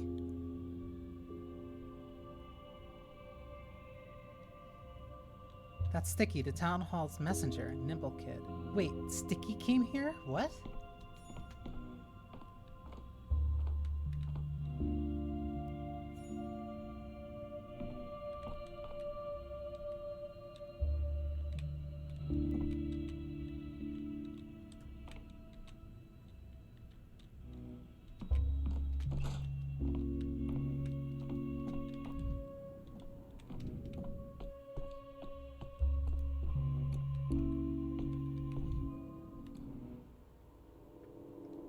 Your neighbor claims fell out of. Oh no.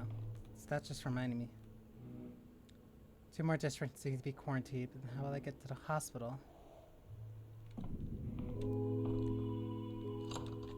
See the past. It feels like someone's pulling my strings. Said he made a bunch of decrees about the town, like there weren't enough already. Told me to bring him to you for approval. For review, not approval. I'll only approve them if I find them at least minimally sensible.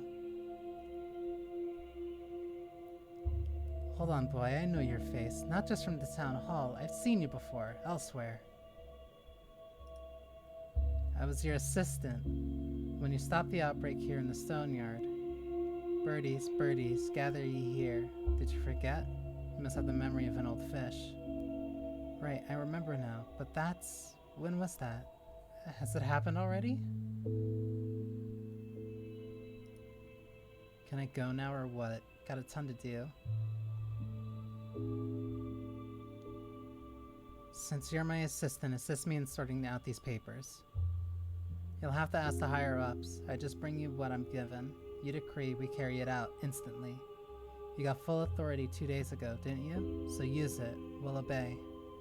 As far as I'm concerned, roosters due to crowing, and who cares if the sun doesn't rise? Yes, and I'll use that authority to lift the quarantine. It can't get worse than it already is. Instantly, if you say so. Up to 3 decrees can be issued per day. Issuing decrees can apply to any available day, not just the current one.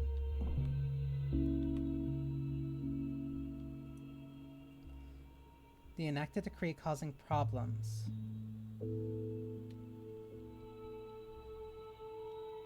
Select and remove it.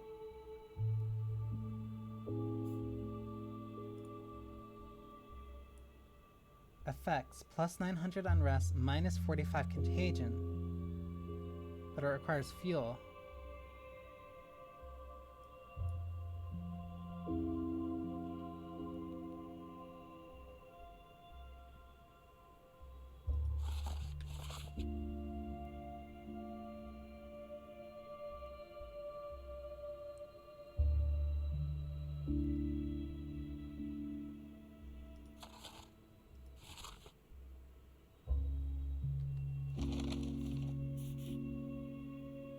Prohibit dying.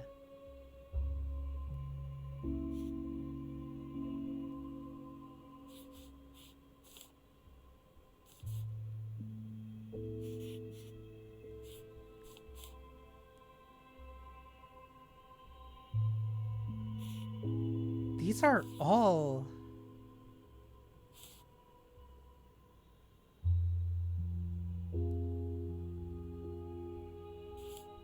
These are so interesting.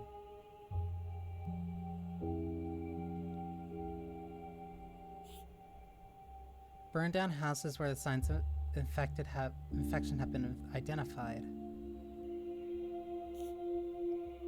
Distribute free rations to the people in need. Wait, but I can...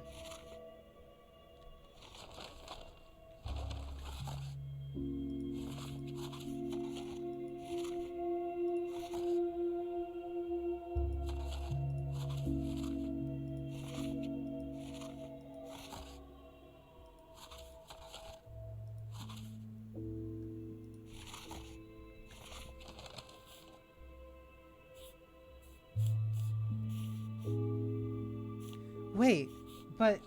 Okay, so... Contagion spikes here, so what can I do to limit contagion?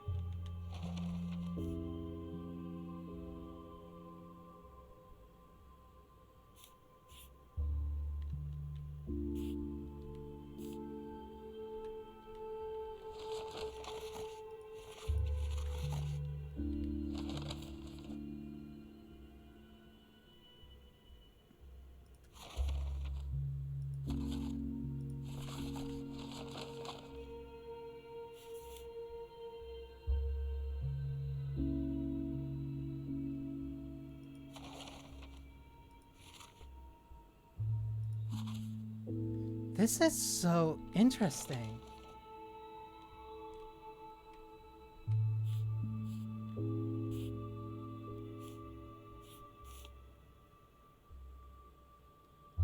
Burned down houses where signs of infection have been identified.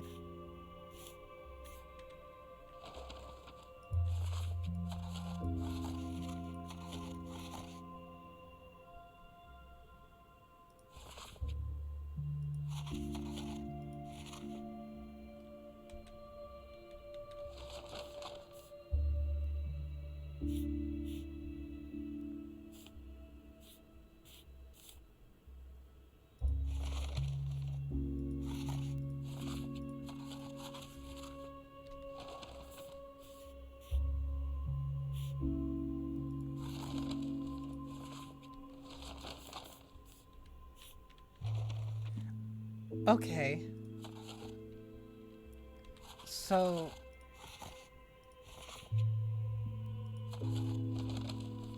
I could only enact 3 per day.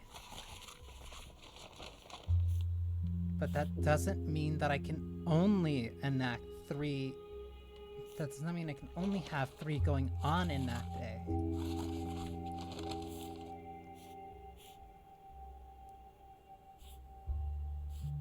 If I increase pest control here...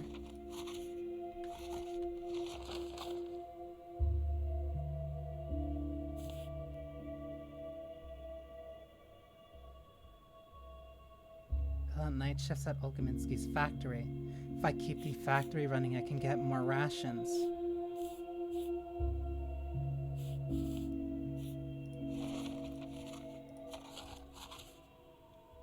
Contagion spikes at day 4.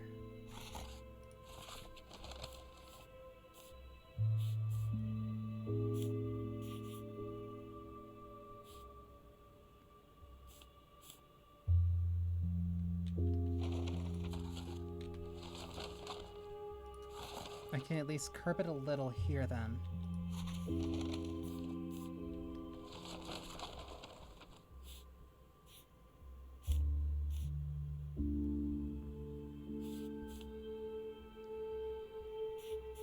But I don't have any more patrolmen, really. I have no... I have very limited orderlies and I have very little patrolmen.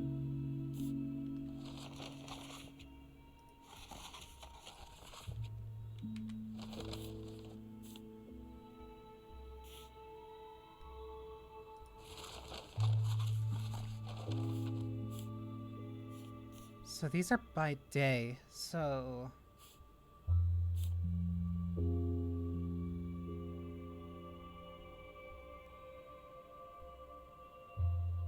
Arrest the instigators of the anti-vaccine riot. Suppress the further spread of such sentiments.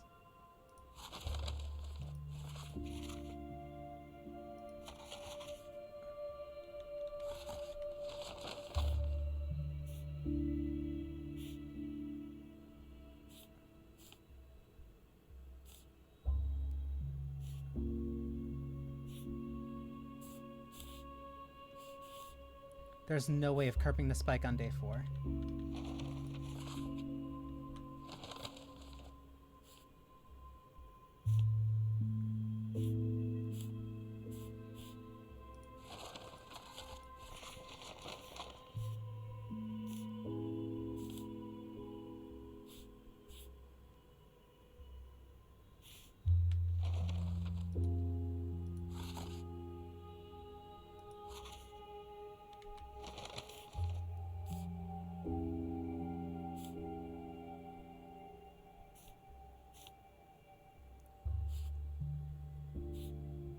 This is a very interesting way of implementing this management.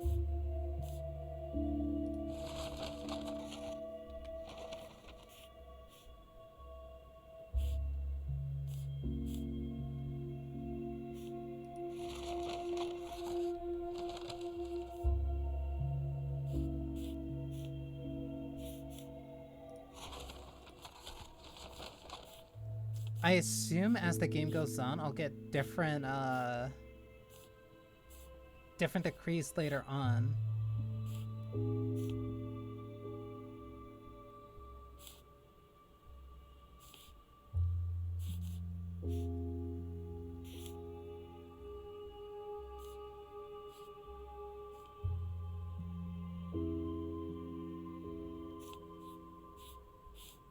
Can't really reduce contagion, but I can at least make sure that people are more happy.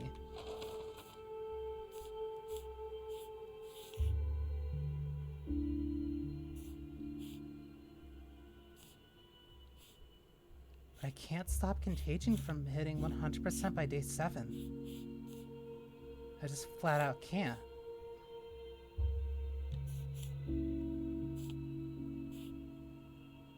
So that means that these are like the at least initial important intervening days.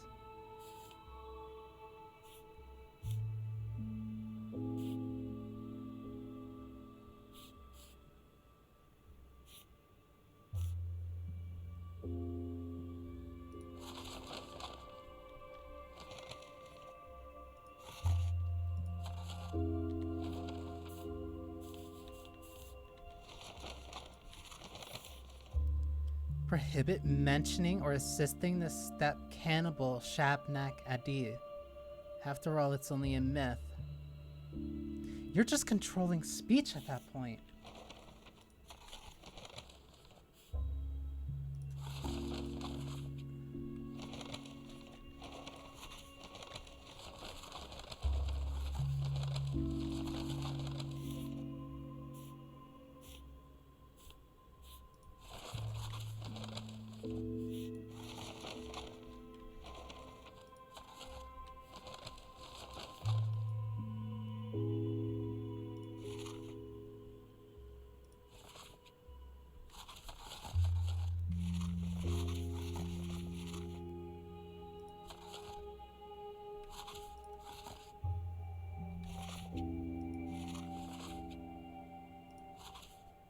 Pest control, roundup.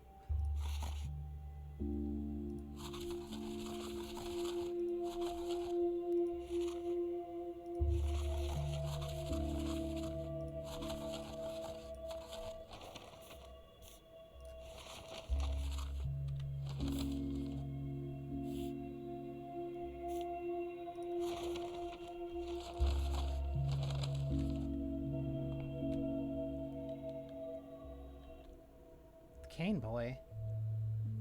The Morons refuse to see the quarantine is necessary for their survival. I have to repeal it for today, lest the rioters butcher me. The siege is lifted. My decrees are executed promptly. The quarantine is lifted. I need to go out and make sure the rioters are no longer a threat. I'm fraying at the seams. Remember our request. There are 500 kids at the polyhedron right now. 522, to be precise, not counting me. The tower supports our weight just fine. Don't order the evacuation. It must not happen. You're supposed to be in a polyhedron. You lifted the quarantine, and I think we agreed you'd stop calling me a kid. I just signed a decree. The ink hasn't even dried. Apologies, young man. I always forget the characteristic precocity of the Kane children. Go outside and look at the polyhedron. It's standing and it will stand as long as it has to. It is eternal. A masterpiece such as that cannot collapse. That would defy all reason. You'll also see how the town has changed since your decree. I only just signed it. And where's that sullen boy, Sticky? He needs to deliver the document to the emergency command. You're living in some special timeline of your own, Dr. Dinkowski. For all I know, it might have taken you a fairly long time to sign the decree. In the meantime, the weather has turned fair, and the quarantine is nothing but a memory. Go outside and see what you've wrought.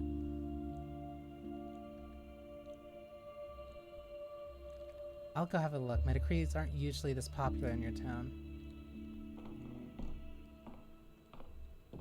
So that's definitely a game thing where they just kind of give you the immediate reaction to your decree. You do have a good amount of time to think it over too.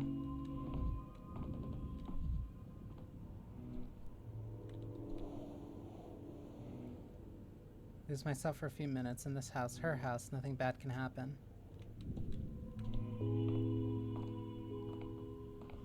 It's nice that you get to see that he's really comfortable with Ava.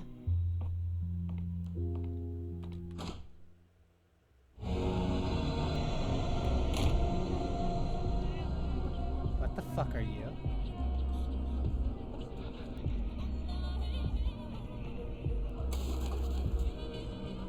An herb bride?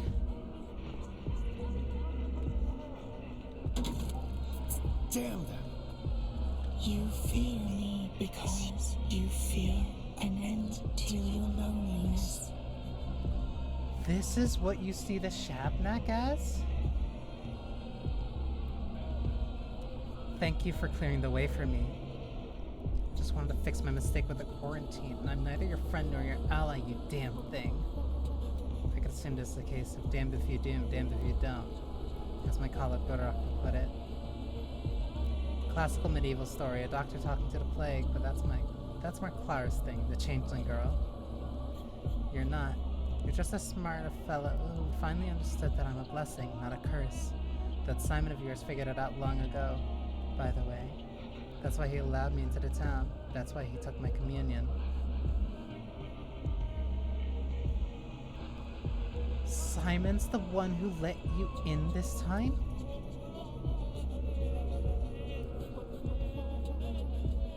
Mealy-mouthed creature, Simon created this town himself. He wouldn't have let you in here on purpose. You're still so far behind him after all, silly bachelor. It was for the town's sake that he let me in. At first, he protected the town from me, but then he realized you cannot protect things forever. You can't raise a child under a glass dome. If there is no symbiosis with the soil, no miracle can bloom, and the soil is me. So you're the one who killed Simon. An immortal man died of some pestilence? Oh, bachelor, he hasn't died. You're just looking in the wrong direction. He excluded time from the world, and thus became immortal. He's dying, sickening, living, rotting, thriving, all at once. He found a way. Just give me a minute. Give me some time to think. I can wait. I have time aplenty. An infinite amount. You say he's excluded time from the world, so I'll just include it back.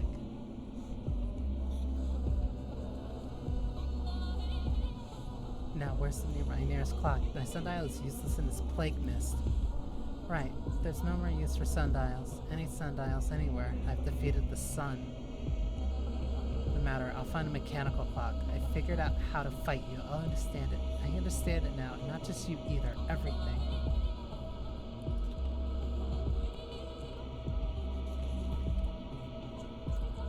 What? Without the quarantine, the plague has come to my doorstep. Damned if I do.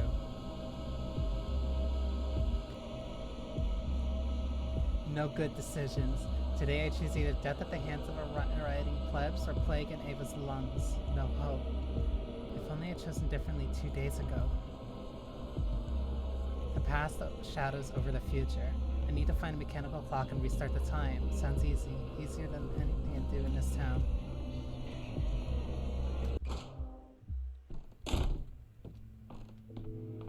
So this is just a dead end.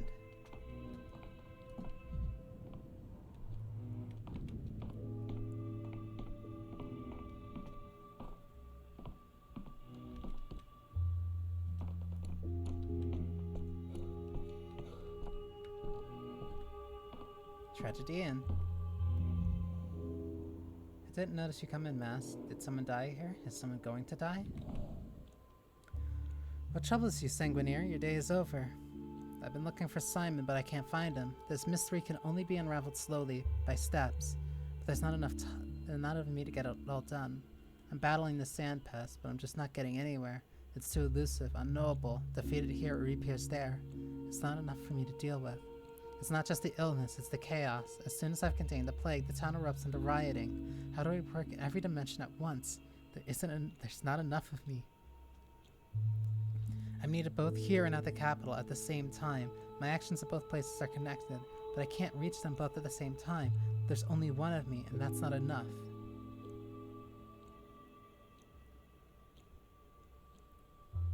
This mystery can only be unraveled slowly by steps, but there's not enough of me to get it all done.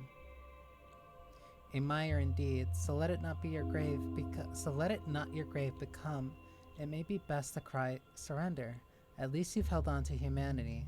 A feeble joy, though that may be to you, you can but do the things that can be done, no more. Accept your fate as it so stands. There still can be victory in this. No, I think there is a solution. It just hides somewhere unusual. It's that clock. Is that a clock behind you? The town is a space, so is the nation. And there's not enough of me in that space, but the world has many facets. I can lose in one and win in another. You know, as a child, I never understood sewing machines. How did a needle keep going in and out of the cloth without ripping the thread out on its way back? The town is a space, so is the nation. But the world has many facets. I can lose in one and win in another. Is time itself your quarry now? Would you repair the past? Can such a thing be done? Sanguinier, you know the literature on this. A flap of wings hither, a storm thither, though that one tale is yet unwritten. The butterfly effect. I'll at least try to picture how things might have gone differently. No, I will just learn a different mode of thinking. Bend this straight line. Tomorrow will be yesterday. Start with myself as usual, and then we'll see. This is of personal importance to me, you see. I want to see time's underbelly. Well said, but I knew you not to be a Berkeleyan. I suppose my remaining option is to become one. I just feel sorry for Ava, or rather, sorry about her. Then lay your head and sleep, or will you stare into Clock's face as if it were a stereogram or sacred icon? Perhaps it shall become what it is not. Yes, I suppose that's the thing to do. It will respond, and then there won't be too little of me to go around anymore. I'll just recall what happened 2 days ago. I'll keep thinking about that day and the day it all began. I'll start over. Here, I'm leaving the capital. Yes, I suppose that's the thing to do. It will respond, and then there won't be too little of me to go around anymore.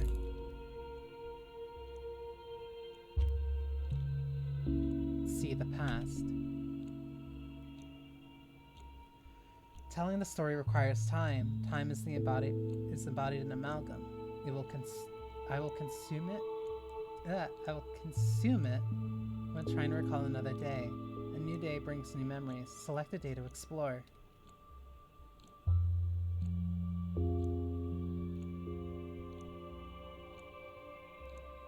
The further you jump requires more amalgam.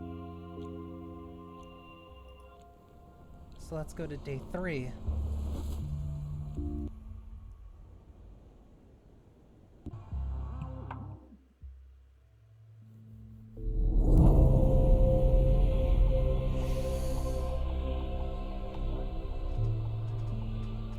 That is so cool.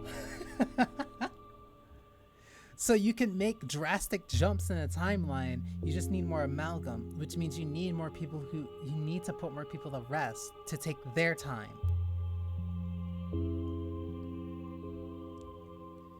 So you're constantly jumping between different points which you think are more important depending on what happens.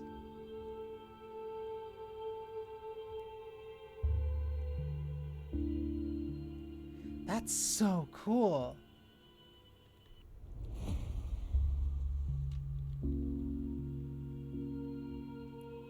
Day 3, in which the bell tolls. Will it rain? Will it snow? Will it pass? I don't know. Good morning to our guest, Dr. Denkovsky from the capital. Did you sleep comfortably?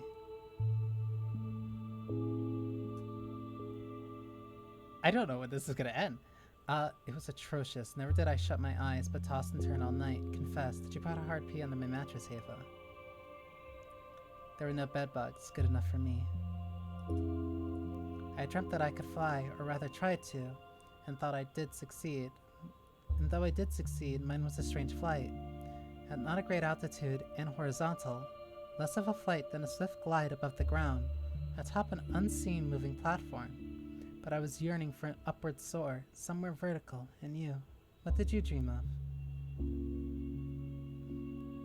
The usual, an empty street at night, lined with 4 lamps, and at its end a brick house. I walk towards the house and cannot reach it. Your face is very weary. 30, aren't you? I'd say you look much older than your years. I like that you have no gray hair. It's coal black. Not raven, that's a different shade from yours. And not a single gray yet. I may be gray-haired soon as things unfold. That day's inexorably getting closer. Look, Ava, do you have no better pastimes? Oh, wow, no, I'm not saying that. I think you have poetic inclinations. My taste in poetry is mostly Horace, so I'm doubtful we'll be on the same page. Can you just not be an asshole to her, please? You have a troubled day ahead of you. Will you be back tonight? I will be waiting. There's no need. Why don't you go to bed? Fly to your heart's content and maybe even attain a verticality this time. I don't have options, do I? I shall begin my travel. I shall leave my travel bag here. I think you'll be in great need of a listener after the kind of day you'll have today. I'm not being dramatic. I'm just saying a flurry of events awaits you, many of which will stump you. The wise at nightfall rue the day. We'll see. I'm not easily stumped indeed. You failed to stump me now. Somewhere vertical. You can bet on that.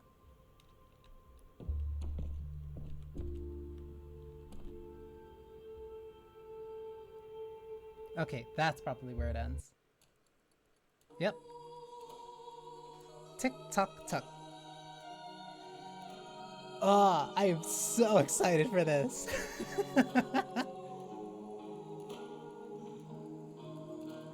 There is so much that is going on.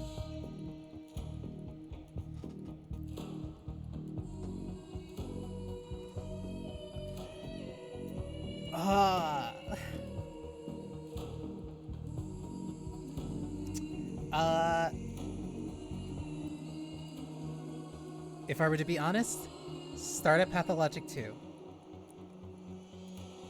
That is the most, if you are interested in, like, at least looking at Pathologic or getting interested in it, I would recommend starting with 2. That one has a bunch of different difficulty sliders. That makes the game far more approachable for people.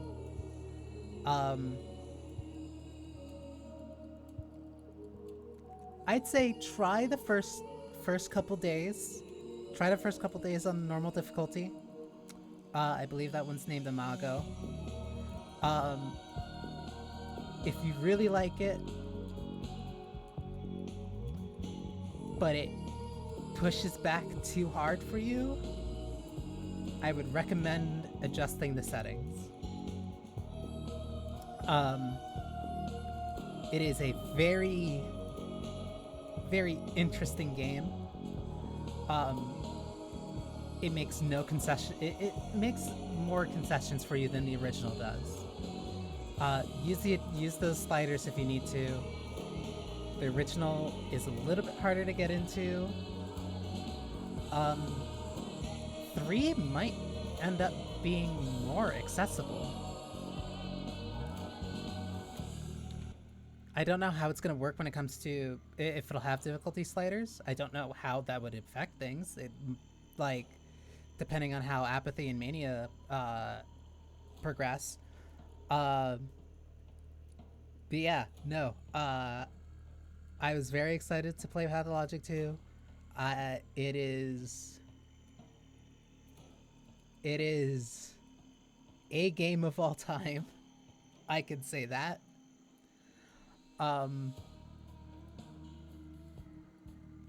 And yeah, since that came out in 2019, I've been eagerly anticipating for this to come out. Fantastic. This was a ton of fun. I can't wait for this. I can't wait for this game so bad. But yeah, no, I'm so glad I was able to play this. I'm so glad it came out on this day too, so I could stream it. But yeah. I like how I got this tea for this. Like, I brewed the tea very specifically, like, to start this stream. And I'm looking here, I'm looking at my cup, and there's still, like, more than half of it left, because I think I forgot to, to keep drinking. But yeah, no, I'm super excited for this. The Bachelor's unique mechanics are super cool. I love how different the medical stuff for him is in comparison to Horsepeck's.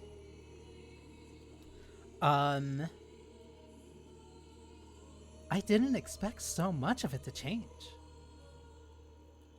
The differences between apathy and mania, how the stat differences between apathy and mania are going to be super interesting to look at. I like the idea that, like, oh, you can move faster. You can move faster if you're manic, but if you're manic, your heart is racing, and then you also lose health, which also means that if you're manic while going through one of the more dangerous areas, it means that hits will be it's a trade-off of your health versus your speed, where it's like, okay, I can move faster, but I'll have less physical health to use. So if I do trip up once and end up getting hit, you might just explode and die. And I don't know if death has the same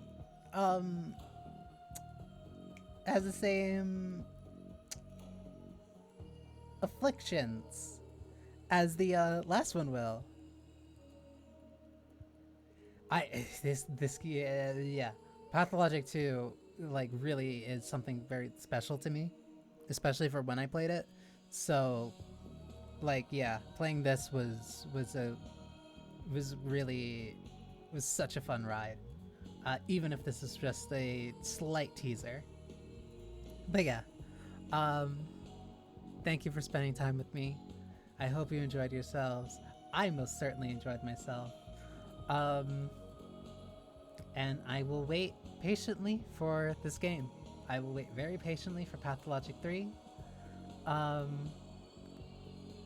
that I understand how some of the time stuff works, I am way more interested in how this actually pans out and functions. The decrees are also super interesting too. No, everything about this is super cool. And I look forward to more abstract conversations. The Shabnak also having a different appearance for Bachelor is so cool. Yeah, thank you for spending time with me. I hope you enjoyed yourselves. I can't wait for more Pathologic music. I can't wait for more of this game, and I can't wait to... I'm going to hope that I can stream this. Because that is going to be an experience. So yeah, take care of yourselves. Have a wonderful rest of your night. And yeah, take care of yourselves and be kind to yourselves and be kind to others as well. That is very important. Janet. I'm so looking forward to it.